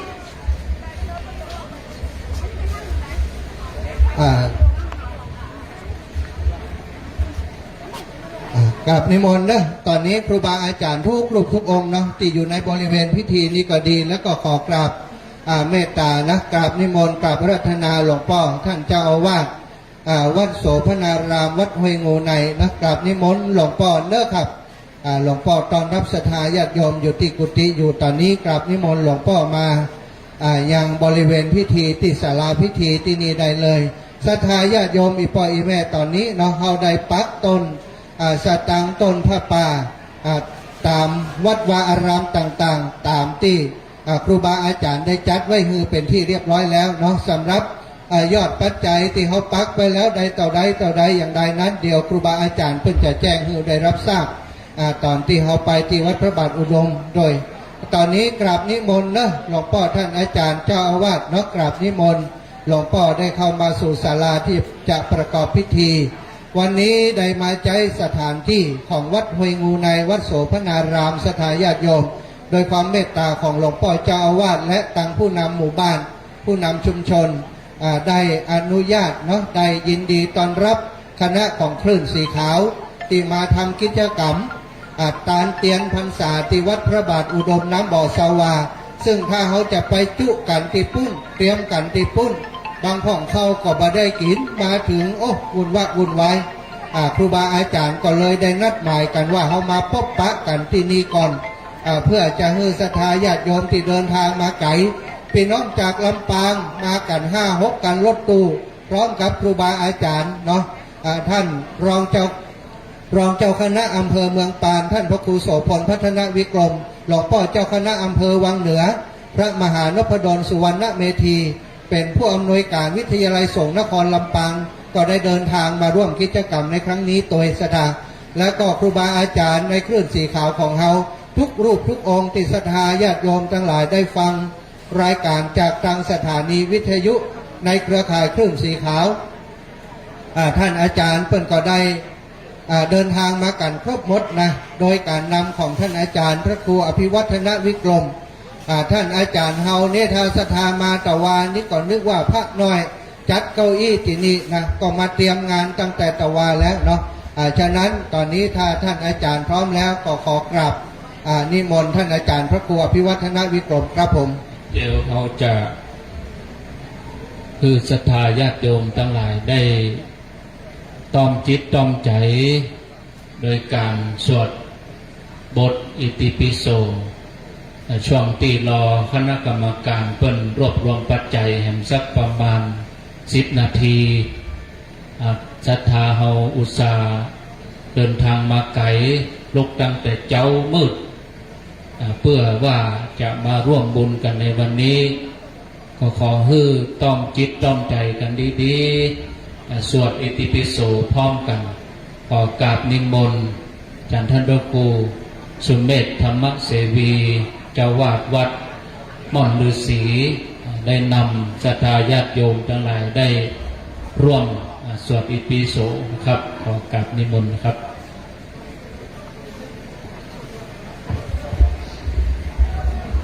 ศรัทธาน้อมนึกพระพุทธรูปในโบสถ์วิหารบ้านเราที่เราเคยไปไหว้ไปสาศีลที่ศีลน้อมนึกว่าพระพุทธรูปเปล่งวัดรัศมีสะพานรังสีมายังพวกเราทั้งหลายน้อมนึกถึงรัศมีเพราะองค์ใจซื่อไปถึงพระพุทธเจ้าพระเจ้าเป็นที่จ้างที่เปิ่งที่ระลึกน้อมนึกพุทธนิมิตใจสื่อไปถึงพุทธองค์นั่นขอพระองค์เป็นทางที่เปิ่งที่ระลึกที่ยึดที่เหนี่ยวแห่งที่แห่งใจนะโมตัสสะภะคะวะโตอะระหะโตสัมมาสัมพุทธัสสะนะโมตัสสะภะคะวะโตอะระหะโตสัมมาสัมพุทธัสสะนะโมตัสสะภะคะวะโตอะระหะโตมาสัมพุทธัสสะพุทธังสรณังกัจฉามิธัมมังสรณังกัจฉามิสังฆังสรณังกัจฉามิตุ ยมปิพุทธังสรณังคัจฉามิทุติยมปิธัมมังสรณังคัจฉามิทุติยมปิสังฆังสรณังคัจฉามิตติยมปิพุทธังสรณังคัจฉามิตติยมปิธัมมังสรณังคัจฉามิตติยมปิสังฆังสรณังคัจฉามิอิติปิโสสองเดียวนะอิติปิโสภะคะวะอะระหังสัมมาสัมพุทโธเวนจารณะสัมปันโนสุขโตโลกวิโภอนุตตโรโคริสัมมาสารติสันทาเทวมนุสสาพุทโธภะคะวะติอิติปิโสภะคะวะอะระหังสัมมาสัมพุทโธเวนปันโนสุขโตโลกวิโภอนุตตโรโคริสัมมาสารติสันเทวมนุสสานังพุทโธภะคะวะติอิติปิโสภะคะวะอะระหังสัมมาสัมพุทโธจารณะสัมปันโนสุขโตโลกวิโภอนุตตโรโคริสัมมาสาสันทาเทวมนุสสานังพุทโธภะคะวะติติปิโสภะคะวะอะระสัมมาสัมพุทโธเวนจาจารณะสัมปันโนสุขโตโลกวิโภตโรโคริสัมมาสารติสันทาเทวมนุสสาพุทโธภะคะวะติติปิโสภะคะวะอะระหังสัมมาสัมพุทโธเวนจาจารณะสัมปันโนสุขโตโลกวิโภอนุตตโรโคริสัมมาติสันทาเทวมนุสสานังพุทโธภะคะวะติติปิโสภะคะวะอะระหังสัมมาสัมพุทโธนะสัมปันโนสุขโตโลกวิโภอนุตตโรโคริสัมมาสารติสันเทวมนุสสานังพุทโธภะคะวะติติปิโสภะคะวะอะระมาสัมพุทโธเวนจาจารณะสัมปันโนสุขโตโลกวิโภตโรโคริสัมมาสารติสันเทวมนุสสานังพุทโธภะคะวะติติปิโสภะคะวะอะระสัมมาสัมพุทโธเวนจาจารณะปันโนสุขโตโลกวิโภอนุตตโรโคริสัมมาสารติสัทธาเทวมนุสสานังพุทโธภะคะวะติสถานน้อมนึกพระบทพระบาทพระธาตุพระบทพระบาทพระธาตุเจดีย์ได้ก็ได้นึกอย่างใดอย่างหนึ่งเป็นสัญลักษณ์อยู่ในใจออกมาได้ตามเตียนปูจาอามิสปูจาดอกไม้ทูบเทียนที่สองหน้าน้อมนึกว่าได้ปูจาพระพุทธรูปหมอนน้อมนึกถึงพระพุทธรูปใจซื่อเฉียงไปหาพระพุทธเจ้าท่านนี้มีอยู่ในใจขอพระองค์เป็นที่จ้างที่เปิ่งที่ระลึกส่วนไปตามสุดความเกเวลาแต่ขอพรท่านจะก่อนเนาะอิติปิโสภะคะวะอะระหังสัมมาสัมพุทโธเวนจาจารณะปันโนสุขโตโลก วิโทอนุตตโรปุริสัมมาสารติสันทาเทวมนุนนังพุทโธภควาติติปิโสภควาอะระสัมมาสัมพุทโธเวชชาจรณะสัมปันโนกาวิโทอนุตตโรปุริสธรรมสารติสันเทวมนุนสานังพุทโธภควาติติปิโสอะระหังสัมมาสัมพุทโธจรณะสัมปันโนสุขโตโลกวิโทอนุตตโรปุริสัมมาสารติสันทาเทวมนุนนังพุทโธภควาติติปิโสภควาอะระหังสัมมาสัมพุทโธเวนจาจรณะสัมปันโนสุขโตโลกวิโทอนุตปุริสธรรมสารติสันทาเทวมนุนนังพุทโธภควาติติปิโสภควาอะระหังสัมมาสัมพุทโธเวนจรณะสัมปันโนสุขโตโลกวิโทอนุตตโรปุริสธรรมสารทาเทวมนุนสานังพุทโธภควาติติปิโสภควาสัมมาสัมพุทโธเวนจาจรณะสัมปันโนสุขโตโลกวิโทปุริสธรรมสารติสันทาเทวมนุนนังพุทโธภควาติติปิโสภควาอะระหังสัมมาพุทโธเวชชาจรณะสัมปันโนสุขโต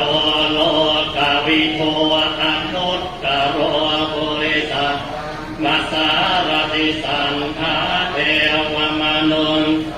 นังพุทโธภควาติติปิโสภควาอะระหังสัมมาสัมพุทโธเวชชาจรณะสัมปันโนสุขโตโลกวิโทอนุตตโรปุริสธรรมสารติสันเทวมนุษสานังพุทโธภควาติอีก3จบนะพยายามน้อมนึกถึงพุทธนิมิตขึ้นมาในใจนะพระพุทธพระบาทพระธาตุเจดีย์พระพุทธรูปในวิหารนึกถึงพระพุทธรูปมันพระองค์เปล่งรัศมีนะยังแต่แล้วก็สื่อถึงพระพุทธองค์คนเนอขอพระพุทธเจ้าพระพุทธองค์เป็นที่เจ้าที่เฟิ่งที่ยึดที่เหนี่ยวแห่งจิตอิติปิโสภควาอะระหังสัมมาสัมพุทโธเวนจรณะสัมปันโนสุขโตโลกวิโทอนุตตโรปุริสัมมาสารติสันทาเทวมนุนนังพุทโธภควาติติปิโสภควาอะระสัมมาสัมพุทโธเวชชาจรณะสัมปันโนสุขโลกวิโทอนุตตโรปุริสธรรมสารติสันวมนุนสานังพุทโธภควาติติปิโสภควาอะระหังสัมมาพุทโธเวชชาจรณะสัมปันโนสุขโตโลกวิโทอนุตปุริสธรรมสารติสัทธาเทวมนุนนังพุทโธภควาติ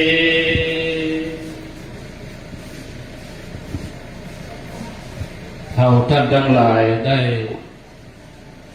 เจริญบทพุทธคุณ อิติปิโสเป็นที่เรียบร้อยแล้ว ซึ่งขณะนี้ทางคณะสงฆ์ที่ได้เดินทางมาร่วมเป็นผู้นำบุญกับศรัทธาญาติโยมกับมาครบหมดแล้ว แล้วก็ทางคณะสงฆ์จากวัดโสภณาราม วัดห้วยมูลในนำโดยท่านพระครูศรีรัตนคุณเจ้าวาดวัดโสภณารามบ้านห้วยมูลในท่านก็เดินทางมาณสถานที่เรียบร้อยแล้วแล้วก็ขณะนี้ทางเจ้าหน้าที่ตัวแทนของหมู่เฮาทั้งหลายทุกคนก็กำลังรวบรวมปัจจัยส่วนหนึ่งที่จะได้ร่วมกันถวายทำบุญถึง9 วัดเฮาจะดานกันที่นี่ก่อนหลังจากนั้นแล้วเฮาก็จะเดินทางไปที่วัดพระบาทอุดมไปถึงที่วัดพระบาทอุดมเฮาก็จะทำพิธีถวายทานเลยในเวลา10 โมงครึ่งหลังจากที่ได้ทานที่วัดพระบาทอุดมเรียบร้อย10 โมงครึ่งจนถึงเวลา11 โมงก็จะได้ถวายภัตตาหารเพลแด่พระสงฆ์ศรัทธาญาติโยมก็รับประทานอาหารแบบโรงทานตามอัธยาศัยหลังจากนั้นไปเวลาญาติโยมได้กินข้าวน้ำข้าวตอนเรียบร้อยแล้วก็แยกย้ายกันตามอัธยาศัยท่านที่จะไปตามวัดต่างๆหรือว่าไปแอวที่ไหนทางใดหลังจากที่จบพิธีที่วัดพระบาทอุดมกับตามอัธยาศัยเวลาก็คงบ่เกินเวลา12 นาฬิกาหรือว่าเที่ยงวันแต่ซึ่งขณะนี้ทุกอย่างพร้อมแล้วแต่ลมตกอากาศก็เป็นใจขอกราบนิมนต์ท่านพระครูชลทานพิทักษ์เจ้าวาดวัดแม่หงไคเป็นผู้ที่ได้มีส่วนในการช่วยเหลือสนับสนุนได้รับผิดชอบเกี่ยวกับการจัดทำการรับบริจาคในงานครั้งนี้ขอกราบนิมนต์ท่านพระครูชลทานพิทักษ์ได้กล่าวชี้แจงรายละเอียดต่างๆการจะถวายวันนี้ขอนิมนต์ครับขอแตกไตไหวสาบารมีธรรมพระภิกษุสงฆ์องค์เนรจุตงจุองค์ขอความผาสุกในธรรมจงมีแก่ท่านพุทธศาสนิกชนหนุ่มน้อยใจยิงทั้งหลายจุผู้จุคนวันนี้เรามาปั้มเพ็งบารมีธรรมโดยการเพื่อตามรักษาศีลเมตตาภาวนาวัดแรกที่เราจะตามนี้ท่านทั้งหลายให้พร้อมกันที่เป็นก้าน้ำก้าไฟรวมนับได้แล้วได้เงินอยู่2639 บาทเฉพาะก้าน้ำก้าไฟแล้วก็คณะสงฆ์หาลือกันท่านทั้งหลายปักเป็นต้น10 ต้นนั่นก็จะเอาตามวัดเขานี้จำนวนเงิน30,000 บาทรวมถึง2 ยอดเตียน30,000ก้าน้ำก้าไฟ2639รวมที่เขาจะตามกำเดียวนี้5639 บาททวนส่วนไปจะแท่งบอลลูนเอาไปเกณฑ์ที่เข้าวัดตัวเดียวขอบคุณครับต่อไปขอนิมนต์ท่านพระครูโสพลวัฒนวิกรมแม่ก็แม่คนหลวงพ่อท่านพระครูโสพลวัฒนวิกรมรองเจ้าคณะอำเภอเมืองปานหลวงพ่อได้นำปัจจัยโยงขึ้นในนามตัวแทนคณะสงฆ์ทั้งหมดแล้วก็กราบนิมนต์อาจารย์ท่านพระมหานพดลสุวรรณเมธีเจ้าวาดวัดบรรพตสถิตอำเภอเมืองจังหวัดลำปางท่านผู้อำนวยการวิทยาลัยสงฆ์นครลำปางได้นำหมู่เฮาเจ้าข้าทั้งหลายได้กล่าวคำถวายขอกราบนิมนต์และนิมนต์ครูบาอาจารย์ได้กล่าวตามและเชิญศรัทธาญาติโยมได้กล่าวตามอาจารย์ท่านนะครับนิมนต์ครับขออนุญาตครูบาอาจารย์ทุกรูปทุกท่านได้เป็นต้นเสียง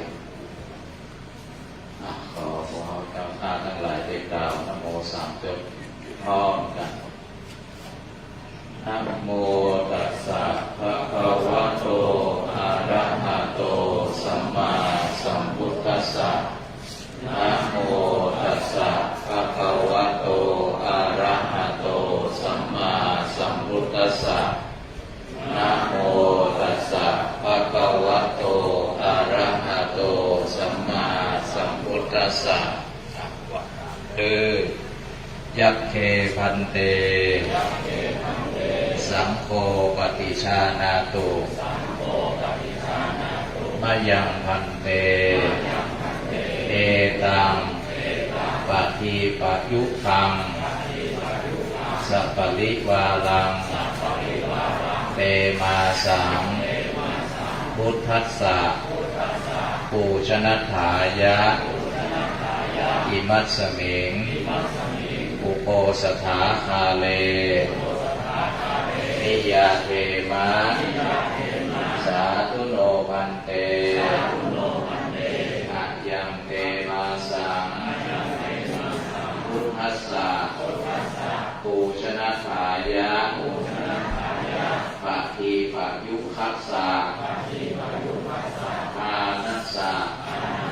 อานิสังโสธัมหากัง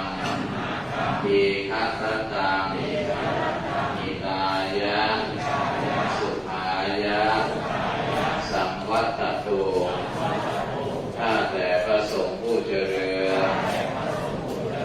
ขอพระสงฆ์โปรดรับทราบข้าพเจ้าทั้งหลายขอมอบถวายเกียรติพรรษาผู้นี้พร้อมกับของบริวารไว้ในอารามแห่งนี้เพื่อเป็นพุทธบูชาตลอดพรรษาขออานิสงส์แห่งการถวายเกียรติพรรษานี้เพื่อเป็นพุทธบูชาตลอดพรรษาของข้าพเจ้าทั้งหลายจงเป็นไปเพื่อประโยชน์เพื่อความสุขแก่ข้าพเจ้าทั้งหลายแก่ปิยชนทั้งหลายมีมารดาบิดาเป็นต้นตลอดกาลนานเถิดสาธุ ขอกราบนิมนต์หลวงพ่อท่านพระครูโสพลพัฒนาวิกรมได้ประเคนปัจจัยนิมนต์ท่านพระครูสถิตสารคุณได้ประเคนเตียนแล้วก็ต้นโพเงินโพทองครับขอกราบนิมนต์ครับสตาเอาปนมมือเนอะอนุโมทนาด้วยกันนิมนต์ครับอาจารย์ท่านพระมหานพดลสุวรรณเมธีเจ้าคณะอำเภอวังเหนือเจ้าวาดวัดบรรพตสถิตท่านได้ประเคนปัจจัยในนามคณะสงฆ์นะครับนิมนต์ได้ประเคนสตาเอาอนุโมทนาเลิศต่อไปก็จะได้พักกรจากท่านพระครูศรีรัตนคุณเจ้าวาดวัดโสภณารามศรัทธาพักกรบางท่านบรรลงไปแต่กี้นะศรัทธาหลายกรรมลงไปก็ไปอยู่ที่พระบาทอุดมคุณค่าบางท่านว่าห้วยงูในไปตันใดมันเป็นยังไงถึงห้วยงูในพิษพิสามห้วยงูก็ตำนอกคุณก็ถูกห้วยงูนอกมาทำกลางห้วยงูกลางอันนี้อยู่ในสุดก็ถูกต้องห้วยงูในแต่ยังไงห้วยงูพอตามมันกดง่องกดทิ้งอย่างงูด้วยกันต้องไปงูเลยครับพอแล้วเนาะต่อไปกับนิมนต์ครับอาจารย์หลวงพ่อได้ด้วยสิ่งนิพนธ์สถานครับ ขอถวายความเคารพพระเถระครูบาอาจารย์เพื่อนสาธรรมิกทุกรูปแล้วก็ขอเจริญพร คณะสัตยาญาติโยมทุกทิศทุกทางที่เป็นสนิทฟังเทศน์ฟังธรรมจากพืชสีขาวกับผมอาตมาภาพพระครูศรีรัตนคุณพรรษา36งานพรรษา37อายุ51งานพรรษา17จะเต็มปลายปีวันนี้ได้มีโอกาสต้อนรับพระเถรานุเถระเพื่อนสาธามิกญาติโยมผู้ปฏิบัติธรรมฟังเทศน์ฟังธรรมจากพืชสีขาวมาที่นี่ก็ใส่ชุดสีขาวอาตมาภาพญาติโยมที่อยู่ที่นี่ได้เตรียมสถานที่ไว้ในวิหารแปลงเก้าอี้ปรากฏว่าปอเลยได้ทำในสถานที่นี้ก็ถือว่าศาลาแห่งนี้ได้ต้อนรับญาติโยมเป็นครั้งแรกตั้งแต่แปลงมาเต็มถึงตำบลเต็มถึงตำรุ่นญาติโยมทั้งหลายที่ได้มานี่นั่งอยู่บนต้นไม้พอแล้วงามหูงามตางามตั้งจิตงามตั้งใจอาตมาภาพชอบต้นไม้ชอบสนามหญ้าปลูกต้นไม้ไว้ญาติโยมมานั่งพื้นต้นไม้กระต่อได้รับความร่มเย็นอาตมาอยู่ในห้องเปิดพัดลมยังกระเต้ามานั่งพื้นต้นไม้นี้เพราะฉะนั้นต้นไม้ต่อมีประโยชน์อาตมาภาพจวนท่านพระครูตะกี้ซึ่งเป็นเพื่อนกันยังส่วนด้วยกันครับก็หลวงบ้านจวนไปแอวก้อนยางออกก้อนยางอาตมาภาพปลูกก้อนยางไว้500 กว่าต้นที่วัดห่างสูงก็จะเต้าศาลานี้ละแต่ป่าไปแอวเพราะฉะนั้นเราไม่ก็ต่อปลูกที่ไหนเราก็ไปในวัดในวาแล้วมันดูร่มรื่นถ้าเรามีก็สิ่งก่อสร้างก็ไม่ก็ต่อของนี้ก็ไปก่อฮ้อนถ้าเรามีก็ไม่ก็ต่อเข้ามาแล้วร่มรื่นจิตใจก็สบายใจด้วยไม่ได้ว่าเข้ามาในวัดในวาแล้วก็ฮ้อนอกฮ้อนใจเพราะฉะนั้นวันนี้ถือว่าเป็นโอกาสอันดีที่ได้เปิดวัดเปิดวาครูบาอาจารย์พระสงฆ์ทุกรูปได้รู้จักวัดห้วยมุนในถ้าเป็นชื่อทางราชการเรียกว่าวัดโสภณารามโสภณารามนี่เป็นห้วยมุนในสุนทรารามห้วยมูกลางโสตยารามห้วยมูนอกเป็นชุมชนห้วยมูขนาดใหญ่เป็น3 หมู่บ้านแต่บ้านห้วยมูลนายนี่จะอยู่เข้ามาตามชื่อที่หลวงพ่อพูดพระครูศิริล่ะ7อยู่ทางไหนแต่ก็อ้อมถึงกันหมดนอกจากนั้นก็ขอเจริญขอคณะสัตยาทุกคนทุกท่านที่ได้มาแอววัดห้วยมูลนายแห่งนี้จะโดยมาร่วมทำบุญกับการจะมาแอวมาแหวงกระตามโอกาสหน้าทุกคนทุกลูกทุกท่านทุกคนมีโอกาสก็ว่าไม่แอลแหมอาตมาก็เฝ้าวัดอยู่นี่ละก็ได้ไปไหนยิ่งในพรรษาก็อยู่กับญาติโยมมีโอกาสก็ปลูกก็ไม้ก็ตอกอยู่กับก็ไม้ก็ตอกเพราะฉะนั้นในวันนี้ก็ขอบคุณพระเถรานุเถระครูบาอาจารย์พระสงฆ์องค์สังฆเจ้าตลอดถึงญาติโยมทุกคนที่ได้มาร่วมกันถวายเทียนพรรษาแล้วก็จะดูปัจจัยทายธรรมตามสมควรแก่กำลังของสถานญาติโยมที่จะให้เจ้าของเพราะฉะนั้นในวันนี้อาตมาภาพซึ่งปีนี้อยู่ในการมีพระสงฆ์อยู่3 รูปเนรมี1 รูปแต่ละวัดละวาบางวัดบางวาก็พระสงฆ์นั่งบางวัดบางวาก็มีพระเจ้าอาวาสพระสงฆ์น้อยลงตามอย่างคนลำปางหรือเปล่าบางวัดมีปัญหาเจ้าอาวาสเป็นการมาลงเป็นการใหม่เป็นชื่อการลงอยู่ในสมมติอีกวันชิงวันโอ้โหงานต่อ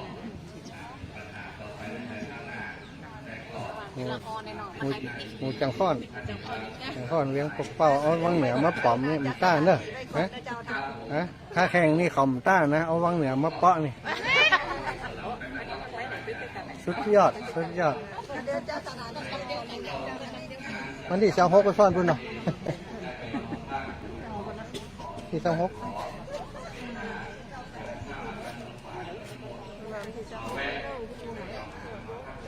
มาน้อยไม่ไหนล่ะ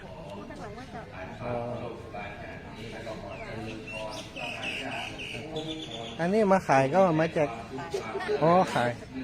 ถ้ามาแจกจะยิบสักถุงได้เนาะดีละขอความปรารถนานั้นจงพาสำเร็จเหมือนกับทุกท่านทุกคนคือยะถาวาลิวะหาภูราปริภูเรนติสาคารังเอวะอิโตทินังเปตานังอุปการปติอิชิตังปฏิตังตุมหังยิปังเมวะสมิจตุสัพเพปุเรนตุสังคปาจันโทปนะระโสยะถาออกเกียงไม่ได้ก็ว่าจะออกแล้วฮะอย่างเนาะ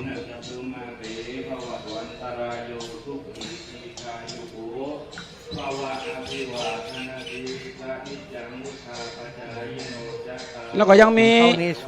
รายการแสดงแห่งหลายรายการนะครับว่าจะเป็นกองสะบัดใจโตกาตูการนางนกกิงกะลาโตเป๊ะนะครับแล้วก็จะมีการสวดมนต์แปลพุทธคุณธรรมคุณสังฆคุณทำนองสรพันยะนะครับจากกลุ่มยุวพุทธสัมพันธ์วัดร่องปู่นะก็จะสวดเป็นอย่างใดนะครับโปรดติดตามตอนต่อไปครับ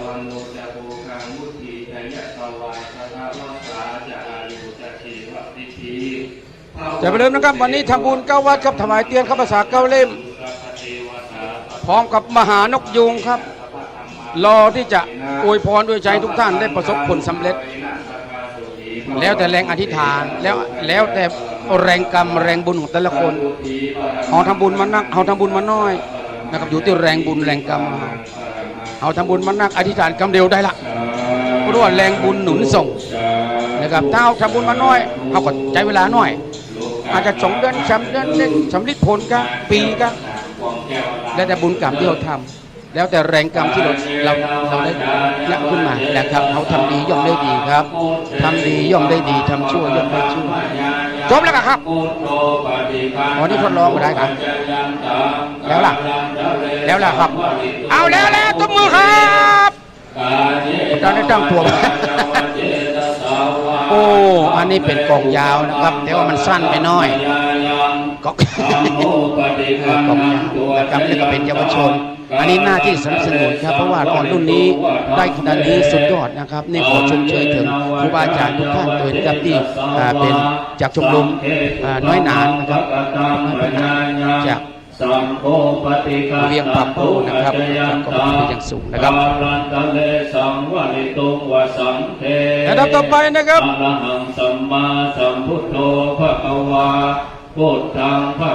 จะเอากองสบายใจก่อนว่าจะเอานกเอาตัวก่อนครับแจ้งมาเลยพร้อมกันหมดเลยโอ้หมดพ่อชุดยอดครับพี่น้องทั้งหลายครับ3 ต่อคุณทอดนะครับท่านจะได้พอการตีกองสะบัดใจมาคำว่าใจยะคือชัยชนะโชคดีมีชัยท่านทุกท่านทุกคนที่มาร่วมกินร่วมตาในวันนี้กับจะได้โชคดีมีใจเหมือนกันทุกคนได้หารการตีกองสะบัดใจกับสมัยก่อนที่ก่อนที่ขับไล่ศัตรูเนี่ยก็จะตีกองใจยะกองสะบัดใจนี่นะครับมีธงปิ้วๆพันนะครับเพื่อให้กำลังใจกับเราทหารนะครับได้ออกไปสู้รบไล่ศัตรูทั้งหลายได้รับชัยชนะพลิกมาตีกองสะบัดใจหนุ่มตั้งแต่ปากประตูเมืองเข้าไปจนในกลางเมืองถึงที่ปราสาทเกี้ยวของเขาดูนะครับนอกจากนี้ยังพี่น้องไตเขานะครับพี่น้องไตนะครับมีนกมีโตจริงๆท่านจะได้หันนกโตกว่าเมื่อ ออกพรรษาเท่านั้นแต่ที่มาวันนี้เป็นการแสดงเป็นการวัฒนธรรมของคนโตนะครับในสมัยก่อนเก่าเดิมแต่ก็จะเป็นโตสังซี่นะครับที่ท่านนี้จะเป็นโตแปะนะครับโตสังซี่นี่มีมาเป็นรถนะครับมีเขาเป็นวางกล้ามเป็นแปะมีปากเป็นม้ามีตาเป็นเดียวนะครับมีงาเหมือนจ้างลำเกตเป็นพญานาคเท้าเป็นสิงห์อันนี้มันทั้งว่าโตสังซี่แปลว่าราชสีห์ปีไหนที่ท่านโตสังซี่กล้าได้หันโตเชิดท่านจะโชคดีทั้งปีคำว่าขึ้นใหญ่ไม่สูงหมายถึงว่าขึ้นใหญ่ไม่สูงหมายถึงว่าเจอกันครั้งใหม่ครั้งใดท่านจะได้เจริญขึ้นสูงขึ้นเป็นกรรมที่พี่น้องไตเอามาใช้คำแทนคำว่าสวัสดีไม่สูงค่าขอเชิญมือครับกองสมบัติชัยโตและนางนกจากแถมที่ไหนวะโรงเรียนบ้านสันทรายของน้อยตบมือครับอันนี้มาได้เขียนมา สคนสันทรายคอยน้องครับวันนี้โดยการฝึกซ้อมของพี่นันทัศน์นะครับผมจำได้แต่พี่นันสุทัศน์นะครับชื่อไม่ในผมประจำครับพี่นันนะครับพี่นันทัศน์นี่จริงๆน่าจะเป็นประธานสภาวัฒนธรรมนะครับ เพราะมันเก่งเก่งกู้อย่างครับบอกว่าจะเป็นตัวเมืองบอกว่าจะเป็นการฟ้อนนางนกเป็นตัวเป็นกองสะบัดใจกองปูชาพี่นันทัศน์เฮานะครับเป็นเก่งมากเป็นสอนมาตั้งแต่ทุกรุ่นตั้งแต่สมัยเป็นยุงเงินสันใจคุณน้อยแล้วครับขอเสียงตบมือกับพี่นันทัศน์ด้วยนะครับผู้ฝึกสอนครับผมครับผมเชิญได้ครับพร้อมแล้วเชิญครับ